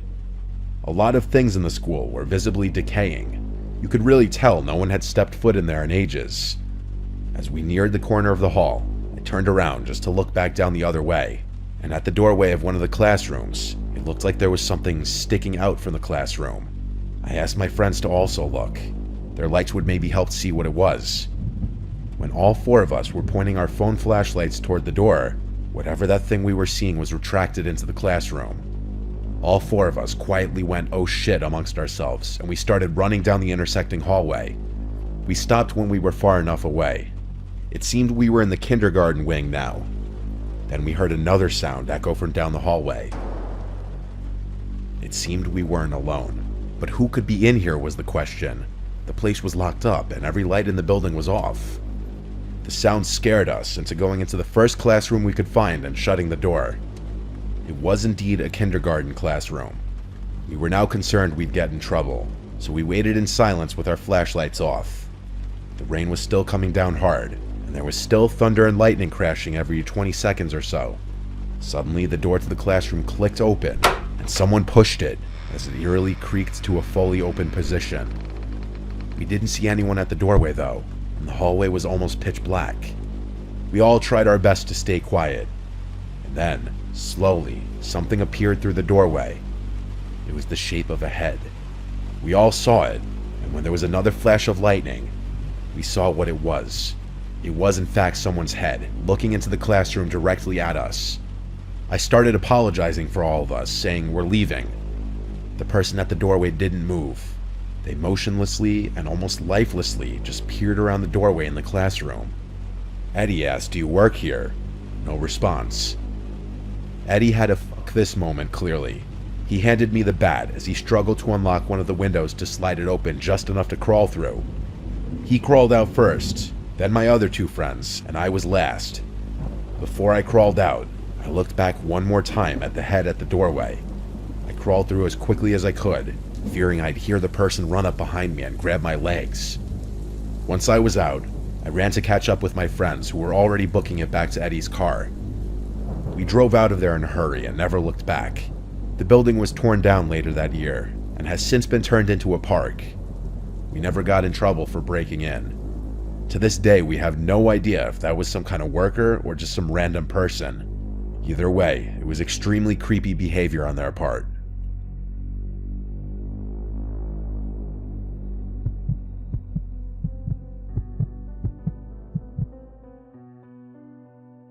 When I was a freshman in college, I took a chemistry class. It was really difficult for me. The tables were arranged in groups of 4. I sat at a middle table at the left side all the way to the end. Next to me was a guy named Zach. He was very awkward. He gave me Reddit moderator vibes. To describe his appearance, he was like 5'8", he was a little overweight, and he had a really ugly, patchy beard. But he knew his stuff in chemistry. I think he was just good in school overall. We started to talk in a pretty cordial way when he noticed I sucked in class, and I would ask him for help. He started offering to do my homework for me, and he even let me cheat off him on tests. I never got any kind of flirtatious vibes from Zach, but that might have been because he was just too awkward to flirt in person. He eventually asked for my number so that he could send me homework-related stuff. Obviously, I gave it to him. He was helping me out a ton and didn't give off any threatening vibes. He just seemed a little reclusive. Fast forward to the last day of class, and Zach did something completely unexpected. He asked me if I wanted to go on a date with him after class. I had no physical attraction to Zach in the slightest, and our personalities were complete opposites. But he did help me throughout the semester maintain an A, so I had to let him down super politely.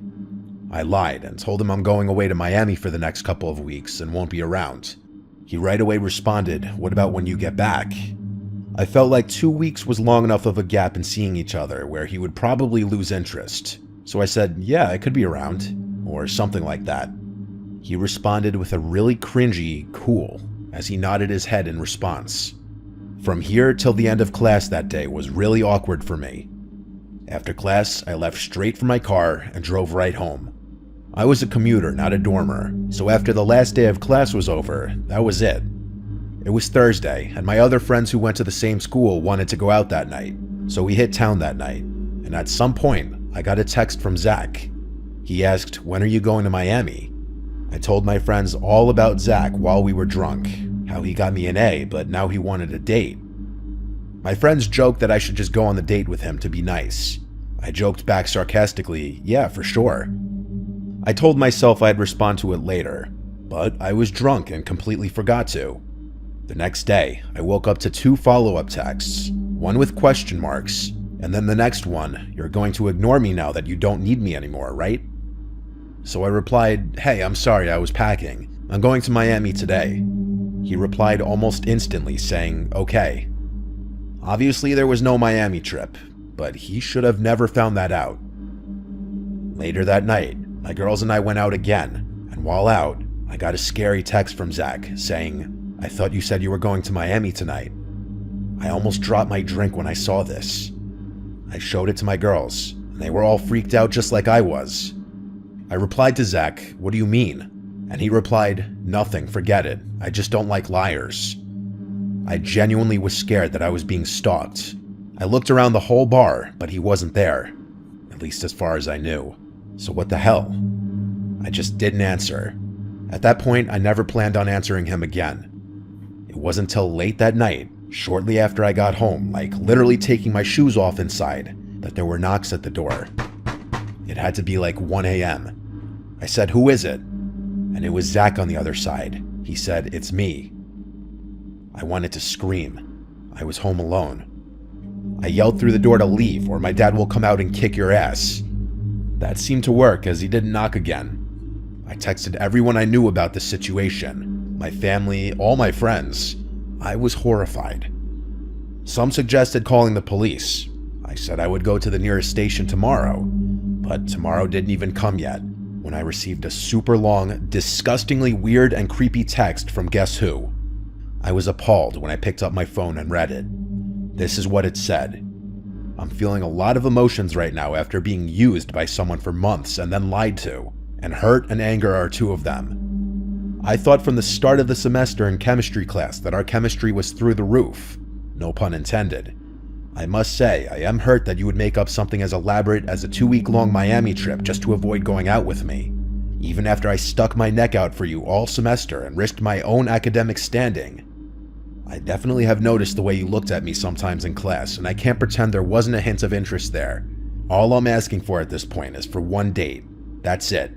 I'm not asking your hand at marriage, though I surely would be quite an ideal husband to have if I do say so myself. I'm going to give you the benefit of the doubt that you needed more time to think over the prospect of going on a date with me. I know how much I have to offer, much more than these losers all over campus. If you want, I can come back to your house and we could talk about it in person. I am only making this offer once. I'm just very crushed to feel like I wasted so much this semester for nothing in return. Yours truly, Zach." I sent this to everyone. I didn't care that it was 3 a.m. I called my dad until he picked up, and I told him how scared I was. After he read the text, he took it upon himself to send Zach a lengthy text of his own, and he attempted to call him like 10 times, but Zach is clearly too much of a coward to pick up that phone call. I also went to the police station the next day with the text saying I wanted to press charges, and one of the people working there said that Zach would be contacted. Zach never picked up any of the calls from the police who were trying to get him to come in for questioning, nor did he answer any of their text messages. Zach completely disappeared. I never heard from him again. Between the police contacting him and my dad's pretty scary texts and voicemails, that basement-dwelling creep probably was shitting himself. Luckily, I never saw him on campus again or anything like that. But I can say, I know what it's like to deal with an actual stalker.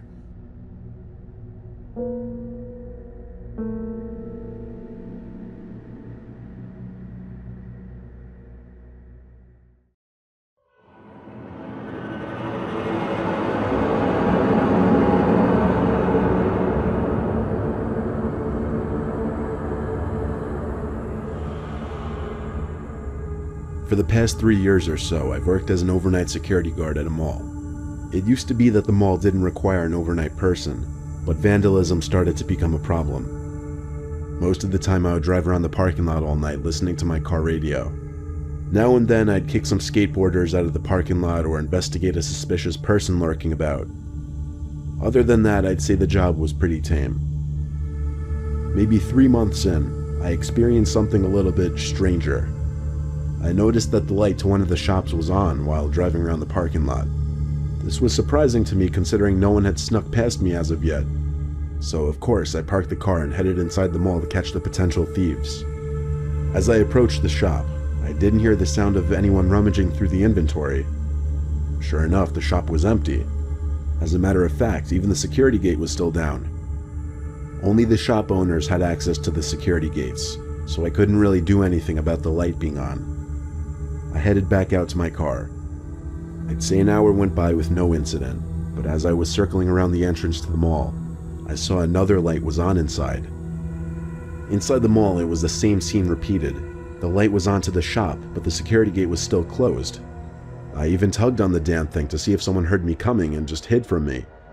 Nope, it was locked. I heard a click from behind me while investigating. The previous light was no longer on. Maybe it was my mind playing tricks on me, but I swear I saw someone run behind the counter and hide.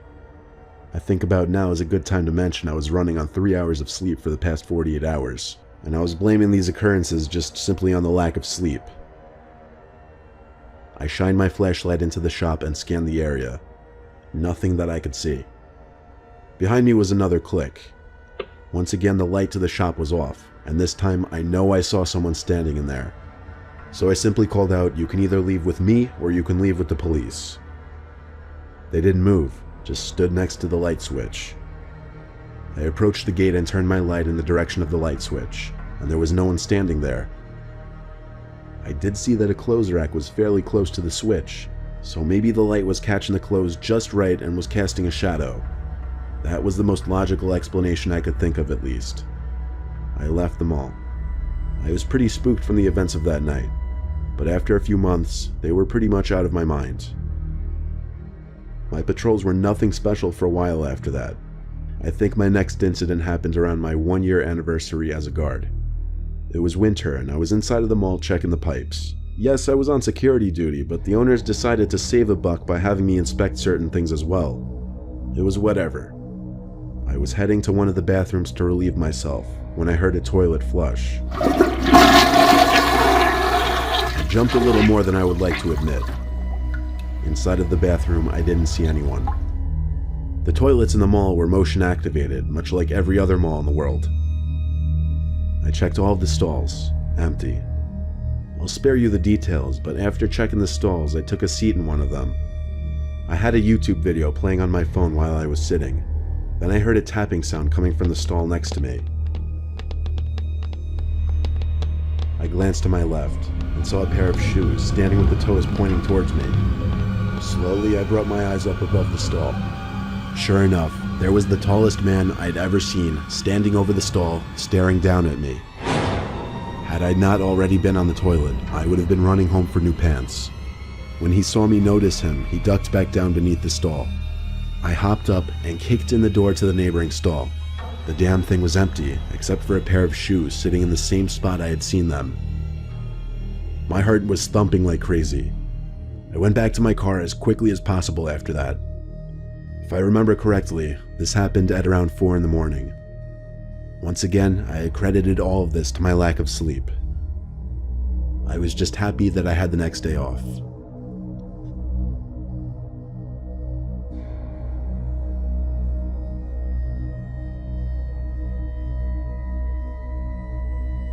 My friend and I once went to the infamous abandoned Rolling Acres Mall in Akron, Ohio. I'll call my friend Jake for this story for privacy reasons. We went at like 11 o'clock at night on a Wednesday night, since we didn't have school the next day. We snuck in through some door which had been jammed in by previous visitors.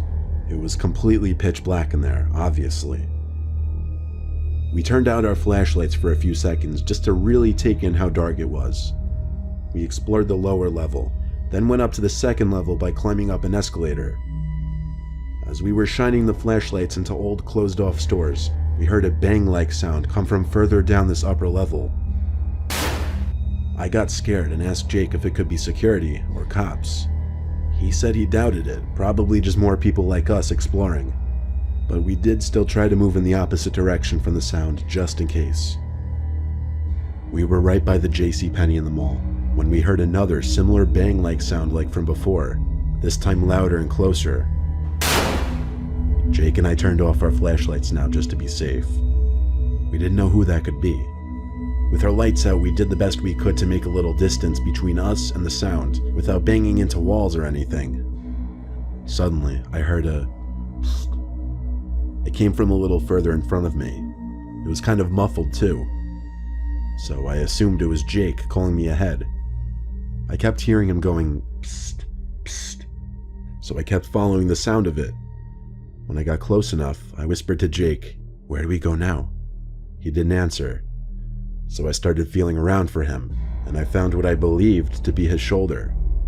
Only the fabric of the jacket I felt did not match the fabric of the coat I knew Jake was wearing. I turned on the flashlight and screamed when I looked up and saw the person I was holding onto wasn't Jake, but rather some tall guy wearing a beanie and a face mask. The man grabbed me and put me in a headlock as he tried dragging me. Jake came out from the darkness and landed one clean punch to the man's face, which gave me just enough time to take off as he let go of me. Jake and I ran to the same place we came in from, and when we got outside, we continued running until we got to the car. We didn't stop to catch our breath just yet though. Jake booked it out of the abandoned parking lot, and only then did we feel relief. I gave Jake a firm handshake as I laughed and caught my breath, thanking him for potentially saving my life.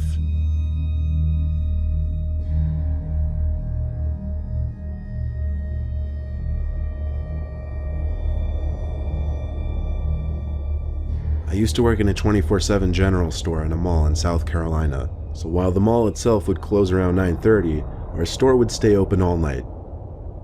There were two entrances to the store, one from inside the actual mall itself, and then a back door that people could enter through after the mall closed. Past 9:30, I would always have to shut the gate, separating the store from the mall.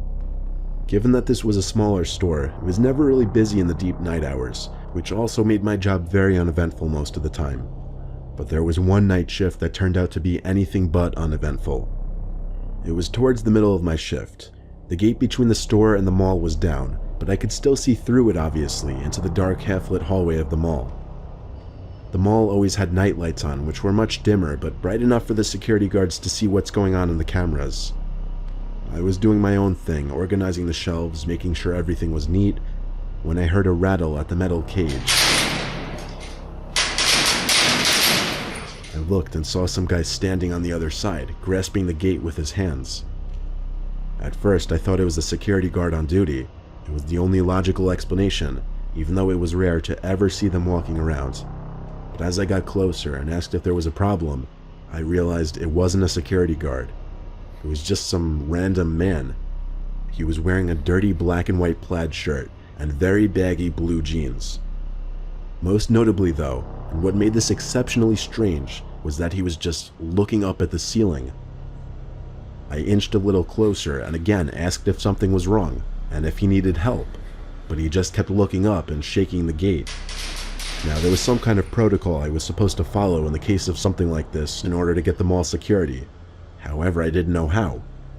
I didn't know what number to dial, I didn't know how to work any kind of intercoms, so all I could really do was shut it out. I turned my back to the creepy man and went back to my register behind the counter, as far away from him as possible. Unfortunately, the shelves are angled perpendicularly to the counter, not parallel, so the man at the gate was in direct line of sight from me still. He finally seemed to back away, like literally walked backwards though, with his head still up at the ceiling. All that was going through my mind was where could security be? It was to my understanding that there would be at least one person watching the cameras at night. Anyway, I tried to just move past it, resuming my cleaning activities. I couldn't help but look back outside to the mall every once in a while though. Thankfully, he was gone now. Eventually, someone came into the shop. I heard the back door slide open. I was in between two shelves and couldn't see them, so I continued with my work. After finishing up sweeping the aisle, I went back to the register to wait for the customer. I saw the customer now. They were standing at the end of the last aisle to the left, the alcohol aisle. He was looking up. At first I thought he was looking at the top shelf, so I looked away. I only looked at him for maybe a second. I bent down under the counter to put the broom and dustpan underneath, and when I stood back up to look at the customer, I felt like my heart nearly stopped. He was looking at me with a smile, not a grin, but a wide-lipped smile. It also sank in right away now that this was the same man that was out in the mall from earlier, only now he'd apparently taken off his black and white plaid shirt. I stared at him and he stared at me, and I think this went on for 30 seconds. I didn't know what to do, and I had actually frozen up in fear. The face he gave, the smile, was a pure look of horror, something straight from a horror film or someone's nightmares. I felt like he stared into my soul. I opened my mouth to speak, and my voice trembled. I think I said, "Get out or I'm calling the cops." He didn't move. He didn't even bat an eye. I ran to the back room and locked the door so I could call my manager. She wouldn't pick up after several attempts though. When I gave up, I heard a tap at the door. Not a knock, just a very gentle tap. I sat like a nervous wreck in that back room for a good 5 minutes, wanting to be anywhere but there. But when the fear of this person stealing a bunch of items and losing my job became greater than the actual fear of the person, I stepped back outside and looked around. But the man was gone. He was gone for good this time. Our shop has cameras, so they caught all of it. When my shift ended, I told my manager about what happened and showed her the video footage. She was shocked and kind of freaked out herself. I only worked there for another month after that, then moved on.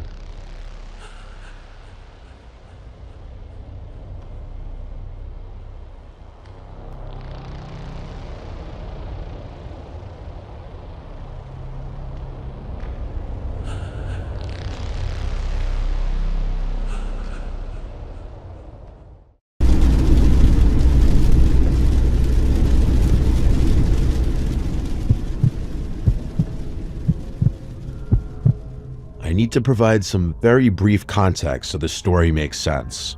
I go to a public university in California. It's part of the UC system.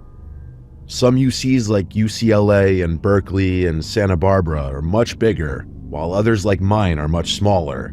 Most of the big ones have their own version of what's known as a dedicated tour day, where all the incoming students go to that respective campus to tour it. But really, it's just an excuse for all the current students to throw crazy all-day parties. Berkeley's is called Cal Day, and Santa Barbara's is called Deltopia, just to give a few examples. Now, my campus is about a 2.5-hour drive from Santa Barbara, but it's sometimes customary for students from other campuses to make the drive to bigger schools for that one day. I've never really been one to party like that, so it was never something I did. But a few months ago, I realized it was my senior year and I'd never get the chance to go again. So when they asked me if I wanted to come with them to Santa Barbara's Deltopia, I decided to say screw it and just went. We drove down that Friday afternoon, the day before all the major festivities. The car was completely packed out. Hunter was driving, and the other friends joining us were Damon, Benjamin, and Armand. We're all above 6 feet tall, so the journey was painfully cramped, but it went by quickly with some good conversation and music. Once we got to Isla Vista, we spent the better part of an hour looking for parking with no luck.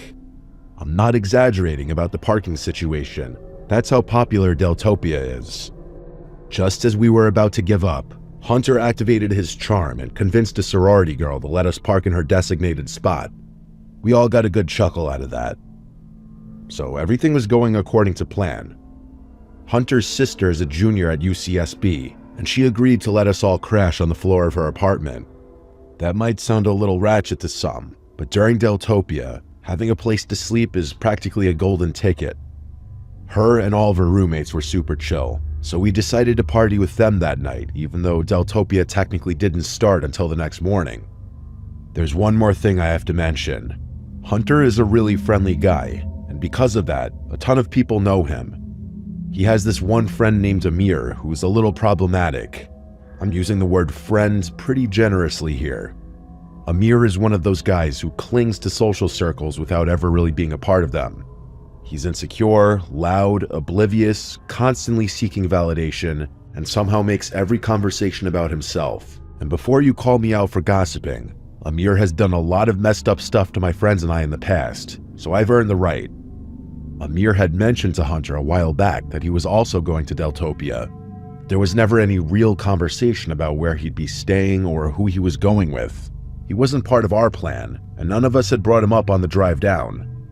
About an hour after the crew settled into Hunter's sister's place, we decided to make an alcohol run for ourselves and her roommates. As the 5 of us were leaving the liquor store with our purchases, who do we see but Amir, just standing there on the curb with his hands in his pockets. No one said anything. We just kept walking towards the apartment, and he sort of fell in step with us like he'd been there the entire time. The first thing out of Amir's mouth once we were a few blocks away from the store was, "Why are you guys so surprised to see me?" Was this kid brain dead? Of course we were surprised to see him. There was never any plan to meet up with Amir, let alone hang out with him. And as far as any of us knew, Hunter hadn't even told him where we were staying. We all kind of ignored him and just kept walking, unsure of how this was going to play out. Things immediately escalated once we got back to the apartment. Amir asked if he could use the bathroom at our apartment and then ran ahead of us when Hunter reluctantly agreed. When Hunter's sister answered the door, Amir walked right up to her and said, "I'm staying here," before stepping past her without waiting for a response. She obviously didn't know who Amir was, but just assumed he was part of our group. When Hunter realized Amir had lied to his sister, he was livid. I could go into extreme detail about what happened first, but here's all you need to know. Hunter told him straight up he had to leave, that he wasn't welcome there, and that lying to his sister was crossing a line. Amir didn't go quietly. He stood outside the door for another 20 minutes, trying to argue his way back in. Hunter's not the guy you want to mess around with, so Amir eventually took the hint and left. We got wasted after that, and admittedly, Amir was all any of us could talk about. We realized later that night that Hunter had been sharing his iPhone location with Amir, meaning Amir had stalked us to the apartment. But anyway, the next day was a blast. Deltopia certainly lived up to the hype. Most of the shenanigans were done by late afternoon, so we met up with 5 of our other friends, and the 10 of us found ourselves chilling back at Hunter's sister's apartment. We filled the rest of the guys in about the Amir situation, and they found it just as odd as we did. One of our other friends, Rylan, said he was pretty sure he had Amir's location. He immediately checked it, and his jaw actually dropped. He turned the phone towards us, and I swear to God, the little blue dot was showing up basically on top of us. As soon as we mentioned it though, the dot started moving away quickly, like Amir had been spying on us from a car and was now driving away. It was bizarre. Him showing up a second time was borderline psychotic, especially after Hunter had explained to him why he wasn't welcome there. We probably should have taken the whole thing more seriously than we did. That behavior was extreme, even for Amir. Instead, we all just laughed about his weird obsessiveness and continued partying. That night, after we had all crashed, I woke up randomly sometime well after midnight. I barely had time to process my surroundings when I heard glass shattering from somewhere deeper in the apartment. I shot up off the floor, looking around to see if anyone else was awake. No one was, probably because everyone had gone to sleep completely wasted. I realized pretty quickly that no one else had heard it, and if someone had broken in, I was the only one who could do anything about it.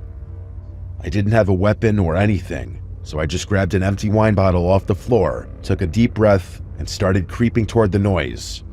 My heart was pounding. When I entered the living room, I saw the sliding door that led to the balcony had been completely shattered. A huge rock sat in the middle of the floor, surrounded by glinting shards of glass. I didn't need convincing. I knew Amir was behind it. I went to go wake my friends up, when, out of the corner of my eye, I saw a closet door handle jiggle a little. I froze, more scared than I had been just moments before. I didn't think Amir had the guts to go beyond destroying property, and the thought that he had broken into the apartment terrified me. I was just about to yank the closet door open, when my better judgment forced me not to. Instead, I snuck back to the bedroom, woke Hunter up, and told him to back me up. The two of us walked towards the living room, but by the time we got there, the closet door was wide open. I looked around frantically, but I didn't see him. That's when Hunter reached into the closet and pulled out this massive kitchen knife. I stared in shock. Amir had literally been standing behind the door with a knife, probably intending to injure me. He could have literally ended my life had I opened that closet door. That was the most horrifying moment of my life. Hunter and I woke the rest of the house up, and we did a sweep to be 100% sure that Amir was nowhere in the apartment. We obviously got the police involved, but all that really came of that was just getting a police report. They told us property tends to get destroyed during Deltopia, and we were one of the many victims. Before you ask, Amir had stopped sharing his location with Rylan, so we couldn't even show the police that. We had to leave the next morning. Hunter was freaked out about leaving his sister and her roommates there, especially knowing that Amir had managed to sneak in there once already. Before we got in the car, he pulled out his phone and typed out this massive paragraph to Amir. I'm not going to air it out here, but you can guess what was said. The message never delivered though. Amir had already blocked him. We all pulled out our phones and realized we had all been blocked too. Over the next few weeks, none of us heard from him. It was like he had fallen off the map completely. I still can't wrap my head around all of this. As aggressive as Amir often pretends to be, he doesn't have a history of violence. In fact, I've always thought of him as a little passive. He knows where all of us live, so I'm still worried, even while writing this out, that he's going to do something drastic. I'll send an update should something happen.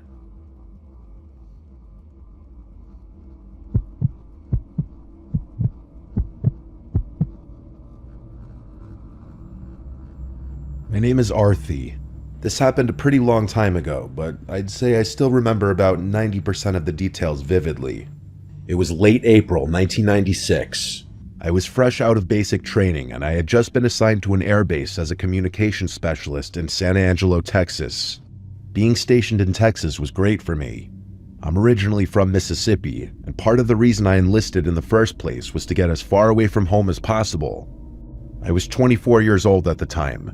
My closest friends on base were a guy named Seabass and a girl named Kay.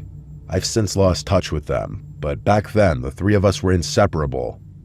It was a warm weekend, sometime in early April, when Seabass proposed taking a road trip to Austin for the day to experience a change of scenery. Kay and I were also getting sick of the base life monotony, so we agreed. Kay offered to drive, so we packed her SUV with our stuff and hit the road that same afternoon. About an hour into the drive, we were on a mostly empty stretch of highway when Seabass spoke up. He asked us if we had seen the car behind us pull up from the shoulder right after we had passed. I looked back and saw a dark-colored Tahoe or something similar trailing us at a steady distance. I hadn't seen it pull off the shoulder, but being as we were on the highway, it wasn't exactly the weirdest thing. But then Kay changed lanes just to see, and the SUV followed. She did it again a minute later, and again, it mirrored her move. I was confused at first, but then a minute later the SUV put its lights on, and everything made sense. We were getting pulled over by an undercover cop. Kay pulled over, and I watched as the cop pulled over behind us. I'm a pretty observant person. Processing information quickly is something I was quite literally trained to do, so I instantly realized something was off. The guy who stepped out didn't look like any cop I'd ever seen. He was wearing all black tactical gear, but nothing on him that said police. The only thing even remotely official looking about his uniform was a patch on his arm that said something I couldn't read. He didn't behave like a normal officer either. Instead of approaching Kay's window, he stood behind the car like he was waiting for something. I watched him a little while longer and realized he wasn't just standing behind the car, but was actively analyzing it. He was looking through the rear window like he was trying to see the stuff we packed. He was also checking out Kay's bumper stickers and her license plate. Seabass and Kay eventually caught on to the officer's strange behavior too, and Seabass rolled his window down before asking the officer if there was a problem. Instead of responding, the officer swiftly walked up to Kay's window and asked for her license and registration. Kay reluctantly gave it to him. He walked back to his vehicle and didn't return for a really long time. The three of us started whispering about how strange this whole encounter was getting, but we weren't sure what to do. After what felt like forever, the guy finally exited his car again, only this time, 2 other men stepped out with him. I could feel my heartbeat ticking up, so I did some focused breathing to keep calm.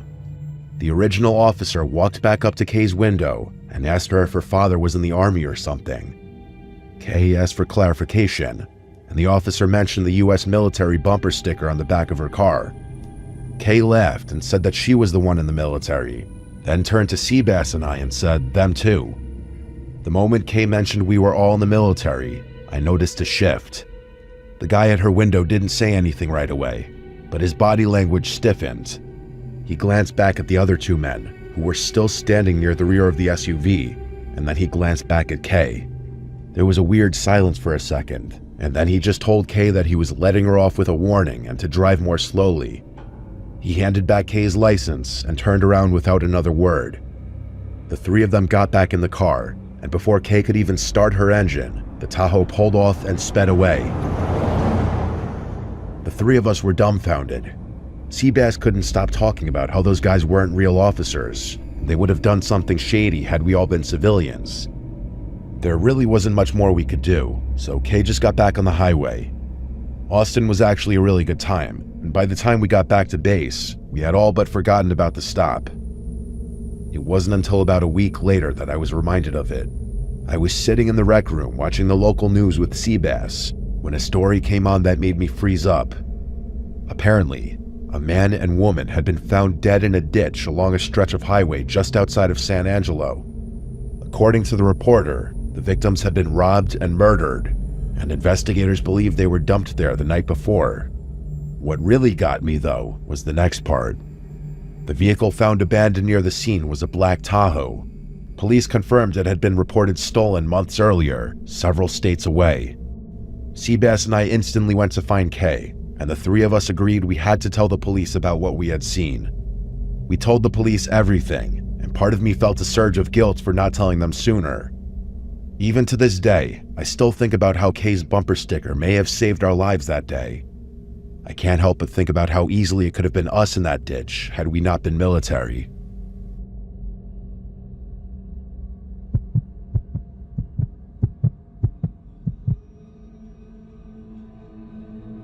I've always been a really private person. That's part of the reason I've waited so long to put this story out there. I can't think of many worse things than this story getting traced back to me somehow, but I was recently thinking about how it would be a shame to leave this earth without circulating it. So here it goes. I just want people to know that I'm really stepping out of my comfort zone doing this. About 10 years ago, I was on a solo road trip from West Patterson, New Jersey to Fort Worth, Texas. I was on the way to visit my parents, whom I hadn't seen in a while. I'd moved out of Fort Worth years earlier and hadn't been back much since, so this trip felt overdue. Somewhere in the middle of nowhere, maybe Arkansas or the edge of Oklahoma, I can't really remember exactly, my car started acting up. I tried to ignore it for a while, but eventually I had no choice but to pull over. There wasn't much around, just trees, open field, and a long empty road behind me. I popped the hood and started poking around, pretending I knew what I was doing. I didn't. I was just sort of killing time, but I didn't want to admit that I was basically helpless. I figured I'd poke around for a bit, and once that failed, I'd call AAA.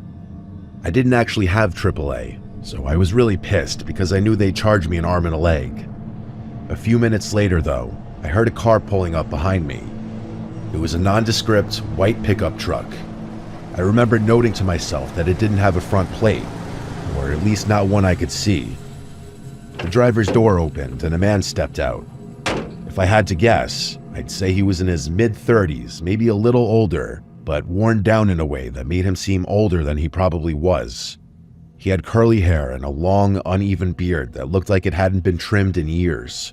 He seemed like the kind of guy you could tell worked with his hands a lot, if that makes any sense. He honestly kind of looked like an older version of me. Same build, same height, same hair color, just a bit less well-groomed than I am. He walked over slowly, giving my car a once-over as he approached. He didn't ask if I needed help so much as assume it. Before I even said anything, he was already leaning over the engine like he knew what he was doing. I spoke up and told him what happened, then thanked him for stopping to help me. He told me he was a mechanic, and based on how quickly he got to work, I didn't question it. I was already thinking about how I could repay him for the help when he said something that kind of surprised me. After a minute or two of fiddling, he stepped back and gave the engine a look that didn't exactly inspire confidence. He muttered something about needing a compression tester. Apparently, without it, the car wasn't going to start no matter what. Then he glanced over to his truck and said his friend, another mechanic, might be able to bring one over. I honestly had no idea what the part even was that he was talking about, but he seemed genuine, so I believed him. I thanked him again, and he pulled out his phone, presumably to call his buddy. He froze up for a few seconds while looking at his phone screen, and then put his phone back in his pocket, saying it was dead. He then asked if he could borrow mine to make the call. I didn't even think twice about it. I pulled my phone out of my pocket and handed it to him without a second thought. He took it with one hand, and then, almost in the same motion, he reached into his jacket with the other and pulled out a gun. I instantly knew what was about to happen. He didn't say much, just told me to sit down on the shoulder and not try anything stupid. His voice didn't shake. He'd clearly done something like this before, or at least thought about it enough for it to seem practiced. I did what he said. The whole thing felt strangely calm, like we were both just going through something totally normal. He rifled through my pockets and took my wallet, my backpack from the passenger seat, and even had me show him the password to my phone. Then he drove off, and that was that. I had literally just been robbed on the side of the road. I know I'm speaking about it calmly now, but you best believe I was livid at the time. I don't think even now I've ever been more angry in my life. Unfortunately, there's more to this story. Much more. I'm not going to get into too much detail, but someone eventually did stop and help me. After getting my car started, they were even nice enough to give me directions all the way to my parents' house so I could do it without my phone. I made it to Fort Worth later that night, and given the circumstances, my visit with my parents was actually really nice. The next few weeks were a blur of canceling cards, replacing IDs, updating passwords, and basically recovering everything I'd lost. It was annoying and time-consuming, but I eventually squared away as much as I possibly could, and I got on with my life. Fast forward like 6 months, and that's when things started to hit the fan. One day, I got a letter in the mail from some bank I didn't recognize. It was addressed to me, thanking me for opening a new line of credit. I figured it was a scam at first, or just some kind of junk mail, but then another one came. This time from Best Buy, with a card I'd supposedly opened and already racked up over $1,000 on. The charges were all from a random town in Tennessee. At first, I was more confused than anything, but that's when it hit me. I had forgotten until that exact moment that my social security card was likely in my wallet when I had gotten robbed, and now the guy who had robbed me had everything he needed to become me. The next month of my life was a living hell. My credit report was a mess. Hard inquiries, new cards, balances I didn't spend. It felt like every day there was something new. If any of you have dealt with identity theft, you know how hopeless it can seem. I filed a report with the FTC, placed a fraud alert on all 3 credit bureaus, and even froze my credit. I went to the police and gave them everything I had, but without a name or a license plate, they apparently couldn't do a thing. I filed a formal report anyway, just to have a paper trail. I even called the local police departments in each of the towns where fraud had occurred. I followed every step you're supposed to follow, but somehow it wasn't enough. Things kept escalating. Whoever was stealing my identity was being extremely cautious about it. A few weeks later, I got a call from my health insurance provider. Someone had received emergency care under my name at a hospital in Georgia. It wasn't just a billing issue. There were now records in my file that didn't belong to me. Stuff that could actually screw me over if I ever landed in the hospital and couldn't speak for myself. I obviously reported everything to the police again, but that was the last straw for me. I decided to take matters into my own hands. From then on, I transformed my whole lifestyle and spent every ounce of my free time trying to track down the perpetrator myself. I set up Google alerts for my name and any recent cities tied to the fraud. I checked my credit report constantly. I scanned forums and dug through social media. I did everything I could think of. One night, on a whim, I decided to start checking Craigslist. I focused on cities tied to the fraud, places where charges had shown up from or mail had come from. After looking around for a while, something caught my eye. It was a posting from Jackson, Tennessee. The listing was for a bunch of used power tools and some other miscellaneous items. I wasn't sure why it stood out to me so much, but the longer I looked, the more familiar it seemed. And then it clicked. Everything listed matched up perfectly with some of the things that had been charged to that Best Buy card. I sat there for a while, unsure what to do. Eventually, I responded to the listing, saying I was interested in a couple of the items and asked if they were still available. I debated trying to attach a tracker link or something clever, but I didn't want to spook whoever it was. If it was him, and he got even a hint that someone was onto him, he'd vanish. So I kept it simple. To my surprise, it didn't seem like the guy was onto me at all. After exchanging some emails over the next few days, he gave me a time and a public place to meet, and he told me to bring cash. The meeting was supposed to be the next day.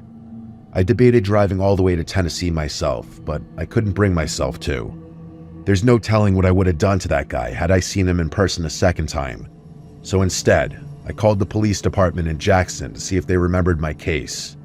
They did, and I basically pleaded with them to help me out. I gave them everything I had and damn near prayed. By some miracle, they told me the details lined up just well enough for it to be worthwhile. They said they'd at least talk to him and see if there was any information they could get out of him. The next day, after a little back and forth, I got the guy to tell me he was driving a red pickup truck. I communicated that with the police and waited. After legitimately several hours, they called me. When they told me what had happened, I wanted to drop on my knees, I swear on my life. The officer told me that as soon as the guy spotted the patrol cars near the meetup spot, he immediately sped out of the lot. He didn't even try to play it cool. That alone was enough to raise red flags, so they followed him. Not long after, the guy ended up losing control of his truck and crashing into a ditch. It wasn't a major accident, but it was enough to get officers legally involved beyond just a casual questioning. According to them, he was a total wreck, visibly shaken, panicking, talking in circles, you get it. As soon as they even mentioned the Best Buy items, he folded. He admitted he didn't know where the stuff had come from, that it wasn't his, and that a friend had given it to him, and he had independently decided to resell it. It could not have been more perfect. The guy ratted out his friends, and with his cooperation, the police were able to acquire enough evidence to arrest the real perp. I've never felt more relief in my life. Like I said earlier, I'm not trying to have this traced back to me, so I'm gonna keep things vague from here on out. I will say this much though, the guy who robbed me wasn't acting alone. Turns out, there were 3 of them total. The craziest part is that I wasn't the only victim. From what I was told, they'd been targeting travelers and isolated drivers up and down a few different interstate corridors, mostly in the south. Eventually, all 3 of them were caught, charged, and put in jail. I'm not going to say much more than that, but what I will say is justice was served.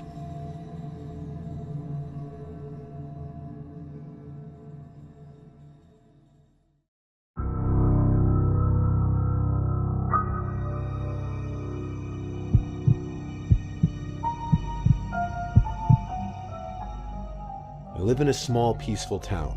I don't live in a place where you have to worry about walking alone at night. I share a 1-story house with my sister, but she's hardly ever home. She has another place in Florida that she spends most of her time. There's about 100 to 200 feet between each house on my block, and then there's some woods across the street. I have a daily routine. I get home from work, make dinner, shower, relax a little, then go for a run, come back and have a light snack, then go to bed. It was a work night like any other.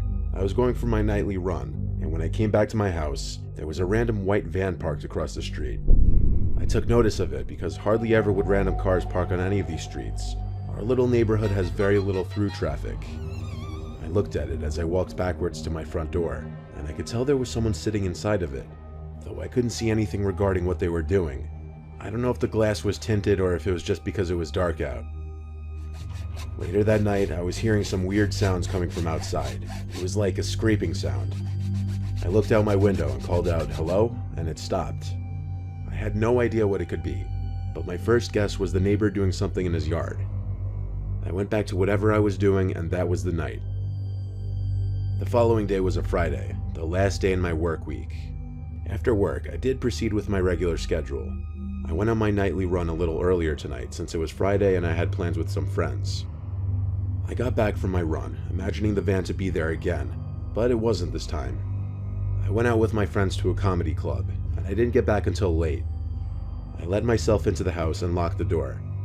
It was a long night and I was feeling tired, so I hurried up with the getting ready for bed process.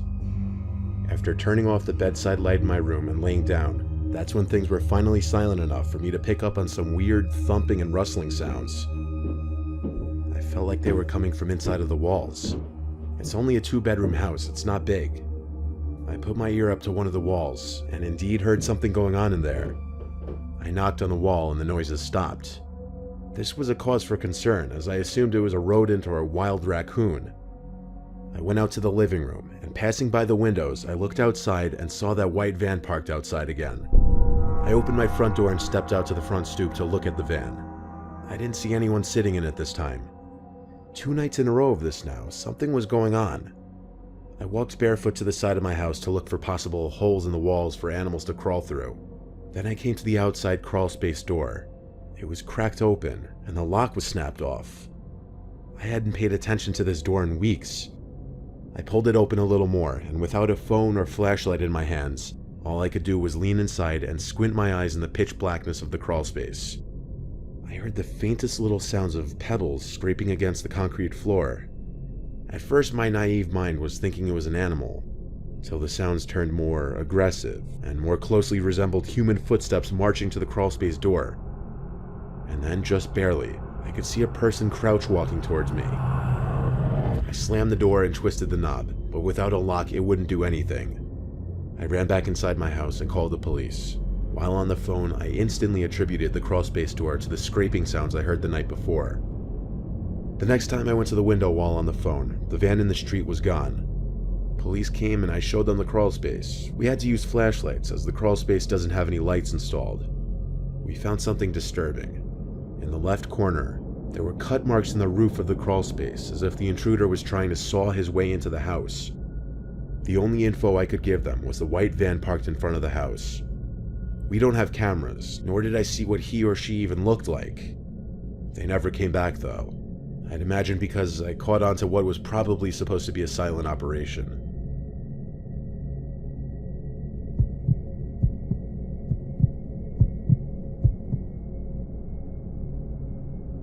My family has a summer home in Arapahoe National Forest of Colorado.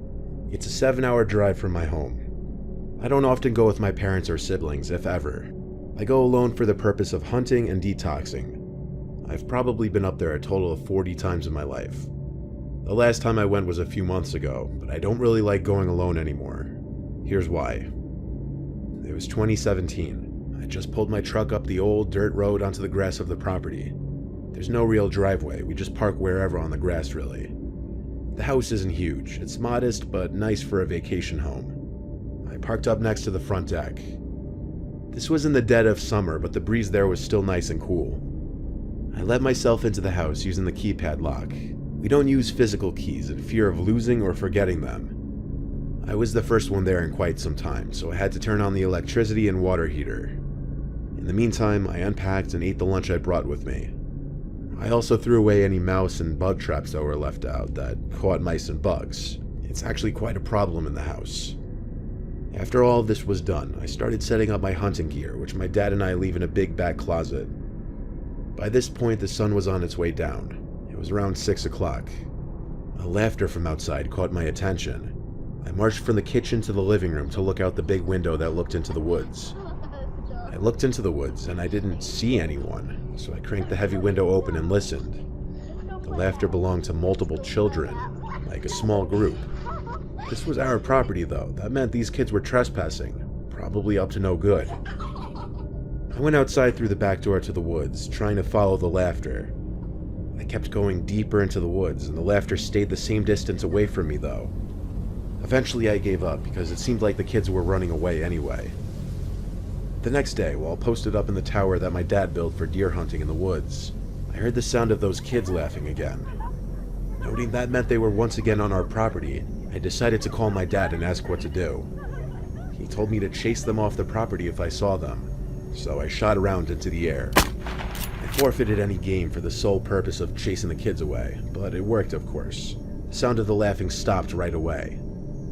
I knew now it would be pointless staying posted up in the tower, so I called it for the day and went back to the house. I wasn't feeling too well anyway. That night I slept with all the windows open to get some air circulating, maybe help me with my headache. Then it came back. The sounds of the children.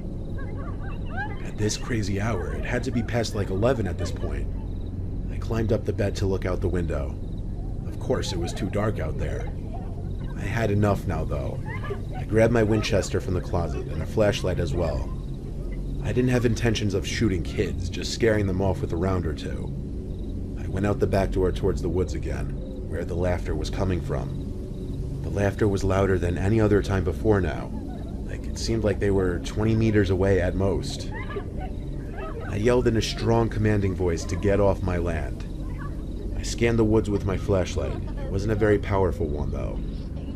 Then every muscle in my body basically went limp, and the volume of the laughter went from 30 to 100 in a matter of half a second.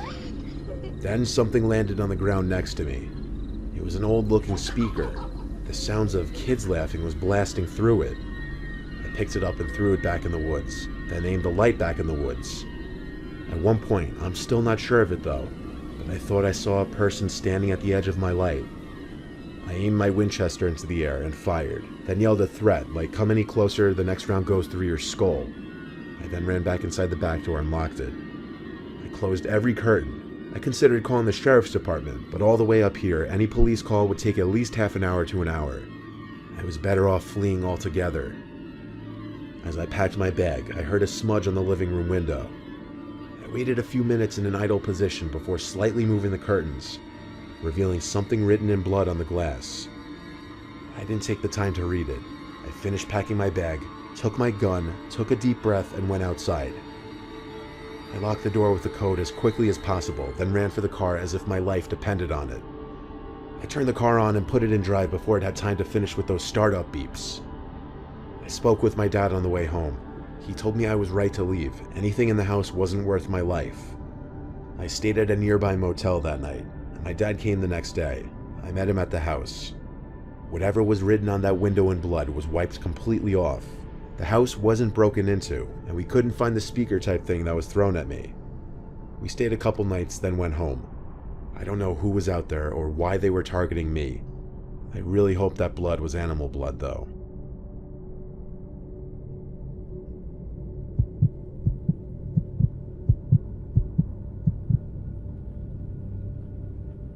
I was home alone one weekend, house to myself. I had a couple friends over the first night, and I stayed up pretty late both nights. I was 14 at the time, just started high school, and my parents had just started trusting me enough to leave the house to myself. This was on a Saturday night. I was out with a couple friends pretty late. When we all decided to call it a night, I walked home by myself. Halfway through my walk home, I noticed a car seemed to be following me. So I started to jog home, and the car started flashing its lights. At this hour of the night, I could only assume potential danger, so I turned my jog into a full-fledged run. I ran all the way to my house and checked outside the windows. Moments later, the car from outside parked in front of the house and someone came out from the car. They started running up to my front door. I started panicking. The doorbell started to ring, and they started pounding on the door aggressively. I suddenly felt like my life was being threatened. I ran to my room, which was on the lower level of the house by the backyard. I tried to get my parents on the phone, but they wouldn't answer. They were definitely asleep. For a 14-year-old boy, I was scared to death. Now the intense knocking moved to my window instead of the front door. I screamed at them to go away, and they yelled something back, but it was muffled. I left my room to hide in my parents' room and call the police. Mid-phone call, explaining that I was followed home and someone was trying to break into my house. The banging started at my parents' bedroom window now, as if they somehow knew which room I was going to every time. I screamed, "Go away." The 911 dispatcher told me not to do that and to keep quiet and stay hidden, but the person banging on the glass started yelling through the closed window, and now I could hear more clearly what he was saying. He yelled there was a person in my house. Then he yelled someone followed me home and might be inside my house. Ignoring the 911 dispatcher, I went to the window and asked in a loud voice so he could hear me, "What are you talking about?" He yelled at me to call the police and stay locked inside of a room because someone followed me home and went to our backyard. I told the dispatcher exactly what the man yelled to me. She said don't trust him just yet and to stay in a locked room until the police would arrive at my front door. I didn't know whether the things the man was saying were true or not. Not until hearing footsteps outside my parents' bedroom near the living room. The footsteps clonked down the wooden floor of the bedroom hallway. I heard each door in the hall being opened until they got to my parents' bedroom door. The doorknob twisted, but since it was locked, obviously the door couldn't be pushed open. I hid in the closet as the person on the other side of the door started trying to most likely kick the door down, as all I heard were loud bangs. Eventually the bangs stopped. I imagine they gave up. I didn't hear footsteps walking away, but probably because I was in the closet. I was still on the line with the dispatcher. She told me police were outside, To which I suggested the police try entering through the back, as that was apparently the point of entry most likely. They were able to enter through the front door though, as apparently the intruder left through the front. The back door was left ajar after the intruder smashed the glass panel on the door, allowing him to reach in and unlock it. I met the police in the living room. The man who was outside banging on the windows was also there. He told this whole story that as I was walking home, he saw some older man crouching in bush after bush, following me in a manner that conveyed he meant harm. He followed me all the way to my house, as a matter of fact. That's why the guy in the car was following me, as well as flashing his lights. I called my mom, who picked up on the third try. I didn't want to call my dad because I was scared of how angry he'd be. I spoke with my mom on speakerphone, with the police listening and contributing reassuring words to my mom. The police dropped me off at a friend's house that night to sleep there, and my parents started driving home that night and got home early the next morning. A police officer parked outside our house for a few hours before driving off. Nothing was stolen at all to our knowledge, and if the intruder didn't break in to rob us, that means he really was just after me, and he came after me in my own house.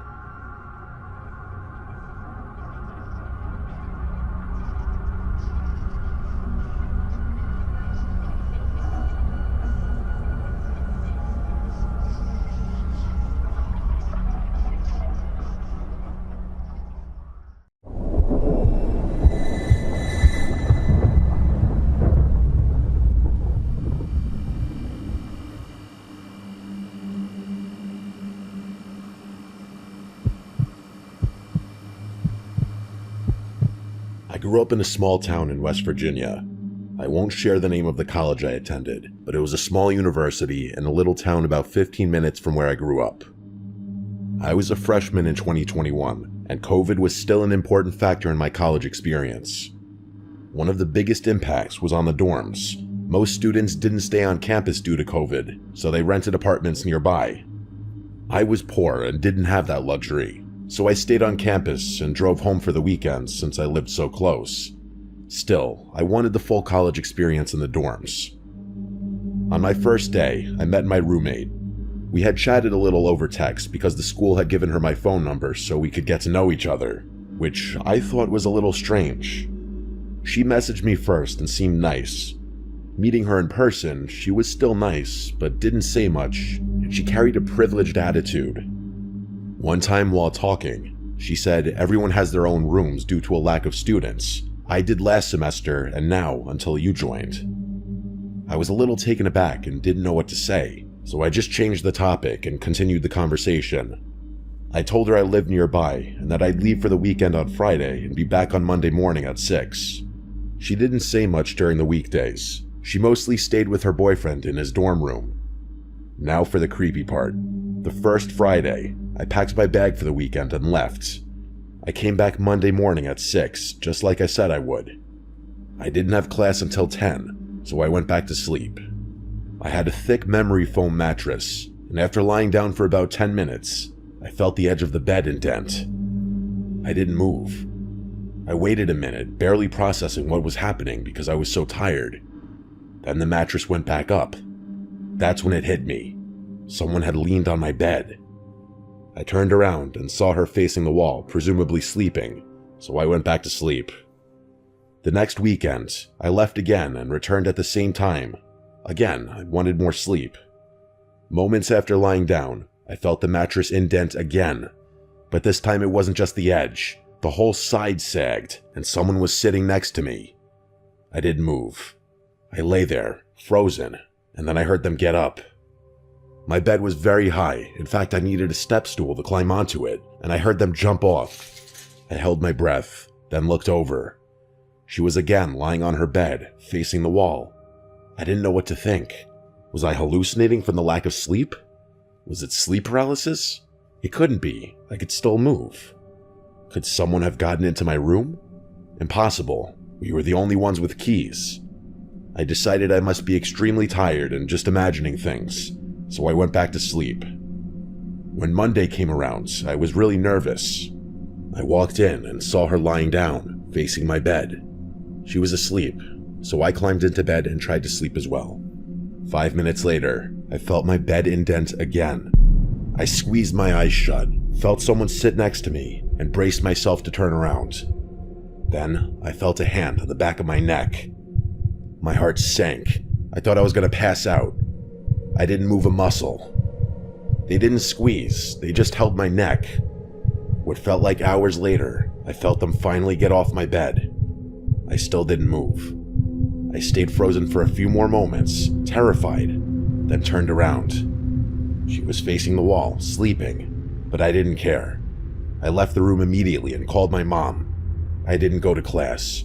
I told my mom everything, and she reported it to the school. I was allowed to switch rooms, thank God. They asked if I wanted to involve the police, but I said no. There wasn't actual proof she had done anything. I just asked them not to give her another roommate. After unpacking in my new room, I remembered a few things. She had once told me that she had a previous roommate who didn't stay long, but she never said why. I also remembered one day she opened a locked drawer containing about 10 bottles of prescription medicine. She said it was for a skin issue. I wondered if that was true. Maybe she had another disorder or scary side effects from the medication. A few days later, I realized I had left a book and binder in her room. I didn't care much about the book, but she messaged me asking me to come get it. I told her I needed to focus on school in my new room, but agreed to retrieve my things to avoid suspicion. My key still worked, so I went in. She wasn't there, and I sighed in relief. I grabbed my belongings and turned to leave. As I turned, she was standing in the doorway. I hadn't heard her unlock it. I smiled, trying to stay calm. She didn't say anything at first. I walked past her to leave, then she asked, "Where's your new room?" I told her it was on the first floor. She asked which hall, and I lied. She asked what it was near, the stairs, the front, the office, etc. I said I didn't remember, but she kept pressing. I lied again, saying it was near the stairs. I turned around and left, never seeing her again. I thought about telling her boyfriend, but I was too scared. I still think about it. Was I dreaming, hallucinating? I don't think so, but it couldn't have been anyone else. Only we had keys. Maybe she was sleepwalking as a side effect of her medication, or maybe she was planning something sinister. My mom thinks she was testing how close she could get to me before I woke up, and that one morning, she might have actually tried to choke me. I don't know. It's in the past now, and I hope she never had another roommate again.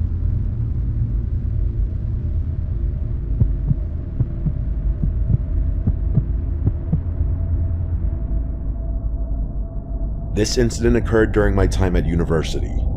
I attended the University of Huddersfield from 2021 to 2023. It's not exactly known for its nightlife, so a lot of students end up spending late nights on campus, especially in the library or the academic buildings that stay open 24/7. I've never been the type to stay out late myself, but this happened during my last year when I had no choice. I was taking an advanced statistics class, and our professor was notorious for loading us with massive assignments. The due date for one of the biggest projects was approaching, and I hadn't made as much progress as I should have. My laptop had been giving me issues, so I decided to use the computers in the business building. The business building is a little isolated from the rest of the campus. It's 3 stories tall, kind of old, and it always had this weird, sterile silence to it, especially at night. But the computer lab on the second floor was usually pretty empty after 9 p.m., so I figured it'd be the best place to focus. That night, I got there around 10. The campus was already dead quiet, and when I stepped inside, I noticed right away how much colder it felt than outside. I swiped my student ID, heard the beep, and the door unlocked. The whole place had an overwhelming odor of cleaning chemicals, which meant that I wouldn't bump into any of the cleaning staff, as they had already done their rounds in this building. I went straight to the computer lab, booted up one of the computers, and started working. For a while, it wasn't bad. The hum of the computer and the tapping of my keyboard filled the silence. I kept glancing at the clock in the corner of the screen, reminding myself that I'd leave before 1 a.m. But around 11:30, something weird happened. I was scrolling through some data when I heard the sound of a door slamming shut somewhere down the hallway. Not the front entrance. It came from further inside the building. At first, I brushed it off. Maybe it was just the air system or the janitor. But then I remembered. The janitors had already come through, and by now they'd be long gone. I tried to ignore it and kept working, but then came footsteps. Slow, heavy footsteps echoing from the hallway outside the lab. They weren't rushed and they weren't faint. Whoever it was, they were walking like they wanted to be heard. I froze in my chair, staring at the computer screen, hoping they'd just pass by. But instead, the steps stopped right outside the lab door. I could see through the little window in the door if I leaned back, but I couldn't bring myself to look. I just sat there, holding my breath. After maybe 10 seconds, I heard the door handle being rattled. It wasn't like someone casually testing it. It was someone deliberately trying to scare me, like whoever it was wanted to open it but couldn't. My heart started pounding. The lab doors locked automatically after a certain time, so I knew they shouldn't be able to just walk in. But the way they kept rattling the handle made me feel sick. After maybe 30 seconds of this, the sound stopped. The footsteps started again, slowly moving down the hall until they faded away. I sat there in silence, debating whether I should just pack up and leave, but my project was due the next morning, and a part of me thought that maybe it was just another student messing around. I tried convincing myself of that and went back to typing, but not even 10 minutes later, I heard it again. Footsteps. Only this time, they weren't coming from the hallway. They were above me. The ceiling in that building has those thin panels, and you can sometimes hear the pipes when the heat kicks on. But this wasn't pipes. This was the distinct sound of someone crawling or dragging themselves directly above the tiles. I stared up, terrified as to what I would see. I could see one of the tiles shift slightly, just enough to know that weight was pressing down on it.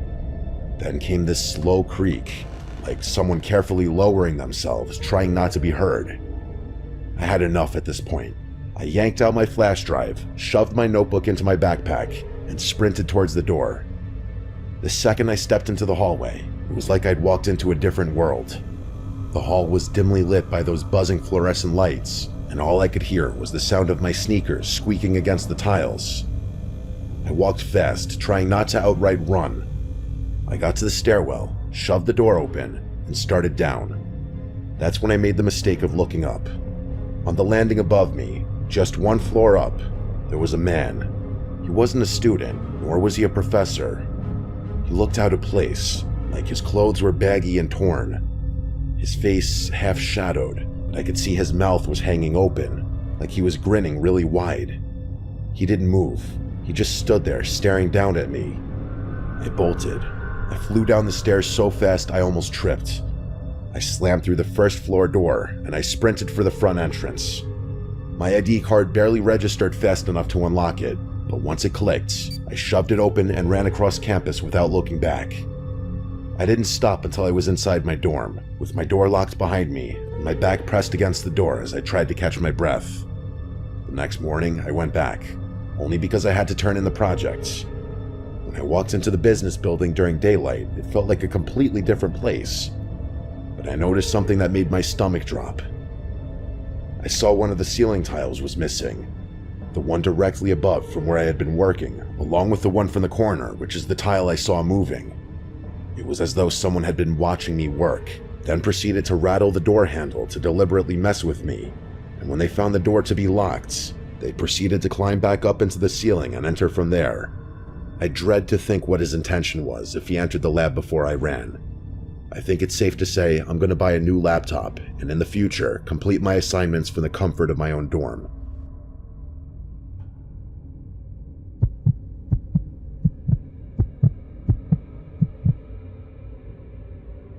My name is Annabelle. I'm 20 years old from the UK, and this happened to me in high school, which is what we call college here in the UK. This was when I was 16. I'm about to tell you about the scariest day of my life. It sounds dramatic, I know, but you'll see why. So for context, my school had these lanyards with ID cards on them, and although anyone can walk into the building, you can only go beyond the foyer if you scan one of these IDs on a screen which opens the door into the school. The IDs have your face and name on them, but a lot of kids flip them around so you can't see their picture. You also need this to open up pretty much every door in the school other than for classrooms. Also, this was a fairly newly built school. It was really small but looked bigger because the building was pretty large. A third of the building was a special school for kids with learning disabilities. Another third of it was a nursery, and the last third of it was the actual high school. I had just started at this high school, and I vividly remember everyone being told on the first day to make sure not to let anyone in the school that we didn't know. The day that this incident happened, it was the second week of school, but this was actually only my second full day there, as I'd been feeling sick all week. I had geography class all day, and it was about halfway through the day when this takes place, about 20 minutes after lunch period. I remember drinking a heck load of juice that I got from the cafeteria at lunch because I had to finish it all before lunch period ended, since we're not allowed drinks out in class, and I had nowhere to put it without it spilling over. So 20 minutes later, and yeah, I really needed to use the bathroom. I asked my teacher if I could go quickly, and we're not usually allowed to go to the bathroom during class anyway, so he was pretty annoyed about this since we only just had break, but he could see I really needed to go, so he reluctantly agreed. This is significant because at this point, nobody else would really be walking around the school. I never even really saw teachers walking around often during class hours. I left the class and let myself through a set of double doors into the cafeteria, and keep in mind, there was nobody in there at this point. I carried on walking into another large room with a second set of classrooms, used the bathroom, and let myself back into the cafeteria again to head back to my classroom.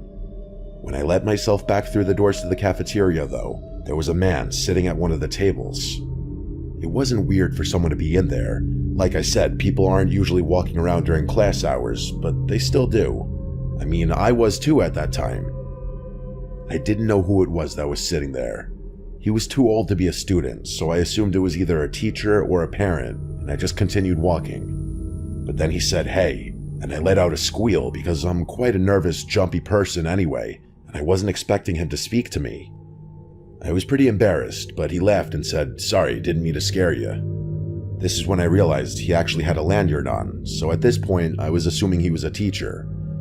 What I realized though when I look back on this is that even though he had his lanyard on with the ID part was flipped over so that the side with your face and name on it was facing the back side of the card holder that's attached to the lanyard. Like I said earlier, kids would do that all the time at this school. The scanner would still work, so it wasn't a big deal, but definitely weird for a teacher to do. I didn't really pay attention to this detail at the time though. "I need some help getting some work things out of my car. Do you mind coming out with me for just a sec?" he asked me.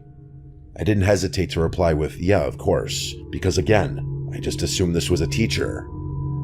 We walked out of the cafeteria in silence and into the foyer, and then out of the building, and I kind of noticed he seemed a bit nervous. Like, teachers usually make small talk with you when you're walking somewhere with them, and he was saying nothing. And also, he was moving his hands a lot.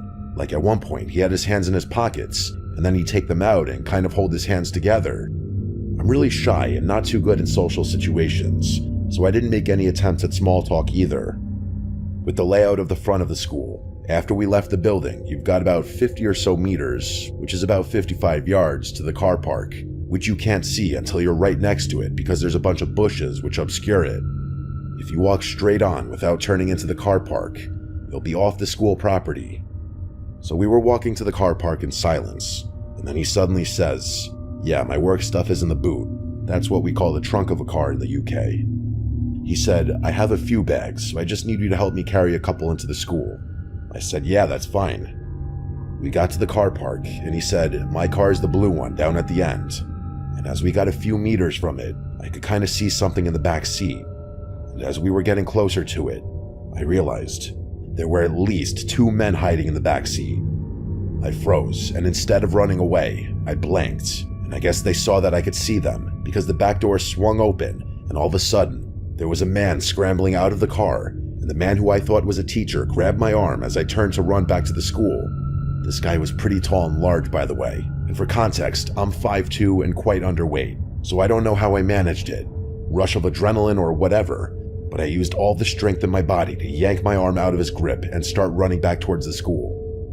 I could hear multiple heavy footsteps running after me, but thank God, they stopped pretty soon after I started running away, because my school had big glass automatic doors, and you have to just wait for them to open, and they definitely would have caught up to me if they kept going. I guess the fact that they were glass doors though would have been risky if there was someone walking by. Either way though, I got into the foyer and ran straight into the open cafe, which was attached to the library, and I ran up to the person working at the cafe to tell her the situation. She calmed me down and came with me into the school to a teacher's office and called my parents and the police. There's security cameras in the parking lot, so they were caught and charged with attempted kidnapping. Also, turned out that man was able to enter the building because some kid dropped their lanyard outside the school, and that's what he was using and why he flipped the ID over. I didn't go back to school for a couple of weeks, and I'm still having therapy for this experience, but I felt writing this whole thing down and sharing my story would help me process things. This remains the scariest experience of my life.